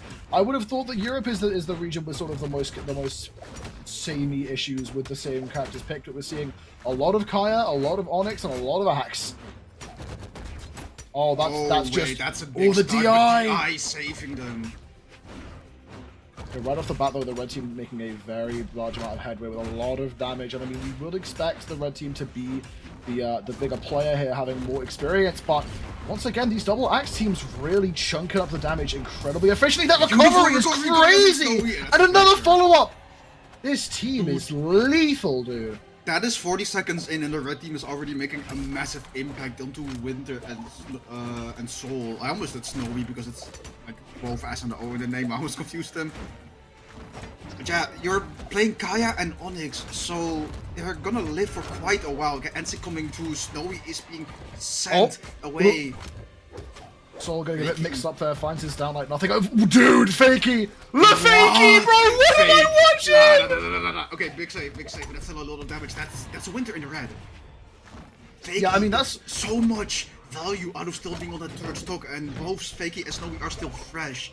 This is a massive lead, considering Winter is close to losing a second stock, and Soul is still taking a lot of damage and the disadvantage. Coming back from the stage, getting edgeguarded by Snowy, also losing a second before Winter does. Winter disarmed. Fakey going for that edgeguard, misses their weapon call coming through, gets another chance to get it there again. Team combo. Dude, Snowy, that target swap and that conversion to cover Fakey getting that spear combo is such good 2's etiquette. This team looks absolutely terrifying. This is the first time we've seen Snowy sort of do this well in a tournament in a very long time. We were saying backstage, he has a pretty big habit of not getting these deep tournaments, quite often DQing or not even signing up for these community tournaments. And so to see him back once again in such peak form is really, really impressive. The blue team really struggling to find these KOs here, as both red team members have been in the red for quite a while, but they just can't find their KO moves. And now staring down the barrel of a possible 4-stock as Fakey goes out, finds the deal like Grandpa, team combo comes in, the Nair is enough, and a 4-stock victory for Snowy and Fakey in game 1. This is both red team players doing over 500 damage, both having 3 KOs. Compare that to the blue team barely hitting 300 damage each. That was just a wash. If Fakey and Snowy are going to team for Winters and they're playing like they were in this game 1, I can see them hit top 3. I can see them even take the entire thing. They are looking fantastic in this set. We do have to keep in mind as well, Fakey and Snowy are not a accomplished team together. They're two absolute goats of the game mode who have one recorded tournament together, in which they podiumed. The first time they ever teamed together for a notable tournament, they podiumed, which is absolutely fantastic. But if, again, like you said, if this is going to be a team we come to see as a mainstay in North America, this is genuinely like a big threat to just dominate the region.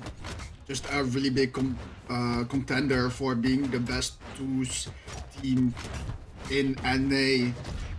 Honestly, if they're performing like this and I haven't found a teammate yet, I can see them tell to each other, hey, we did well during Moose Rush, you want a team of the year. Snowy and Fakey both taking their respective opponents of the blue team to the side and putting them in the red already. Snowy D-Light there, doesn't get the confirm, just gets Fakey. Trying to chase that with the recovery, and the spear takes a little bit of damage for it. Snowy realizing that he hit Fakey and didn't go for the nair to confirm it. That is such good etiquette. Realizing that, hey, I hit my teammate, it's not gonna be worth to get the confirmer because my teammate is gonna take a lot of damage from it. I think the big question mark for this game is definitely going to be whether the blue team can find the efficiency on the KOs, because their damage build last game wasn't bad by any means, but they weren't securing the KOs early enough. Fakey did fall there, although they need to get Snowy out of the equation here, because the longer they have Snowy alive, the more damage can get built up, and already, I mean, we're seeing Soul in a pretty dangerous spot. Team combo gonna come in, goes for the down air there. That only put them in barely orange. Kaya is just tanky like a decent coming through, deals a lot of damage to Winter. Dude, the consistency to wake up. We're gonna clash out with that recovery, looking for a deal recovery of his own on these gauntlets. The only player not in the red on the second stock. Fakey actually will fall to the recovery. Snowy looking to find an immediate trade onto the blue team. Can't find it. The clash comes through. Soul trying to secure the stock. Can't find it. Team going to come through. Fakey coming back in, swinging with this bow. Blue team trying to hold their advantage. The recovery's going to come through though. Fakey tries to go for the exhausted recovery for the second follow-up. Can't find the KO, but now both teams in a pretty similar spot. One player on their second stock in the red. Other player Punish on their interrupted. final. That was insane. I think Soul would have almost lost their stock there. But Winter coming in clutch with the unearned, interrupting Snowy's Enlight. Winter ended up losing their stock later on though.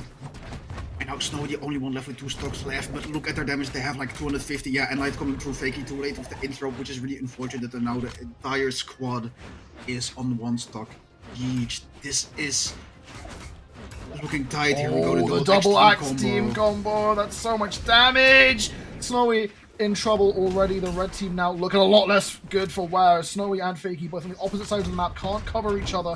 And light comes through. Fakey finds a single unarmed follow-up. Now over onto the bow. Can they make this happen? Soul way more healthy than every other player on the board right now. Side sig falls through. Snowy finds a delight there, but does fall. And now it's all on Fakey. Avoids the pogo.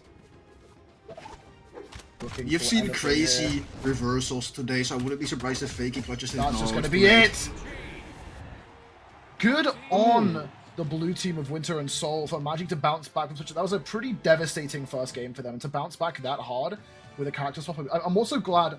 I was saying with Addy in the previous block that it's really important that you don't just throw a character swap in really late into a set if you're not 100% confident in it, because you might just end up playing worse. The fact that Winter recognized that was an issue and immediately swapped to Ulgrim off game 1 is honestly a good thing, because it means that he has more time to get used to this pick as well. I honestly wasn't ready for the character swap, but I am very much vibing with it. And I'm wondering if the longer the time goes on, one of 2 things is gonna happen. Either the blue team is gonna adapt even more, gonna get used to this character swap even more and start rolling even more. Or, second option that I can predict is Fakey and Snowy start adapting back and take it from here, because they had that first game with a new character being the Bryn, if I'm not mistaken. And it might have caught them by surprise, and they still didn't know how to deal with it since they haven't seen it before, they haven't faced that before. Also worth noticing, I did say it's sort of like an established versus not established team situation, but I just want to emphasize how big of a gap it is. Fakey, PR3 North America in 2v2, Snowy, PR9, Soul, PR22, and I can't find a PR for Winter in North American 2v2s. Might be our stats tool not working properly, or might just be a case of Winter hasn't played enough tournaments to have an established PR, and yet they are here guaranteed top 3 and fighting toe-to-toe with one of the most established pairs of players in the entire game. And they already took a stock and they're still looking close. The red team has a small lead, which they're only close to losing their first as well. Oh, Snowy saved Winter. Okay, Winter is still out of there. I was getting a little bit scared when Fakey hit the side there. That would have knocked out Winter, but Snowy had an accidental sidelight on Gauntlet that just has fixed knockback, and Winter just survived it after. Right now, red team, pretty significant lead, especially coming out from Fakey. Beautiful punish. Sees that Winter's teammate. Oh. Yeah, like he had a perfect recognition of I cannot go for the full combo because the teammate is too close and will punish me for it, so spot dodged and then went for something else. Great awareness. The amount of coverage the red team has as well, especially in the offstage, is really, really scary. The amount of times you've had someone, oh that's just a stock, bye-bye. The amount of times you've had someone like pushed off stage and the red team are both there applying pressure, Snowy gets up the side and Fakey's there hovering above, he's ready to get that extra pressure. Also the down air, but that's his first stock almost 2 minutes into the game. Wow. This is looking like another red team just rushing over them like a tidal wave. Look at Winter's damage. Yeah, no, Sarah, bye-bye Winter. And now Soul going off stage, being pressured by Fakey. Fakey just doesn't care. He's like, nah, get over here. I want you to be gone. This is my tournament to win. Okay, dude, I want some pros to start using eye trackers when they're playing, because I need to see where Fakey is looking at all times. This dude is perfectly avoiding so many punishes from the, like he'll hit someone and he has the perfect chase dodge, the perfect spot dodge to avoid that extra punish in conversion of what he's hit. it's really impressive. That is actually a really good idea for content. What's the content org that Cosmix is in? I forgot the name. Is it Neutral something? Yes, that would be great content for them. Think about it. Oh. Charging up that D-Sig, realizing they can get a bit silly with it. Gonna slide A little bit reminiscent of as Boomy well. in Pro Series. If you know, you know. There we go. Red team wins. So now it's Right, okay. 2-1. We do actually have a little bit of extra info coming in about Winter. I was not aware. We do actually have some stats. PR 65 in North America, still massively lower PR than Snowy and Fakey. Has been able to break into top 8 in a Moose Wars, but hasn't been able to find anywhere near this level of success in Moose Wars or Majors. Again, guaranteed a top 3 here, guaranteed a podium spot in the first Moose Wars back of the year. So very, very impressive here. Hey, shout out to Exu for being backstage and helping us give that extra information. Appreciate it, Brody. Going into game number 4, we're not seeing any legend swaps. So, this could be anyone's game here, because a lot of the times that I have seen in these sets today is just a lot of back and forth and adaptation in between games, and just like win loss, go to game 5. And I can imagine it happening here as well, considering how even this is starting off. The red team doesn't have that significant lead that they had in the previous games in the set that they won just yet. Right now, though, I will say Soul very healthy on this first stop. Finds the recovery, going to disarm Snowy. The side stick comes through. Fakey catching both opponents. Going to find the stock off of Winter. Soul clicking onto life, avoiding that offstage pressure. Goes for the DC, gets punished. Just one move from Fakey, though. Nothing too crazy. Going to try and split up the red team. Soul wanting to do it all here with the spear. I love from Fakey and Snowy that the moment they took down Winter's first stock, they were just jumping onto Soul like, yeah, okay, we got the time, let's do something with it. I know Soul will be screaming there, jumping me, help. They jump in me! Yeah, it's looking a lot closer this game. We are seeing the blue team keep the stocks even. Damage still very slightly in the favor of the red team. Fakey going a bit deep there with that ground pound. Snowy looking to find an opening with the cannon. Finds the Airlight. Does hit his teammate though, so they can't convert off it. That is another scary thing too. This red team is so good at finding these stray conversions off seemingly insignificant hits. Fakey is going to send Winter out to the right. Soul, big swing with that axe, getting some good damage on it. Both teams actually pretty even in terms of damage right here. Fakey hit by the side, actually going to fall. And the blue team having a narrow lead for the moment. Big combo Even and bigger. like 2 side stick. Keep it simple, don't overdo it, and just the 1-2 takes out Snowy. Now Soul is the only person on their second stock, and it's looking pretty healthy too. Snowy's putting a lot of pressure onto him, but just turn them into the red. They need some confirm, they need something to happen, otherwise there's a high chance that this is going to game 5. Snowy getting done dirty by Winter's Lance right now. Sideline now interrupted by Snowy. Winter isn't doing a lot with that lance, he's just hitting sidelights there over and over again. But that is starting to stack up so well because you're putting your opponent in a really desperate scenario, especially when you have a Bryn that has really like scary. both. Oh, Winter's gonna fall. Yeah, that's the one thing the blue team didn't want is, I mean, again, Soul, so healthy, but if the red team had that chance to collapse onto Winter, which they did, they now have that 2v1, and we've seen how potent this team is with combos. So now Soul has to play perfect positioning, perfect movement, cannot afford to get hit by anything because it's going to be immediately so much damage, as we see right there. Not quite the KO, but now gone from a pretty doable 1v2 for Soul to a pretty doomed 1v2. Needs to try and find something onto either of these players as soon as possible, but it could be too little, Weapon too late. starving doesn't succeed. Can't Wait, it even does, pick up Enlight. the weapon! Yes. Fakey. Weapon throw. Snowy going deep. Do not overdo it. Wait, that's your teammate, Snowy.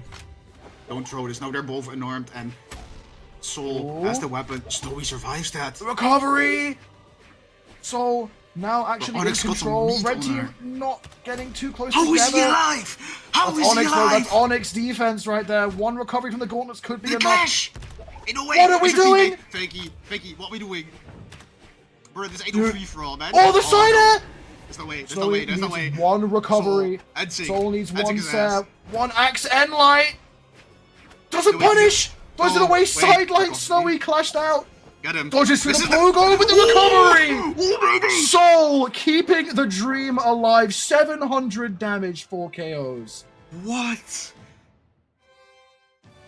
So, oh, brother, he was locked in. He had that high definition. He had that Ring video doorbell, man. He was so secure. He was so locked in that game. Dude, Soul, What? Soul was on something different that game. He was just so perfectly positioned for so many things, and Nah, that 1v2 was played very crisp. I mean, only got caught in that one conversion and managed to avoid so much more afterwards. bro was not just in Demon Time. I mean, he was on what's better than a Demon? Archdemon? He was on Archdemon Time. It was something crazy, dude. He was on something crazy, and it's but they didn't even want the set of that. Think about that. That was game 4. Now they're going to a game 5, and they might have to do it again. That wasn't enough. I ask for nothing less of the most momentous match of the tournament so far. And getting into this, immediately Winter taking a decent chunk of damage here. Fakey still untouched. Gets caught. Just a little bit of damage, but the red team seem to be largely in control of the pace at the start of this game.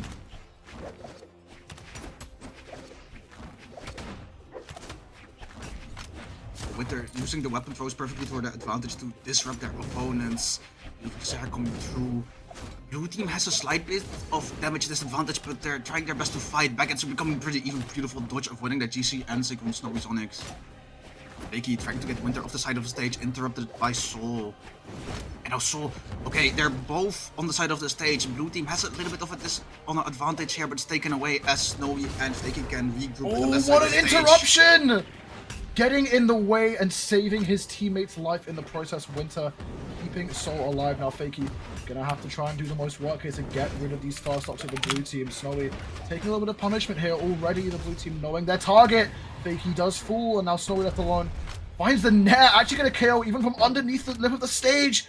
Scrambling back up to avoid that pressure from Winter. Now Winter actually the one player healthiest, which we haven't seen too much of this set so far. Snowy, wait, the end light didn't go through because Soul interrupted his teammate Winter with a down air on the spear. And Winter is still living. Bro, these interruptions are insane! How is Winter still alive? He should have been using his With the double net. Snowy gets the third!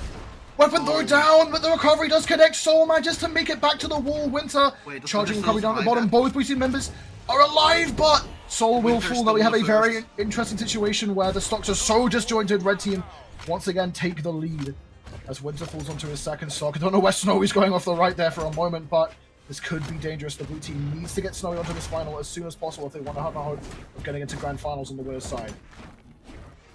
And Snowy doing a beautiful job at making sure Soul doesn't get another weapon, but right now Snowy threw away the gauntlets and his weaponless himself and gets hit by Fakey. Snowy trying to play patient, tries not to overextend, gets as much value of his second stock as possible, make sure that the blue team doesn't get the equalizer. Soul does hit the recovery on the spear though, and now they have a perfect opportunity to jump onto Fakey What a on stage. dodge. Winter going really This could be dangerous. down. And the red team have recognized, like, Soul was such a massive problem the previous game, so they collapsed onto Soul, and Winter has done a very good job of filling those shoes, of taking the position that Soul had to last game, being the more aggressive player, doing the more damage, and now both teams have one player on their final, one player on their second. Winter... Beautiful pressure onto Winter, a lot of damage. Oh, he's getting the damage built up on him too. The DC gets interrupted. What a side air! There's no way the interruptions this game go crazy. No punish on that too. They were too afraid of the pressure that Soul could have put out from above. That spear, that down arrow, that nair could have been so dangerous. Now both teams looking to try and find any kind of conversion, any kind of leeway. Side sit gets punished. Side air gonna come through. Fakey finds the stock off Winter, but Soul clinging to life for the time being. Silent recovery comes through, and now it's all on Winter. Okay. So you had a team combo, but they're still having the Oh no, Don't do it, Fakey! Don't do it again! Wait, He finds the chase dodge. He needed to hit that recovery. Right now, side air. There's no way they got a team combo DC with side that. sig, Brother. Fakey. Gonna close it out, but what a good fight put up by Winter and Soul. I ain't never seen someone start a team combo of gravity cancel, downlight, nair on Gaunt's. That's crazy! Yeah, that's a pretty difficult opening for a combo because of how far forward you move with that neutral air, and obviously as well, Exactly. the fact that you're going to be pretty much stacked with the opponent you're hitting. Going into the lower side of the bracket now, then we're going to be going to another match I'm very excited for. We're going to be seeing BalloonBoy and Hideaway, one of my favorite teams in this space, versus Hybrid and Flower, who are hot off both Game 5 wins for both of these teams. So I need you and everyone. Oh, we're getting. Yeah, no, I was really impressed by Fakey managing to pick the right option that wouldn't hit Snowy in the process. Like you said, with Nair, you're like dragging the opponent with you and you're gonna be stacked for a moment. But the spacing there was immaculate. Really well done, improvised team combo there. But I need everybody, including Hackle, to understand that Balloon Hideaway is seeded first and they're playing elimination semis. That is something very rare. For seed 1, you would expect them to be in the winner's finals position. That they be in place of Sol and Winter, for example, or that they take the place of Fakey and Snowy. But no, they entered top 8. Not by the other side, no. They entered from elimination side. They entered from lowers. And then they went to beat... pardon. They went to beat Game 5 Magli Radish, won that. Game 5 Future Bubble Marckiemoo won that as well. What's interesting as well, I will say, is both of these teams, Hybrid Flower, BalloonBoy, Hideaway, they both got knocked into lower bracket by one team, and it was Sol and Winter, the team that they're going to be going up against if they win this set. Yeah, so... no, like, there's a story for both players in terms of revenge, and I really like the narrative. It's giving them more reason to fight harder. Let that anger consume you, use it as your power, gentlemen. BalloonBoy and Hideaway as well have had a bit of a longer run here in the lower side, just by one match, but Balloon and Hideaway did fall to the lower side before top 8, while Hybrid and Flower did manage to make it into the winner side of top 8 and were immediately taken down by Sol and Winter in a Game 5 match. So, curious to see how this shapes up. I originally had Balloon and Hideaway within the top 2 of my predictions for this tournament, but with how all of these upsets have been going, I honestly just couldn't tell you who wins now. I think we had this conversation not today, but I think last night when we were like 4 AM Monster Hunter times. We were talking about winters being one of the most volatile times for tournaments because everybody is coming out of off-season. We don't know who is practice, who is upcoming. There is like no prior data to base your expectations off because the most recent data was BCX, which was multiple months ago, and a lot of can change for players over the game in that time. And even though this is not considered winters, it's being a winters adjacent tournament, we can already see how volatile this time of year in the pro season is with the amount of upsets that we're seeing. Yeah, it's. I mean, this is sort of like the beginning of the end of off-season, right? Like, this is the chance for players to sort of show what they've been practicing before the very start of the tournament season. So, I'm curious to see. I mean, we're seeing a number of names I didn't quite expect to see this far up into the bracket, and it's been a very pleasant surprise going into this. Yeah, agreed. Seeing the very standard team comps of both of these teams coming in, Flower and Hybrid on that. The Aknor boys. Balloon is already. Oh, BalloonBoy all the way at the top, actually. Cannon trying to get wide going. I will say one trend I noticed with this blue team was that Hideaway tended to be the player who was racking up the damage, and quite consistently it was Balloon who was finding those KO confirms, often getting 5 to 6 KOs per game. Yeah, I can see that as well. Hideaway is just like, let's put pressure on them. He really likes taking people into disadvantage, sometimes overextending.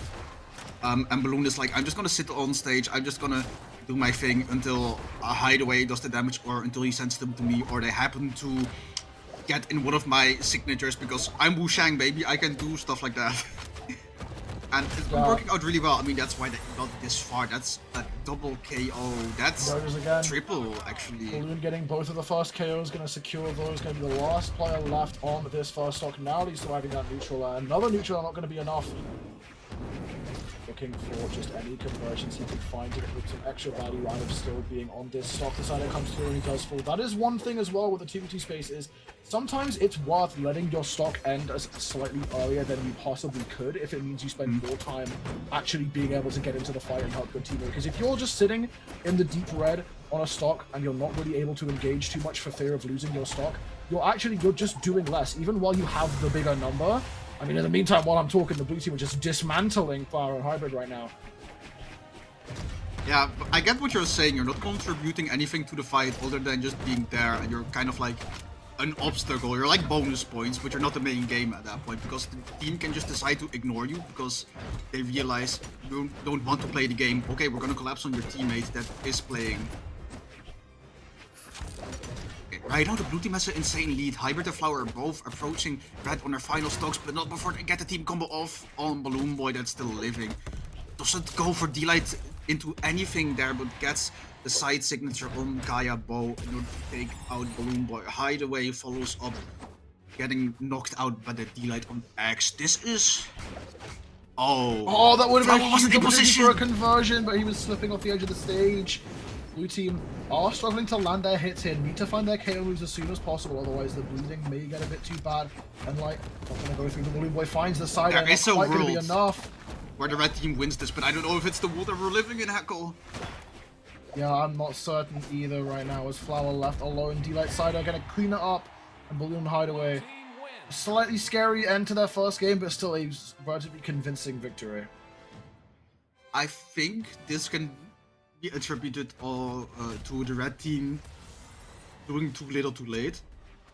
I don't think they woke up or were playing at their best until they were at least a bit warmed up, until they were like on their second stock and their final stock. But then BalloonBoy and Hideaway had already such a big lead. Like the moment they started warming up, they were on their final stock, while BalloonBoy and Hideaway still had 2 stocks to play with. So I'm wondering that going into a fresh game, starting with 3 stocks all over again, being able to hold that momentum, even though you lost that game, you were playing well near the end. Try to keep that going, and if you can keep it going the entire game, you might be able to cut it even closer, or even better, take a game and then take the set. Absolutely, yeah. Going into this game too, we're going to be going to Demon Island. No character swaps, of course. Pretty early to be, you know, like you don't want to be just picking for the sake of picking. Like that game was relatively close. It wasn't a case of them getting absolutely clarted, and so. Exactly. Can't believe you said clarted on mic. That's crazy. You're an actual Brit. Let me speak, bro. Let me say my words. Hybrid actually already gonna fall. BalloonBoy gonna get a bit overzealous with that ground pound, but Flower clashed out as well, and that's it. Once again, the blue team just absolutely dismantling on these first stocks. Less than 30 seconds, both stocks taken. Okay, pretty again, this nice is aerial team combo there. Oh, ground pound to. Was that option select by Flower? I was kind of confused when Hybrid hit the unarmed and Flower was like, okay, I'm gonna ground pound onto him to build even more damage. So Yeah, some of the options select from the red team is relatively interesting. A bit less of the sort of hyper-optimal gameplay that we expect to see from a team. It's really unorthodox, is the correct way to put it.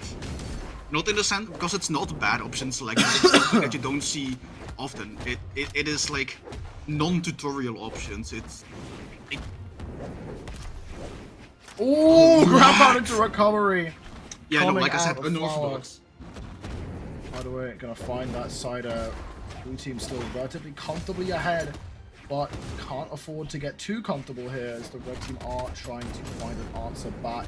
You see Hideaway taking a decent chunk of damage here. Decent gonna come through though, not gonna be able to KO. A higher defensive Ogren keeping Hybrid in the fight, but both red team members now having to slow things down, not get too aggressive because they know they are just one good conversion away from finding their stock loss, and there goes Flowers. Balloon maintaining that trend of being that stock converter, finds the side take 2 with the interruption by Hideaway. Hideaway still lives, gets back to the stage. That's the beauty of Cannon in doubles. You don't always have to rely on your teammate in order to save you, because you just have that Sare. And I think that Among gives other them a things lot for of Cannon value. in doubles. Right now, Hideaway doing a pretty good job at avoiding the frame, but Hybrid picking up that axe, getting the Enlight. This is looking a lot better than last game, because in last game, when the red team was able to put Hideaway and Bloom both to their Oh, that's set scary last though! time. Oh. Yeah, all of a sudden those double gauntlets came into play and the combos just started racking up. Blue team now very comfortably ahead. And the Sig is final stock. The beautiful, team combo wait, comes in this is sideline to huge. recovery, and now all of a sudden we're even. That was a huge conversion for the red team. Onyx be living that though. Oh my I goodness, hate making BalloonBoy just ultimate swinging the teammates. side stick comes through. Not quite enough. A second one. Side stick, yep. Flower will fall. Can Hybrid do it? No, just Oh, 3 side sticks in a row for BalloonBoy. Bro. I wonder if that move is good. Hackle, you weren't kidding when you said Hideaway does the damage, BalloonBoy is the getter of chaos. Did you see that? Dude, Nah. he just stomped. It's like he was playing Hammer, bro. He was hitting those D-lights. Hideaway swapping on win now too, up 2-0. I don't Gonna be like swapping- this. I'm gonna keep it a buck. I really liked the cannon coming out from Hideaway. I understand. I mean, the Rayman pick was, I think, a big factor in them taking the win over Marky and Rebel as well. I don't think it being this close wasn't caused by the Onyx. It was caused by that one unlucky team combo that they got hit by, starting with the not the Onyx, the Ogrim and Single Axe, and then just getting N-Light into Axe, Side Light into Nair, and then the recovery took them from yellow to red. If they avoided that, they would have won that game by a larger margin. I don't think that loss can be attributed to the character pick there. However, immediately opening up pretty comfortable on the unarmed. That is not a character pick thing. You can do that on anyone. And immediately off the bat, nice interruption with a sidelight out of Flower. Going to avoid a team combo coming into play there. But speaking Beautiful of team combo. combos, a bit of a conversion coming in. Balloon actually got overzealous, went for the double D-light, maybe expecting his opponent to not dodge, just out of expectation for a bit of conversion. Side going to come through. The red team, for the first time in the set, actually taking a slight early lead over the blue team. Hideaway cling onto that stock. BalloonBoy immediately causes up some extra damage for the red team. What a spot dodge out of Flower as well. BalloonBoy trying to get a bit eager to find these stocks. Ground pound, perfect punish onto that side sig. Can they close down Flower's stock now? Flower has a little damage take. I mean, they're only now just entering the red, and they didn't use the time that they had in their hands. Right now, Hybrid is already respawned. Ooh, Flower that's a still lovely lives that. recovery. Oh my goodness, Flower. Did the This is GC light at the 2v2? ground pound? No, GCD light into weapon pickup, bow ground pound. I didn't even catch the weapon pickup part. That is crazy. Yeah, that was kind of nuts. And now blue team actually pretty far behind. I was going to say there was a trend in the previous matches where Balloon, look at what he's doing BalloonBoy. to Hybrid right Oh, but the Nair doesn't go through. He needed that to hit for that conversion to really take home the stock. That's Does big get some damage good though, and they damage out kind of of it. need it. They're full stuck behind. They absolutely do. Need to be careful of Hideaway too. Hideaway taking already some more damage on this final stock. Balloon needs to do something with this stock or lose it quick. Can't afford to play this passive game while his teammates on his final stock getting beat up. Oh, you know, Nice what's all the D-sig. punishes there? No conversion on the N-Light. Hideaway now trying to do the most. Side sig gets punished. Only one side light recovery. Not going to be enough just yet. Blue team looking to close the gap here. Side has a good start. Can they take it home from Flower as well? Oh, the recovery's the clashed interrupt. out. Flower still lives that. Hybrid. I think he just double stacked Axe. Weapon starving Flower even longer, trying to get the confirmed beautiful dodge, avoiding the recovery coming out from BalloonBoy. Oh, drops the sidelight now. Doesn't drop the second one though. BalloonBoy now trying to turn his aggression Different around. dot. That's big damage Oh. onto Hybrid. Red team has to be careful here. They can't let Hybrid fall, but the same thing is the case for the blue team here. Hideaway playing this safe game, sharking off the edge. Not going to avoid taking too big of a risk. Oh, With the side sig that's comes big. through. Flower Can will they fall. jump Hybrid? Can they collapse onto Hybrid? No, they can't. Flower's back into the fray, and now Hideaway could be in trouble here as BalloonBoy also taking some damage. Hideaway is doing a really good job at staying on the edge and retreating when he needs to, recognizing that he only goes in when BalloonBoy makes an Okay. opening for him. Okay, this is looking really good by them. Oh, Just Hybrid think of now Hybrid, came to how life. to The do same thing with Hideaway though. Both teams, one player so damaged. One good hit could be enough. What a conversion on the downlight. The side stick to punish BalloonBoy. 1 versus 1. He didn't dodge. Recovery Can he stuffed clutch out. this? Exhausted Oh. recovery is a beautiful option to get options back there. Now into the neutral. BalloonBoy has the Watch gauntlets the in hand. D-sig. Let's Doesn't get a catch the dodge. dodge. Flower looking for that bow. That's That's the his bow. staple weapon. Side Careful. light, No nothing. sigs. No read out of it. And light And coming might just to through. make some When is space. Flower gonna be BalloonBoy. disarmed? Oh, the D-sig! D-sig comes Boom. through, and what a clutch performance out of BalloonBoy in that final game. 600 damage. Hey, listen. I understand. I understand it now. I understand why people got a tattoo dedicated to this man. People. Yeah, just, no, say the name. Say the name, dude. Call her out. Shout out Yuri for getting the BalloonBoy tattoo. Angela, if you see this, love you. Again, a very impressive performance out of the blue team. I mean, that game was really looking bleak at the start, and they managed to bring it back. And I will say, I was talking before about, can't let your stock stay on the red for too long. And obviously, Hideaway, in that final stock you said as well, was playing such a good job of knowing when it's safe to engage and when it's not, right? Like, he had the awareness to know, especially on Axe, like, you cannot afford to get overzealous with that weapon and just start swinging, because you will get punished. And Hideaway played that final situation so comfortably, and if it wasn't for that, I mean, he could have fallen so much earlier, and that set Balloon up for a much more doable 1v1. Exactly.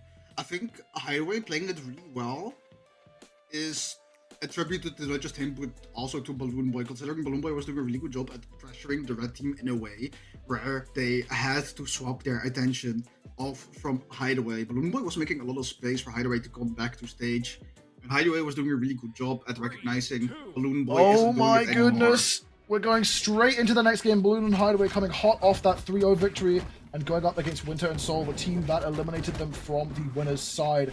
And we are going to Mos Eisley Spaceport in a tournament set. I have my own reservations about this map and my opinions. Chat, make sure to get ready to listen to the sound of a ship flying into the spaceport in the middle of the game that you'll hear even if you don't have music on. Conversions out of the red team, a very good start though. Very nice side air coming out of Soul. D-Sig as well. Hideaway actually gonna fall off the side there despite being flying off so slowly. BalloonBoy now could be in trouble. Oh, the conversion off his own teammate. Really good coverage there by Soul. Soul is very good at cover. We were saying this in the previous set with Soul and Winter, where Soul is very conscious of when he can and he needs to cover his teammate from a punish. Right now, this is looking very dire for the blue team. Hideaway also still staying on that Rayman. Yeah, I'm curious to see if things don't work out for the Rayman. He might swap back over to the Onyx. Might be like a team-dependent pick. But so far, yeah, not looking the best. We have seen so much Axe today. And ooh, lovely weapon throw. Okay, stocks are even in terms of number. BalloonBoy has taken a pretty big chunk of damage on this second stock, but we saw that this team can and will come back if you give them the room to do so. I mean, a red team is looking like they're not going to give up any room, any space whatsoever. Oh, goodness. The blue team is going to have to take it from their clutches right now. Blue team kind of collapsing a little bit onto Winter, although we will see Hideaway fall off the right side. BalloonBoy looking for those very strong Wushang signatures. Hideaway pick up the ball that's going in, swinging, but immediately caught by that neutral as Soul controlling so much space with these wide sweeping aerials of the spear. Putting the ensign coming out from Winter, Hideaway going deep. I don't know if you'd like to do that with your teammate. Okay. Winter actually punishing his own teammate, getting back to the wall and then falling in the process. Not the most clean execution of the side there, but still. Now Soul getting such good damage here onto Hideaway. Combo after combo. BalloonBoy needs to try and do something to stem the bleeding of his teammate, because we're seeing the same situation where Hideaway forced to play this safe game while BalloonBoy can't really cover it against this team. Soul will fall, but it doesn't even matter. Has that extra stock to fall back on. Now BalloonBoy has a really tough 1v2 cut out for him. Hey, listen, we just saw him. I thought for a second that some car was honking outside my door at 4 AM, but I think that was just the music in-game. I was getting so confused for a moment. But we've seen BalloonBoy clutch these. But does he have the energy in him to do it again after last game? I can imagine the exhaustion must be hitting any time now. Like, I mean, BalloonBoy's been playing hot all day, hours and hours. I mean, I'm sure he cannot wait for a chance to breathe. Exactly. But if Balloon was a computer, he'd be overheating for the last 2 hours.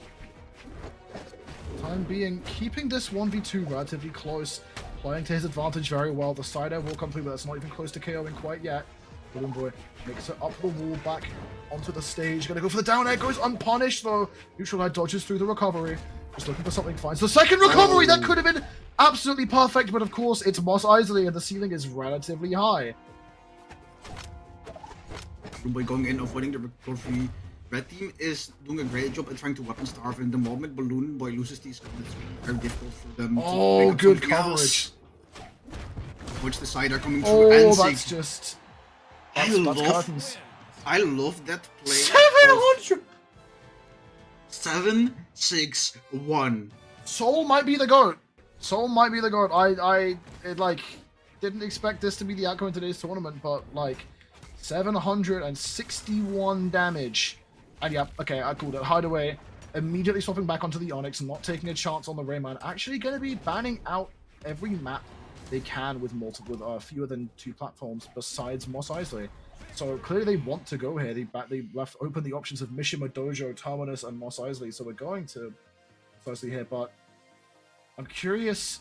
Something has to change about the survivability of the blue team because it's Dog, 638 on Spear is crazy coming out from Soul. Sorry for interrupting, but I just wanted to point that out. Nah, all good. But it's getting towards a point where every single game, either the blue team wins or BalloonBoy's have them 2v1. Nice.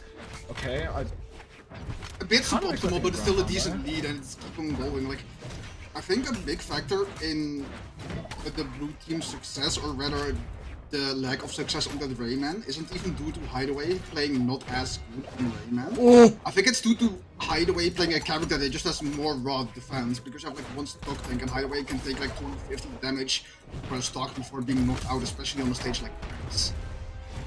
Nice neutral there, gonna shut down the stock of Soul, Winter. And just to make it back up, but immediately caught by an M-Light. BalloonBoy trying to find the weapon staff, doesn't manage to get there in time, but Soul does get the axe in hand, now trying to get these big swings going. Hideaway there to interrupt. Now both teams trying to scramble to take out one player. BalloonBoy the target for the red team, and right now Winter the target for the blue team. Hideaway, I was saying it before, and now he does seem to be the more survivable player. Does get caught with a D-Sig though. Red team are going to lose that first stock of Winter as well, but the recovery comes into trade onto Hideaway, and now Balloon once again clinging onto this first stock.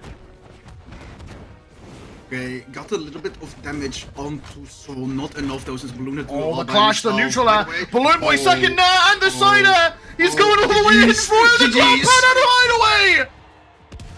Yep. I don't know what to say. Like, you just made all the noise that I wanted to make. Like, you just did all the screaming for me because I. Bro, pop off with me, dog. Dog, my voice is broken. You're all my chats. I have to cast today. I can't. I don't have it in me anymore. I'm doing the same thing tomorrow, brother. You gotta lock in. Okay, Hideaway. Very damage on the second stock. Now one axe, M-Light, or side air will do it for this stock. BalloonBoy a bit healthier here. Oh, what a chase dodge by Hideaway, recognizing the incoming punish, manages to make it out of the situation, and the blue team now looking very comfortably ahead. Ground Pound is going to send thanks to Hideaway down Hideaway. into the depths with a side sig to onto punish. Winter, beautiful. Hideaway helping make space for BalloonBoy to come back. Just conversion Hideaway, after yeah. conversion. BalloonBoy my playing goodness out of his gracious, mind Heckle. this set. Bro, Winter went for a What are we ground doing, gang? And the drop. Dog, go to next game. I don't even want to Go talk next. about this no Go more. next. I'm losing it. I feel like I'm going insane. That was one of the dude. What's especially crazy? BalloonBoy and Hideaway, neither of them cracked 500 damage because they were just KOing so efficiently. Bro, look at this play by BalloonBoy going deep, even Yeah. post. Now, what's GC was like, especially nah, crazy bro. is like Hideaway knowing that he can get in there and clean up, making sure that all the work his teammate put in actually goes somewhere. And that was a smart play by BalloonBoy too, because he like had a stock he could afford to lose. Like, So the he- lead was he so went all big, the it way didn't in. matter if he lost that. And it was like, yeah, no, I'm gonna risk it. And I'm gonna put in a lot of effort in putting them in disadvantage. And I trust that Hideaway is gonna clear that up. And he just did. That was clear. I mean, Dude, Hideaway, KO. 0 damage on gauntlets. The previous game was Mickey, can I just say that? I mean, a bit of a a brutal little way to bit. describe it. But going onto Mishima. Okay, I'm assuming what happened is that they banned out to leave Mos Eisley open again, and Balloon and Hideaway basically said, no, you know what, we'll go to Mishima Dojo, so mix up the map pool for this this set. That's scary for BalloonBoy for a second, but in the meantime, Winter's just sent packing off the top. Okay, right now, slowly almost getting the Sarah off getting hit by BalloonBoy. Hideaway cooking on it. Bro, this is what I missed from the Hideaway on extended cannon. This is what I was talking about. This is why I was doubting the Rayman. Ooh, that is going to be a big KO onto Hideaway though, and BalloonBoy could be soon to follow suit as the red team looking to close out his first stock as well. Actually, it could be his own teammate doing it as Hideaway now makes up for some good damage onto Soul with the gauntlets. Winter has to be very careful here, already approaching the red on this second stock as BalloonBoy does finally fall, but we could see a situation where the stocks are disjointed for the red team here as Soul still clinging to life on this first stock, and Winter is in a pretty dangerous spot. The side will finally close it out, and now they're looking to collapse. Okay, they didn't get the jump onto Winter. Winter was doing a really good job using the platforms in order to get enough movement to stay away from the blue team, minimizing damage taken. But right now, with Soul back in the fray, they're trying to build up a lot of damage. Balloon getting the dare. Oh, what is that? Oh, BalloonBoy, no, get it. No, that is not real. That is not real. That is not real. That was some freestyle right there, dude. That was some freaky stuff there. Oh. Bro, they're going crazy. Balloon, chill. He's going crazy. BalloonBoy. He's him. Nah. Dude. Keep going. Oh my. He takes out both. There's no way. No, I'm telling you. This is not a real set, bro. This is not a real set. Soul just like he wants none of it. He wants none of it, dude. Oh my goodness. Oh my goodness. What on earth, bro? That was a sequence of events for sure. Hey, I want to see the replay on this. This team, we only get to see the very end of it, but that team combo was crazy. Into the confirm with the ground pound, and then immediately going up to the top to get even more done onto Winter. BalloonBoy just went crazy, dude. Hey, Hackle, listen, I got 3 words for you, and those are welcome to Brawlhalla. Yeah, bro, nah, like, what other fighting game? What other fighting game What for other real? game? Oh, wow. Waiting now on Hideaway to lock in his legend for this game number 4. Can we see Soul and Winter turn things around, take us to a game 5 at least? Or will Balloon and Hideaway reinstate their name, take back their position, and fight for that right to be seed 1 for this tournament and go into the grand finals? Bro, 458 on the cannon coming out from Hideaway, 28 on the Gauntlets, 28 on the unarmed. Cannon went nuts that game. Dude, Balloon is the only person in the lobby who's using both of his weapons. Like, look at that. Hideaway 28 on the gauntlets. Right. Winter 18 on the axe. Soul 21 on the spear. Listen, Soul and Winter doesn't really count because neither of them reached like 300 damage total. Yeah, they didn't really get a chance. They weren't allowed to play. Got them put in the blender on the highest setting possible. What are these stages, fam? Oh. I'm going insane. What is this stage? Yeah, I mean, this isn't the first time we have gone to Suzaku today, to be fair. Definitely not the most picked map. So far, though, looking like a pretty decent start for the red team. Is Soul very healthy here. Hideaway taking some big chunk damage, but actually Winter drops the sidelight Nair. Team combo coming in, that D-Sig to split it all up, and now Soul, when it counts, looking very, very healthy. Imagine if it was pre-patched Bryn D-Sig and it still did like 35 damage, it would probably knock them out both. But yeah, for sure. That move has been... the move's still incredibly strong, don't get it twisted. Beautiful Sarah coming out from Winter. Well. Hideaway. I mean, he was a different low. game right now. He doesn't want to get his stocks disjointed with that of BalloonBoy, trying to lose his as close to that of Balloon as possible. Oh my, okay. So you can't have a lead. It's not allowed. Hideaway and BalloonBoy are here to make a statement. What that statement is, it's probably something that I cannot say on stream. Is hands, bro. Oh.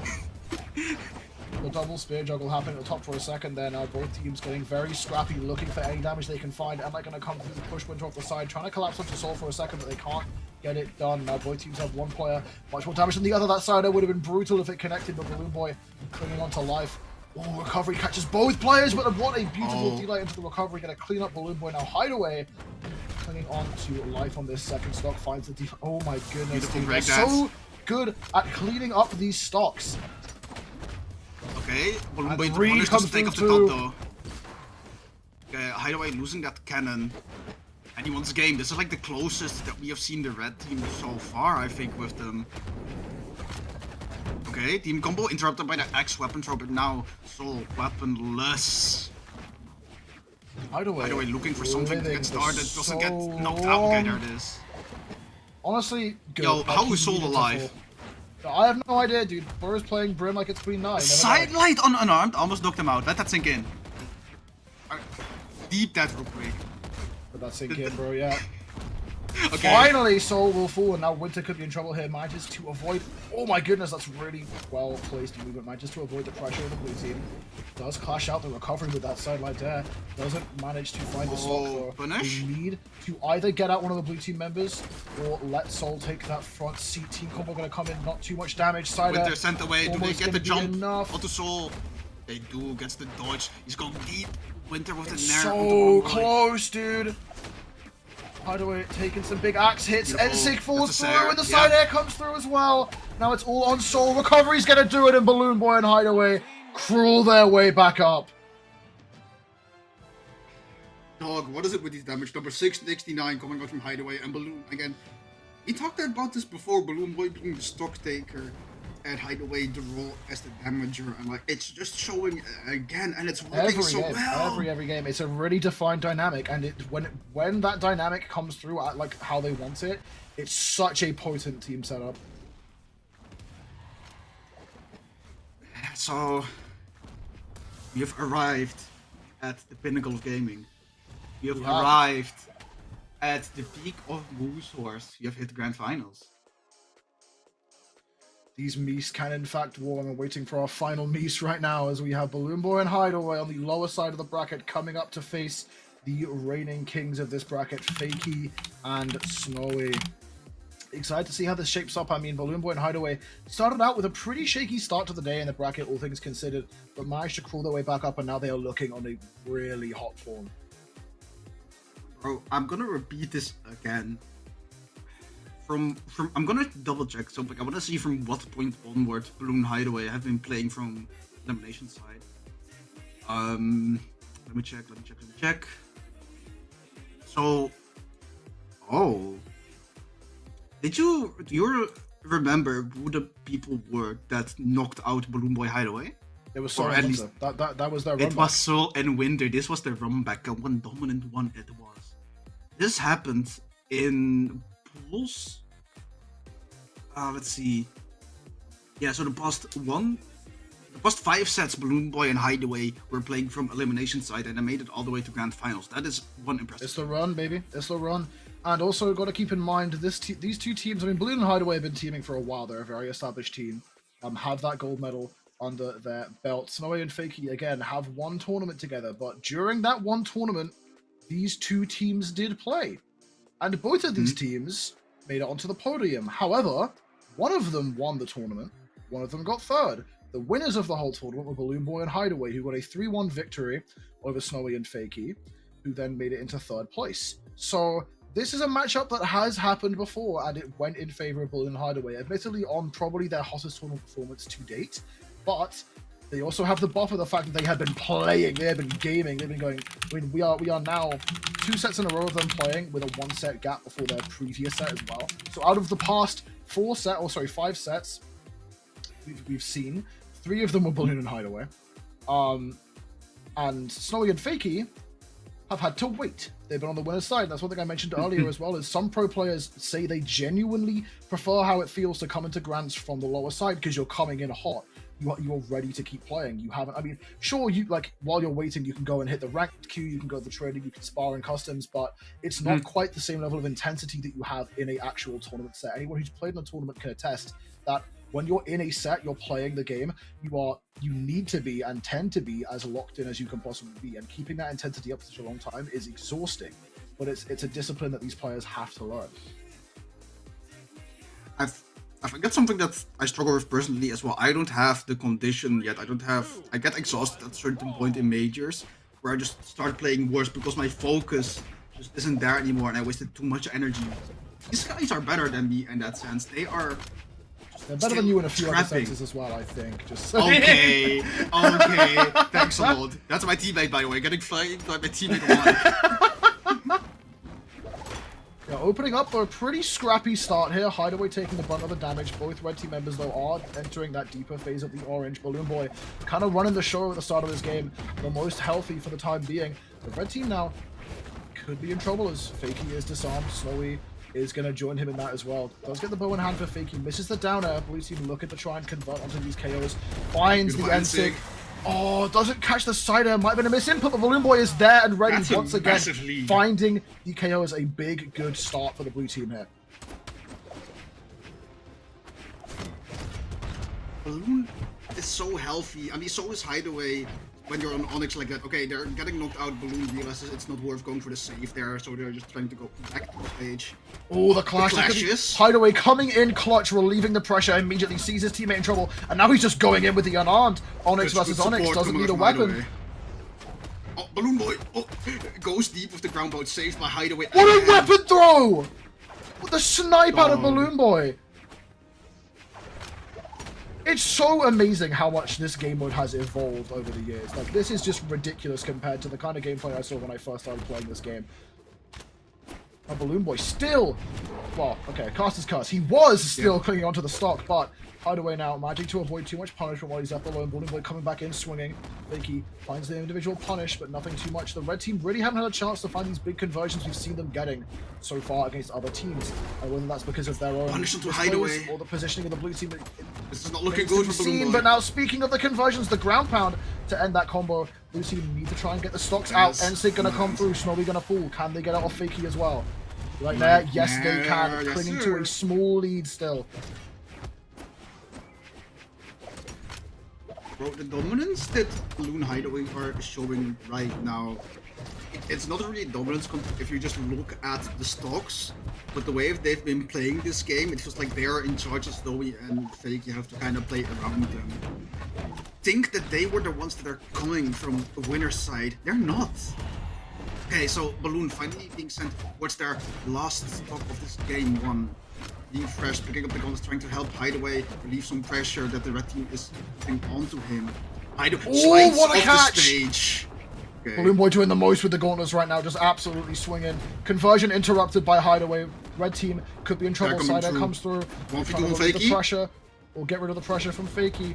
Can't find the KO. Fakey playing a risky game off the side, comes back up and immediately bro. punished. BalloonBoy looking to get another. He's- Tries to find it off Snowy. Manages to make it back to the stage. Can Snowy do it? Snowy is chasing Hideaway, and Hideaway's Ah, playing it there safe, but it recognizing is. the dodge not being there. Balloon getting the confirmed 5 KO, 606 on the board. I know, bro. Someone needs to pay BalloonBoy for chiropractor spendings, because I know his back hurting after that first game. Dude, 606 damage, 5 KOs. BalloonBoy is on something different today, man.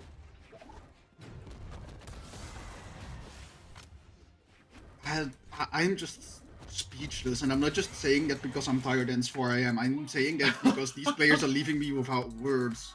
Like, the gameplay is speaking more than I can tell you on mic. Yeah,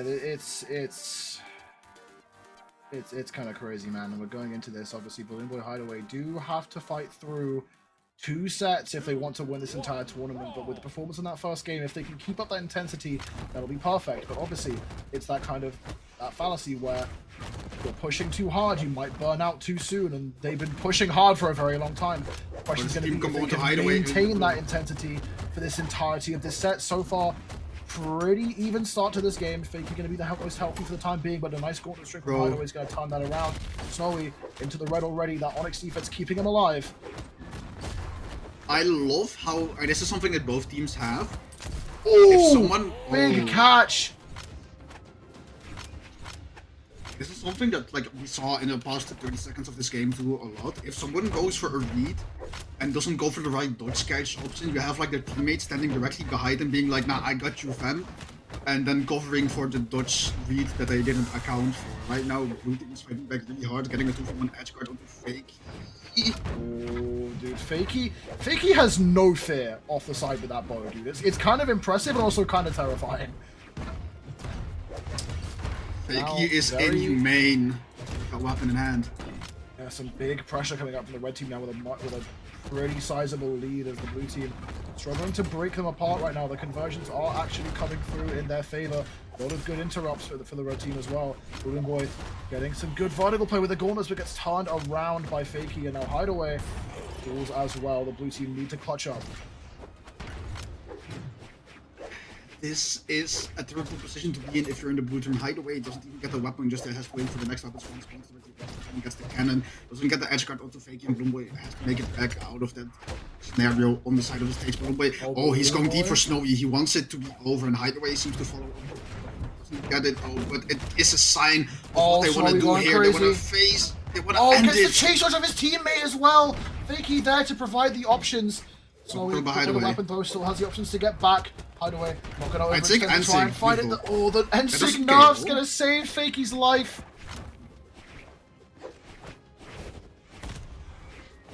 The blue team is playing this out really well though.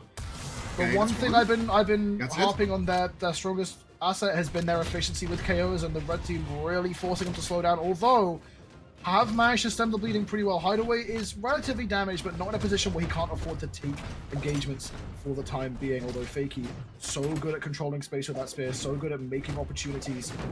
Snowy now trying to chase down his teammate who's going to carry it over by Hideaway. Hideaway with the Nair. Oh, hits BalloonBoy in the process though, of which the NSYNC BalloonBoy saves the dodge beautifully. Oh, what a punish! That is left side Fakey was cooking up Hideaway. Spin to win, baby. Put them out and recovery. Oh, we got ourselves a grand final, Sako. Yeah, dude, 1-1. I would expect nothing less from these two teams. And I think that game was just a case of the red team realizing how the blue team were going at it. They were going super aggressive, very hard on the conversions, and they started to slow things down. They forced Hideaway and BalloonBoy to be split apart, and because of that, they couldn't find those team combos. They couldn't initiate for each other. They couldn't find those interrupts and those saves. And while it was a slower game than the first one for sure, it was more methodical and it broke them down. So the question is going to be if the blue team can adapt or find a way to continue to play their pace around what the red team is doing. Genuine question, what is the skin Hideaway is running? Because that's gas, but I've never seen it before. I think it has really bad color swaps, which is why people don't run it. It's like a base source skin. It's just in the game. You buy it in the shop. Actually? Yeah. I really like the almost Chinese dragon thematic about it. You know, like the Asian culture inspired. I guess you can call it circlings. Oh no! Hideaway! That would have been everything for the start of this game. Can't find the conversion that actually hits his teammate instead. Could have been huge still. A little bit of decent damage down to Snowy here. Fakey trying to chase down BalloonBoy, play the 1v1 game for a short time. Bro, Hideaway kept Snowy on that edge for so long, and BalloonBoy just got 3 hits in off like that. That's amazing. Again, Fakey still on the side of the stage. Snowy disarmed. Fakey plays such a dangerous game off the side. I've said it already. Like, he leaves it to the last moment. No fear whatsoever. Now Hideaway tanking a good bit of damage here for his teammate who is in trouble off the side. Ooh, Snowy isn't able to. What is going on down there, BalloonBoy? Dude, the confidence to just rip that low down when you're dwindling on options is insane. Almost losing their stock. And I'm like, nah, I'm BalloonBoy. I'm him. I do it like this. Bro. Whoa. Okay, bye, Snow. Yep. That was one of the interactions. Oh my goodness. BalloonBoy going deep. Can he get the edge? They want it. Dude, Snowy almost died to nothing. Like, he didn't take any damage. He just went into sweat beads by choice. Bro, Snowy gotta lock in, man. I don't know what he's doing this game. But I don't think it's a hot take to say that Balloon and Hideaway are kinda running this game. Ooh, that's a lovely stab by Fakey. It's finally evened up in terms of stocks, but look at the damage Fakey has taken. Hideaway, again, being a really good job. Like, this game, the blue team has done a really good job at just splitting the red team around. Like, one person always seems to be on the edge of stage trying to get it back. And the other team's always on stage, like, beefing with either one member of the blue team and losing the 1v1, or just getting nice read. ping-ponged around both. The high defense of the red team is really coming in clutch for them. They survived a lot of Gauntlet recoveries here. The final one for Fakey will come through.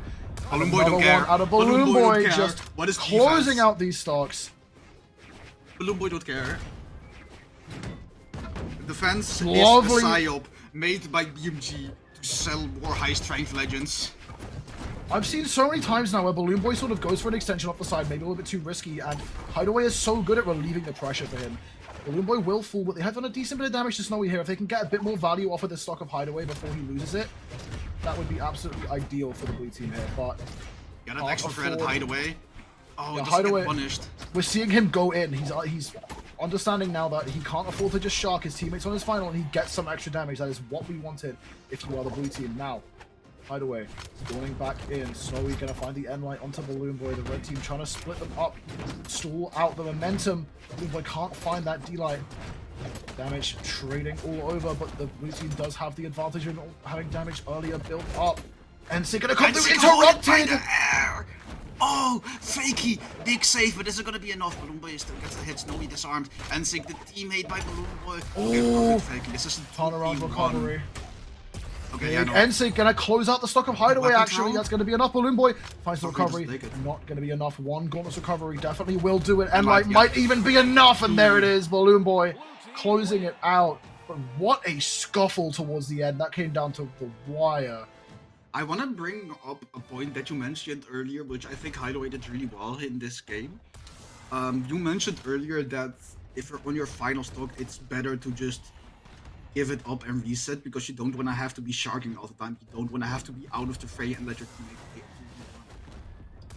And Hideaway did exactly the opposite. They were like, instead of trying to conserve this stock, I am going in as hard as possible to get as much hits in and as many damage in as I possibly can. He did that really well. Like he was just listening to what you were saying because this is exactly what you were talking about earlier today. Yeah, we saw a few times where Hideaway was sort of like trying to preserve the stock number and sharking off the side a little bit too much. And in that situation, he recognized that like the best thing I can do right now is go in, start swinging, try and get as much value out of this damaged stock as I can before I lose it.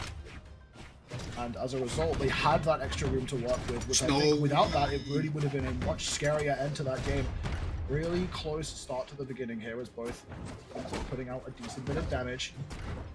Cannons are blasting in full effect. We got cannon, and spear. I want to point out something that I think makes a really big difference between people on this level and people just in the ranked queue. Mainly focusing on the cannon in hand of Snowy and Hideaway. They are really conservative when they're using side air. Oh, that's unlucky. They're really conservative when using side air to get back to the stage because that's a really predictable and a really easily punishing move. But they never use it unless they absolutely need to. So it's really hard to actually punish them for something you expect them to do, but they're not actually gonna do. And I think that's what makes them different from people that play cannon in ranked or in ranked doubles. Because you're gonna see them do that more often because it's in their muscle memory that, yeah, Sair is good, and I'm gonna use it to get back to stage. But at this level, they realize if I do that, that's a very free punish from my opponent. I must not overuse my options there because they're gonna read it. And now this game, we are seeing the red team turn things back around, take their own advantage. This is such a close set, right? Don't say that just yet. Look at Hideaway on the cannon. Hideaway is going crazy, but we've got to keep in mind, Fakey is still on 3 stocks. Not anymore. And like, won't even be enough. Okay, maybe yes. The Kaya defense is crazy. Snowy, though, has taken a decent chunk of damage. If they can get Snowy down, that would be great, but blue team both sent off the left side. Fakey going crazy, knowing he has that room to breathe, that extra room to work with that extra stock. Does fall off the bottom, but still, that was 2 minutes into this game and he held onto 1 stock. I mean, it's only your first stock. It's absolutely crazy numbers and just crazy survivability coming out from Fakey. This is a big team combo coming in. Oh, I like the attempt. He had the right idea, just couldn't get there in time. But still, that combo will make things a bit easier to get back into this match. As we are now trying to cover themselves. Hideaway. Almost equal damage. Hideaway's going really crazy here, Snowy. Now it's just a myth. He's just going in regardless of how much he's taken. Be it 0 or 300. This is doable. Okay, Fakey down. Absolutely, Can they collapse on Snowy? Can they collapse on Snowy? Oh, the M-Light Club comes in. control. Chase dodge down for the down air. Snowy could be in trouble here as they're trying to collapse off the stage. The down air comes in. Hideaway. Snowy grabs with the nair though. Hideaway could be in trouble. Manages to make it back up. A BalloonBoy now. They just, like, the moment one person gets off Snowy, the next one takes their turn, applying so much pressure so Exactly. quickly. And now Snowy could really be in trouble as BalloonBoy keeping Fakey away, forcing Fakey to pay attention to him while Hideaway tries to get the stop that's done. a But that's a peekaboo. lovely conversion for the red team. Fakey trying to do the most. Landing with ground pound on Snowy is crazy. Snowy in the red right now. Fakey the most healthy, but not by a lot. And Light coming through, dealing a lot of damage. Everybody is in the red now. Yeah, it's all Interruption by comes BalloonBoy. down to these final stocks. Dude, Snowy has to be so Fakey. careful. This is That could just be the stock. Yeah, burns the dodge in front of a cannon. But can Fakey do it? Interruption. Yes, Fakey, sir. he can't. Hideaway. The reset comes through. Balloon and Hideaway take the first set of grands in 3-1 fashion and get themselves the bracket reset. Dude, the amount of times Hideaway goes for a crazy gravity cancel into something and then just either gets the layup from BalloonBoy or does the layup to him is crazy. Like, bro, who thinks of gravity canceling a side sick there? Like, that's actually mad. So Hideaway is going to take a little bit of a bathroom break before we go into the reset. I mentioned it in game chat. 516 on the cannon from Snowy. And I mean, there's a clear preference from these Onyx players. They're mainly on the cannon. I've also noticed a trend here, an interesting one. Hideaway really likes the unarmed. He's got quite a bit of work done without a weapon, surprisingly. And it really works out. We've been seeing the Hideaway is opening up these situations, creating opportunities for BalloonBoy to then chunk on big damage. And we've seen so many situations where the red team will take a lead. They will have an advantage. And if you let Balloon and Hideaway collapse onto you, we were saying this with Snowy at the end, they're so good at maintaining pressure. You get rid of one of them, the other one's going to come in and fill the gap. I mean, you just took the words right out of my mouth. I'm really impressed by both of these teams managing to just be there for each other. And I don't, like, just on the stage, they are covering each other so well. Like, if something goes wrong, they're like, nah, I got you, fam. I'm gonna continue the streak that you started, even though you got interrupted, and I'm gonna keep inflicting damage. And as you speak, Brawlhalla, that's a sign of... I'm just at a loss for words at their gameplay, because it's so far ahead of what I am capable to do in the game. And I'm actively trying to get better, so are you. And this is just showing me, like, the decision making and the mental game that they have. And you can call it their vision into the game. Their insight is so far ahead of mine. That's why they are there and I'm here. I'm chilling in my desk chair. Yeah, they're fighting for their lives and we're over here talking about it. Yes, fam, I wouldn't have it any other way. I'm just big chilling 4:30 a.m. Yeah, I mean, I'm excited to see how this shapes up. I mean, Hideaway taking a sizable break here, but I'm wondering how the mental game is going to come into this, because Balloon and Hideaway, they've got to be hot, right? Like they have come off such a long lower bracket run, and they've come in here and immediately got the 3-1 victory on the lower side of Grands to immediately reset. Fakey and Snowy, the big question is going to be, they've been here before. Snowy especially has been in grand finals for 2s countless times. I mean, just looking at the stats, 5 gold medals in 2s, 3 silvers, 4 bronze. He's been up here in the 2v2 space. Fakey, pretty consistently up here as well recently with the 3 golds, 1 silver, 2 bronze, but most of his top placements in 2s have been wins or not making the top 3. So these players do have the experience of being under this pressure for this long and being in these grand final reset situations, but whether or not they're going to be able to like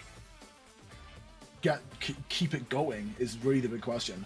I get what you mean. I think with the experience, like you said, that both teams have a lot of, you're gonna feel better with the pressure that comes with playing at this level. But I don't think there's anyone that's immune to the pressure. Someone just gets better at dealing with it. But everybody has their limits. And if it starts showing up, then it might be curtains.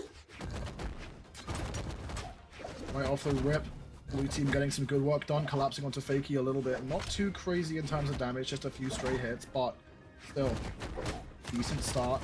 Fakey trying to split apart the blue team here as Balloon has to rush back to get to his teammate. I'm sure they're going to come in. Fakey trying to space out, get some damage onto Hideaway as well. Both teams dishing out pretty even damage right here so far. I can't believe I'm seeing into the neutral Ensig, game the in- red team finding Oh, a really strong pair of conversions there onto the blue team, and all of a sudden the momentum shifts drastically into their direction. BalloonBoy coming back swinging, not letting it deter him. A Hideaway without a weapon, but not afraid to throw those hands. So this is the first time in a few games that the red team has a confident lead right now, like 2-stock full lead. Especially Fakey still being very comfortable, Snowy still living that because Onyx. Yeah, okay. Beautiful punish by BalloonBoy, not giving them that much extra credit. Putting on the pressure of Fakey. Big ground pound. Okay, we're back and even. Remember what I was talking about, the lead? Yeah, forget about that. No lead no more. Yeah, but leads just don't really exist in this set. Both teams are so good at converting. Hideaway is... he's Dude, not the cannon's just... going nuts. He's Another- feeling it. Oh, but Snowy's feeling it too. The cannon Both mirror cannon goes players. crazy. Yeah, there have been a few times this set where both the Onyxes have just sort of like taken BalloonBoy with a the nair. moment to go What is he on to- doing? Oh, what a coverage by Hideaway! Hideaway, saving his What a goat! teammate's life, coming down, closing out the stop. Fakey trying to get rid of BalloonBoy. Snowy comes in and gets the revenge recovery. Now Hideaway trying to get work done. Recovery from the bow, not going to be enough. That lower force on Kaya coming in clutch for Hideaway for a moment, but now Fakey going to be the only player left on 2 stocks. BalloonBoy using every option he has to stay away from the ground, not let the red team find that pressure. The ground pound. Oh, Hideaway. Oh no! Yeah. Hideaway's just done. Le Fakey, dude, what was that? BalloonBoy needs to find It's something hard, explosive but here. it's hard, but it's not impossible. We've seen BalloonBoy do it. We've seen BalloonBoy clutch a lot of 2v1s today, actually. It will be like the 4th one if he does it. Like, he has been in the scenario too much today. At this point, he should be like, nah, I've done this before and I can do it again. Like, stay confident in a situation like this. You can't afford to just give up. We can't forget what happened with Marckiemoo though. Let's not get too much of the glaze going, because Marckiemoo That did is true. dismantle him in the 1v1. But That is true, but Marckiemoo ain't nowhere to be found right now. that's true. But also Oh. neither is BalloonBoy. Red team wins. Yeah, we see the red team do actually come back swinging. I mean, I think it came in a large part. Obviously, Fakey just deleting Hideaway on that final stop was really important. Like that, just there was nothing he could do, and Snowy was doing a good job of forcing BalloonBoy away from the edge, so BalloonBoy couldn't afford to just sprint over and go for the save. But also, the start of the game, they had a pair of really strong conversions one after the other, and that's one thing that's really impressive about Fakey and Snowy, especially, is that they are really good at finding these stray conversions off a hit that you wouldn't think would be a combo starter. They find something, and usually it leads to a random stock take. It's very, very impressive in comparison to Balloon and Hideaway, who have a much more bread and butter approach to their combos, much more expected and orthodox. And that's Just both a starting the strength team and a combo weakness. unarmed is crazy. Hideaway making it back. Sarah, pretty good usage of it. Team combo interrupted What? by DI Hideaway. off the end, What's the Sick, he goes DI? That's sideways. crazy DI. Okay, BalloonBoy making it back to stage safely. Bro, there's so much scrapping and a lot of the damage is being hurt onto Hideaway. Oh, what's the side stick though? Gets that's dangerous. BalloonBoy out of a bad scenario by attacking Snowy right there. Snowy now being disarmed. Edge guarding the weapon. Okay. Both Onyx Hideaway, players Snowy. pretty damaged. Hideaway not going for anything. Overzealous, just dropping down right after hitting a side light. Doesn't go for any big dodge. What an interrupt! Oh, Dude, it's so scrappy. they're Snowy gaming. falls. They're just Both gaming. Onyx players are gone. Fakey and BalloonBoy left alone for a moment. Nothing too crazy happening. While they're there, BalloonBoy going to stop the chance for a team combo for the red team. I love BalloonBoy's play of just standing in between Fakey and Snowy and being like, nah, I am here to block you from getting any potential team combo. That was a really good save and like helped Hideaway smart relieve a bit of positioning. pressure. Yeah, exactly. recovery, And now taking Fakey out will Fakey, fall. 2v1. Bit of a collapse onto Snowy here. Hideaway trying to go crazy. Oh, good conversion on that dare by Bro. Snowy. Okay, does Hideaway but play Hideaway's Cannon or going does he play crazy. Onyx? Dude, he plays the game. Like, what are we? Look at that. Brother is inside the code, I am telling you. Brother, he got Hideaway- like a JavaScript code open right now, he's editing as we speak. Dude, these conversions are starting to look pretty comfortable. Snowy already taking a decent bit of damage on this final stock. Fakey trying to relieve the pressure, doing everything in his power to do so. Finds a deal like Seb, but Hideaway's getting damage on his teammate while he gets that. BalloonBoy Comes back Hideaway in, just gets get the extra gauntlets. credit. Okay. Oh, that dodge! He gets guarded by Hideaway. I think BalloonBoy, no, he didn't dodge and he doesn't want to leave Hideaway. Doesn't want to 2v1. drag that Yeah. stock out too long. They know they have a game plan now, and Fakey knows it. They're going to be trying to go for his teammate. Stocks don't say it, but I feel like this is an advantageous position for the blue team because they are. Oh, this both could be red scary though. players. But what? Oh. Fakey just. 2v1 on a Fell very to damaged himself? target right now is very great. Oh, that dodge Dodged it. was the lifesaver. Wouldn't interrupt by Fakey. Fakey. Blue team need to not get too overzealous on focusing Snowy because Fakey knows that's what they're going for. Fakey is a player who can break up that pressure. Yeah, BalloonBoy. Fakey, again, really good positioning. Snowy on the side of the stage, Fakey being Oh, right in the middle, right, goodness. scrapping with the blue team members. BalloonBoy going deep for that. The side air comes through. Wait, they're in sweat beads. Hideaway makes it back. What is this Cannon there, maybe ending? only using Red it when team you have actually got- need. The red Bro, team the is going down Avengers to a wish close their game. endgame Didn't have was recovery. this. But now this is Fakey we're talking about. Like he wins these. He has so much room to work with. And like, dude, I mean, is this Hideaway and nerves? BalloonBoy cannot make a single mistake. One Sarah, one recovery, No. one signature could take them out. You're absolutely right. And like comes through down air, side air, Yes, side sir. sig. Perfection. They had to deliver perfection, and they gave us perfection. BalloonBoy and Hideaway clutched that 2v1 up beautifully. Saw one opening and like, nah, I got this in the bag, and just hit it. They don't miss those. Yeah. Quoting the GOAT Spaceatronics in chat, they do not miss those.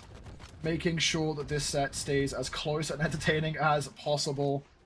Obviously, the dream of a Game 10 isn't going to be coming through here, but still, what a fantastic set we have here for ourselves. I mean, I was kind of hoping this would end like quickly so I could go to bed at a decent time, but like this is peak gaming, and I'm so here for it. Brother, it is 5 AM almost, and I'm not regretting anything. Absolutely not, no. 2. Getting into this next game, of course, I wouldn't be surprised if we see no changes of stage or characters for the rest of the set. It's all just adaptation and how you play in the individual game. 1-1 on the scoreboard. See how Yeah, this just goes. crapping. It's getting really hard to track, like who's It getting is, hit by it what, is. because like 2-3 people are getting hit by a move that lasts for like 3 seconds at the same time, and there's like so much overlap with the textures in the game. Dude, they've swapped teammates! Like, they're hitting They like be one scrapping, player from bro. each team. They Playing in the chicken. arena. Who stops the Brother. team combo first? Brother in Christ, they don't shoot the wrong game mode. This isn't free-for-all, this is doubles. Once again, we're seeing both the Onyx players on each team being the more damaged, although BalloonBoy has taken a decent chunk here. Fakey definitely the healthiest on the board right now. BalloonBoy has the spear in hand right now. Snowy Hideaway, taking D-Light ages to is get a there. weapon back in hand, avoids the side sig. Side A does come through. Fakey does have the room to protect his teammate. Hideaway looking for something. The ground pound out of BalloonBoy is Oh, overzealous, I gets think he punished makes by it the back, down yeah. air, does manage to make it back. And Sig Sig, is big as well. Buys Right into the time. recovery, they're both Whoa. gonna fall though. Can another stock fall? What an intro! This just intro! Interrupt, It's like interrupt, watching interrupt. Chosen Bots, What? dude! oh, bro. Getting flashbacks to that Egg Soup 7v1 Chosen Bots game, like video that he made. Yeah, a like while it's back. like they're perfectly ready to punish whatever. It's like they're reading the inputs as they're happening. That ground pound hit through the Subhumane. stage. Hideaway's in a lot of trouble here. BalloonBoy tries to relieve the pressure, can't get there in time. Wait, Fakey does Fakey also fall, lost it. but I that was mean, his it first is- stock. That's an advantage for the red team right there. Oh, BalloonBoy trying to turn things around again. Bro, Goes for the ground pound, Hideaway, can't you're find lost, it, but but you Snowy's can't taking a go decent chunk of off damage. stage like that. Another recovery. I mean, if they can collapse onto Snowy here, that all of that Fakey just got onto Hideaway is gone immediately. Team combo coming in as well. Down air, conversion comes through. Fakey has taken so much damage in such a short amount of time. The red team getting kind of collapsed on right here. BalloonBoy gets interrupted, finds the side air onto Fakey though, who narrowly survives, but doesn't have the options to make it back. Snowy gets hit by the Nair as well, doesn't fall. But there it is! What a conversion! And all of a sudden, once again, the blue team steal back the lead. So, this is a really awkward situation because the blue team has taken more damage, but they have 1 stock lead. But Oh, that's dangerous, though. because they have that damage disadvantage, even though it's an advantage in stock, if they get 1 person, the red team has a lot of time to just jump the other one. And with how they're building damage, it's getting really easy. They're focusing Hideaway, it They're seems. chasing Hideaway down pretty hard. Snowy is taking a decent bit of damage here. Hideaway playing the safe game. Balloon will fall, and now the lead that the blue team has reached an impasse as we have everyone on 1 stock. Can the red team claw this back, or will BalloonBoy play the front line? I mean, Hideaway. it doesn't have to. Hideaway's doing it himself. Hideaway's gaming. Now they're focusing Hideaway BalloonBoy, is realizing on that's who they have a chance top to notch hit. What? A side air. Hideaway could fall to this like net. Actually, just narrowly Onyx. survives now. BalloonBoy finds a side Classic. stick. Weapon throw hits Snowy. Weapon throw down. Weapon throw BalloonBoy is pressuring. What a down air. The blue team take it home for a 2-1 lead. 1 game away. Bro, I need these people to take a shower after this because, oh my goodness, are they nasty at this game. Dude. What has to be going through their heads? This is, like, ridiculous. Bro, you know what's going through their hands? I am him. That's it. Like, you must be feeling good after clutching the drop. The thing is, there were a lot of times where the red team had the advantage as well, but BalloonBoy Hideaway Absolutely. just don't care. They're them. They're just them. Like, there have been basically no games where one team gets a lead right at the start and it just carries over for the whole thing. It's so volatile and so back and forth. It's amazing. It's such a great watch. Also, quick shout out to Snowy for the 180 unarmed damage. Bro needs no weapon. He did 80 more unarmed damage than he did on cannon. Your brother did more on the unarmed than he did on cannon. He did more on unarmed than Fakey did on bow. He did more that is on crazy. unarmed that BalloonBoy did on spear. He did more unarmed than everyone else in their secondary weapons. Like, that's actually wild. Oh, I need someone to screenshot this and just upload that to Twitter or share it with me. Like, this is a immaculate screenshot. Like, Snowy's unarmed is his secondary weapon. Yeah. This point, Now- look at this. Waiting for the lock-in, we see Snowy locking in that Onyx, waiting to start the game. We're going into map banning here for possibly the final match of the entire tournament. Going back to Demon Island, the exact same game state, no changes. Can the red team bring this back and go to a game 5? Or can the blue team take it home with the dream lower bracket run to get the bracket reset and victory? We'll have to see as we get into game number 4 here. 2, 1, brawl. I'm sad that this is soon coming to an end. I'm enjoying this too much. Yeah, no, I would just watch this all day, dude. It's so much fun.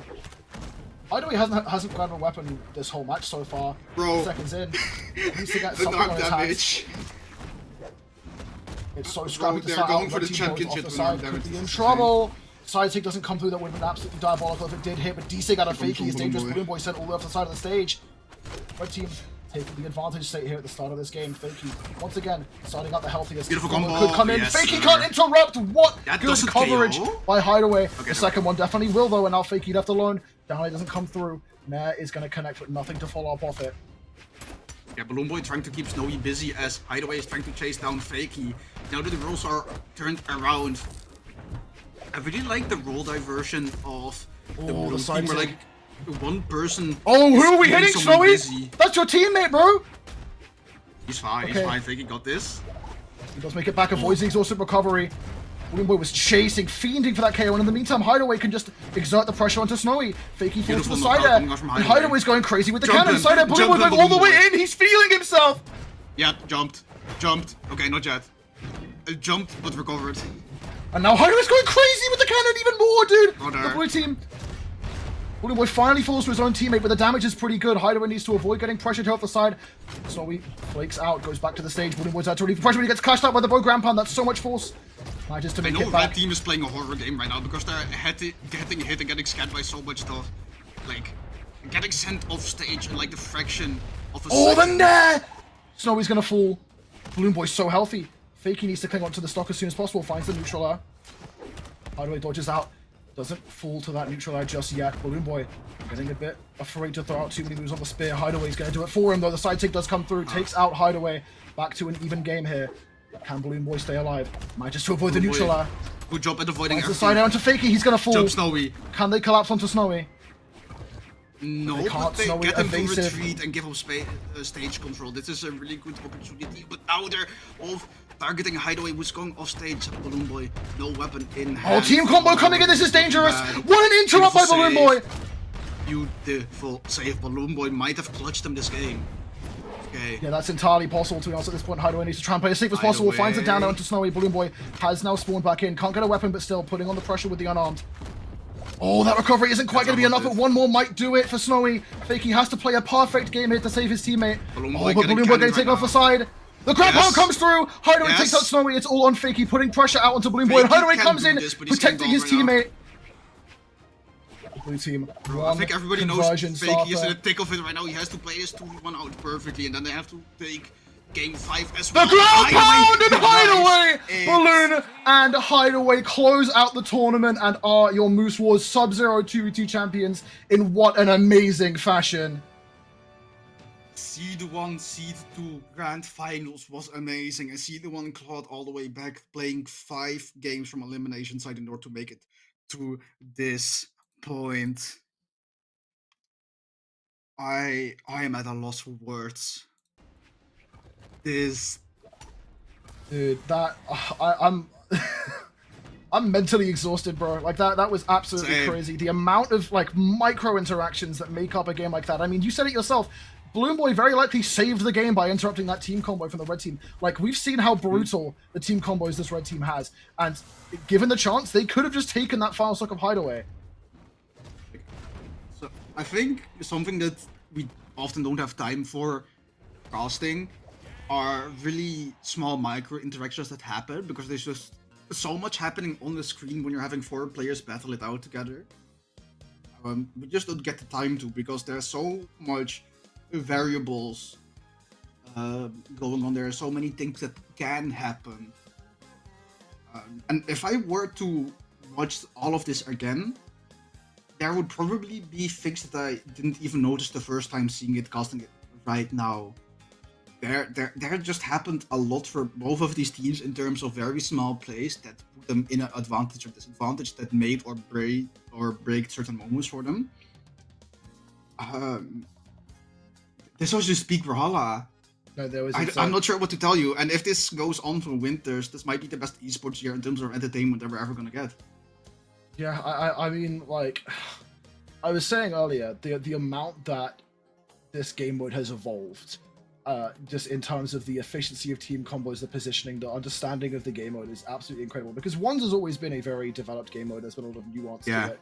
But 2's went from back in like 2019, 2020, just who has better neutral than can hit some team combos, to a way more developed game mode. And obviously, there's a lot of like synchronicity between which characters are picked and what combos are done.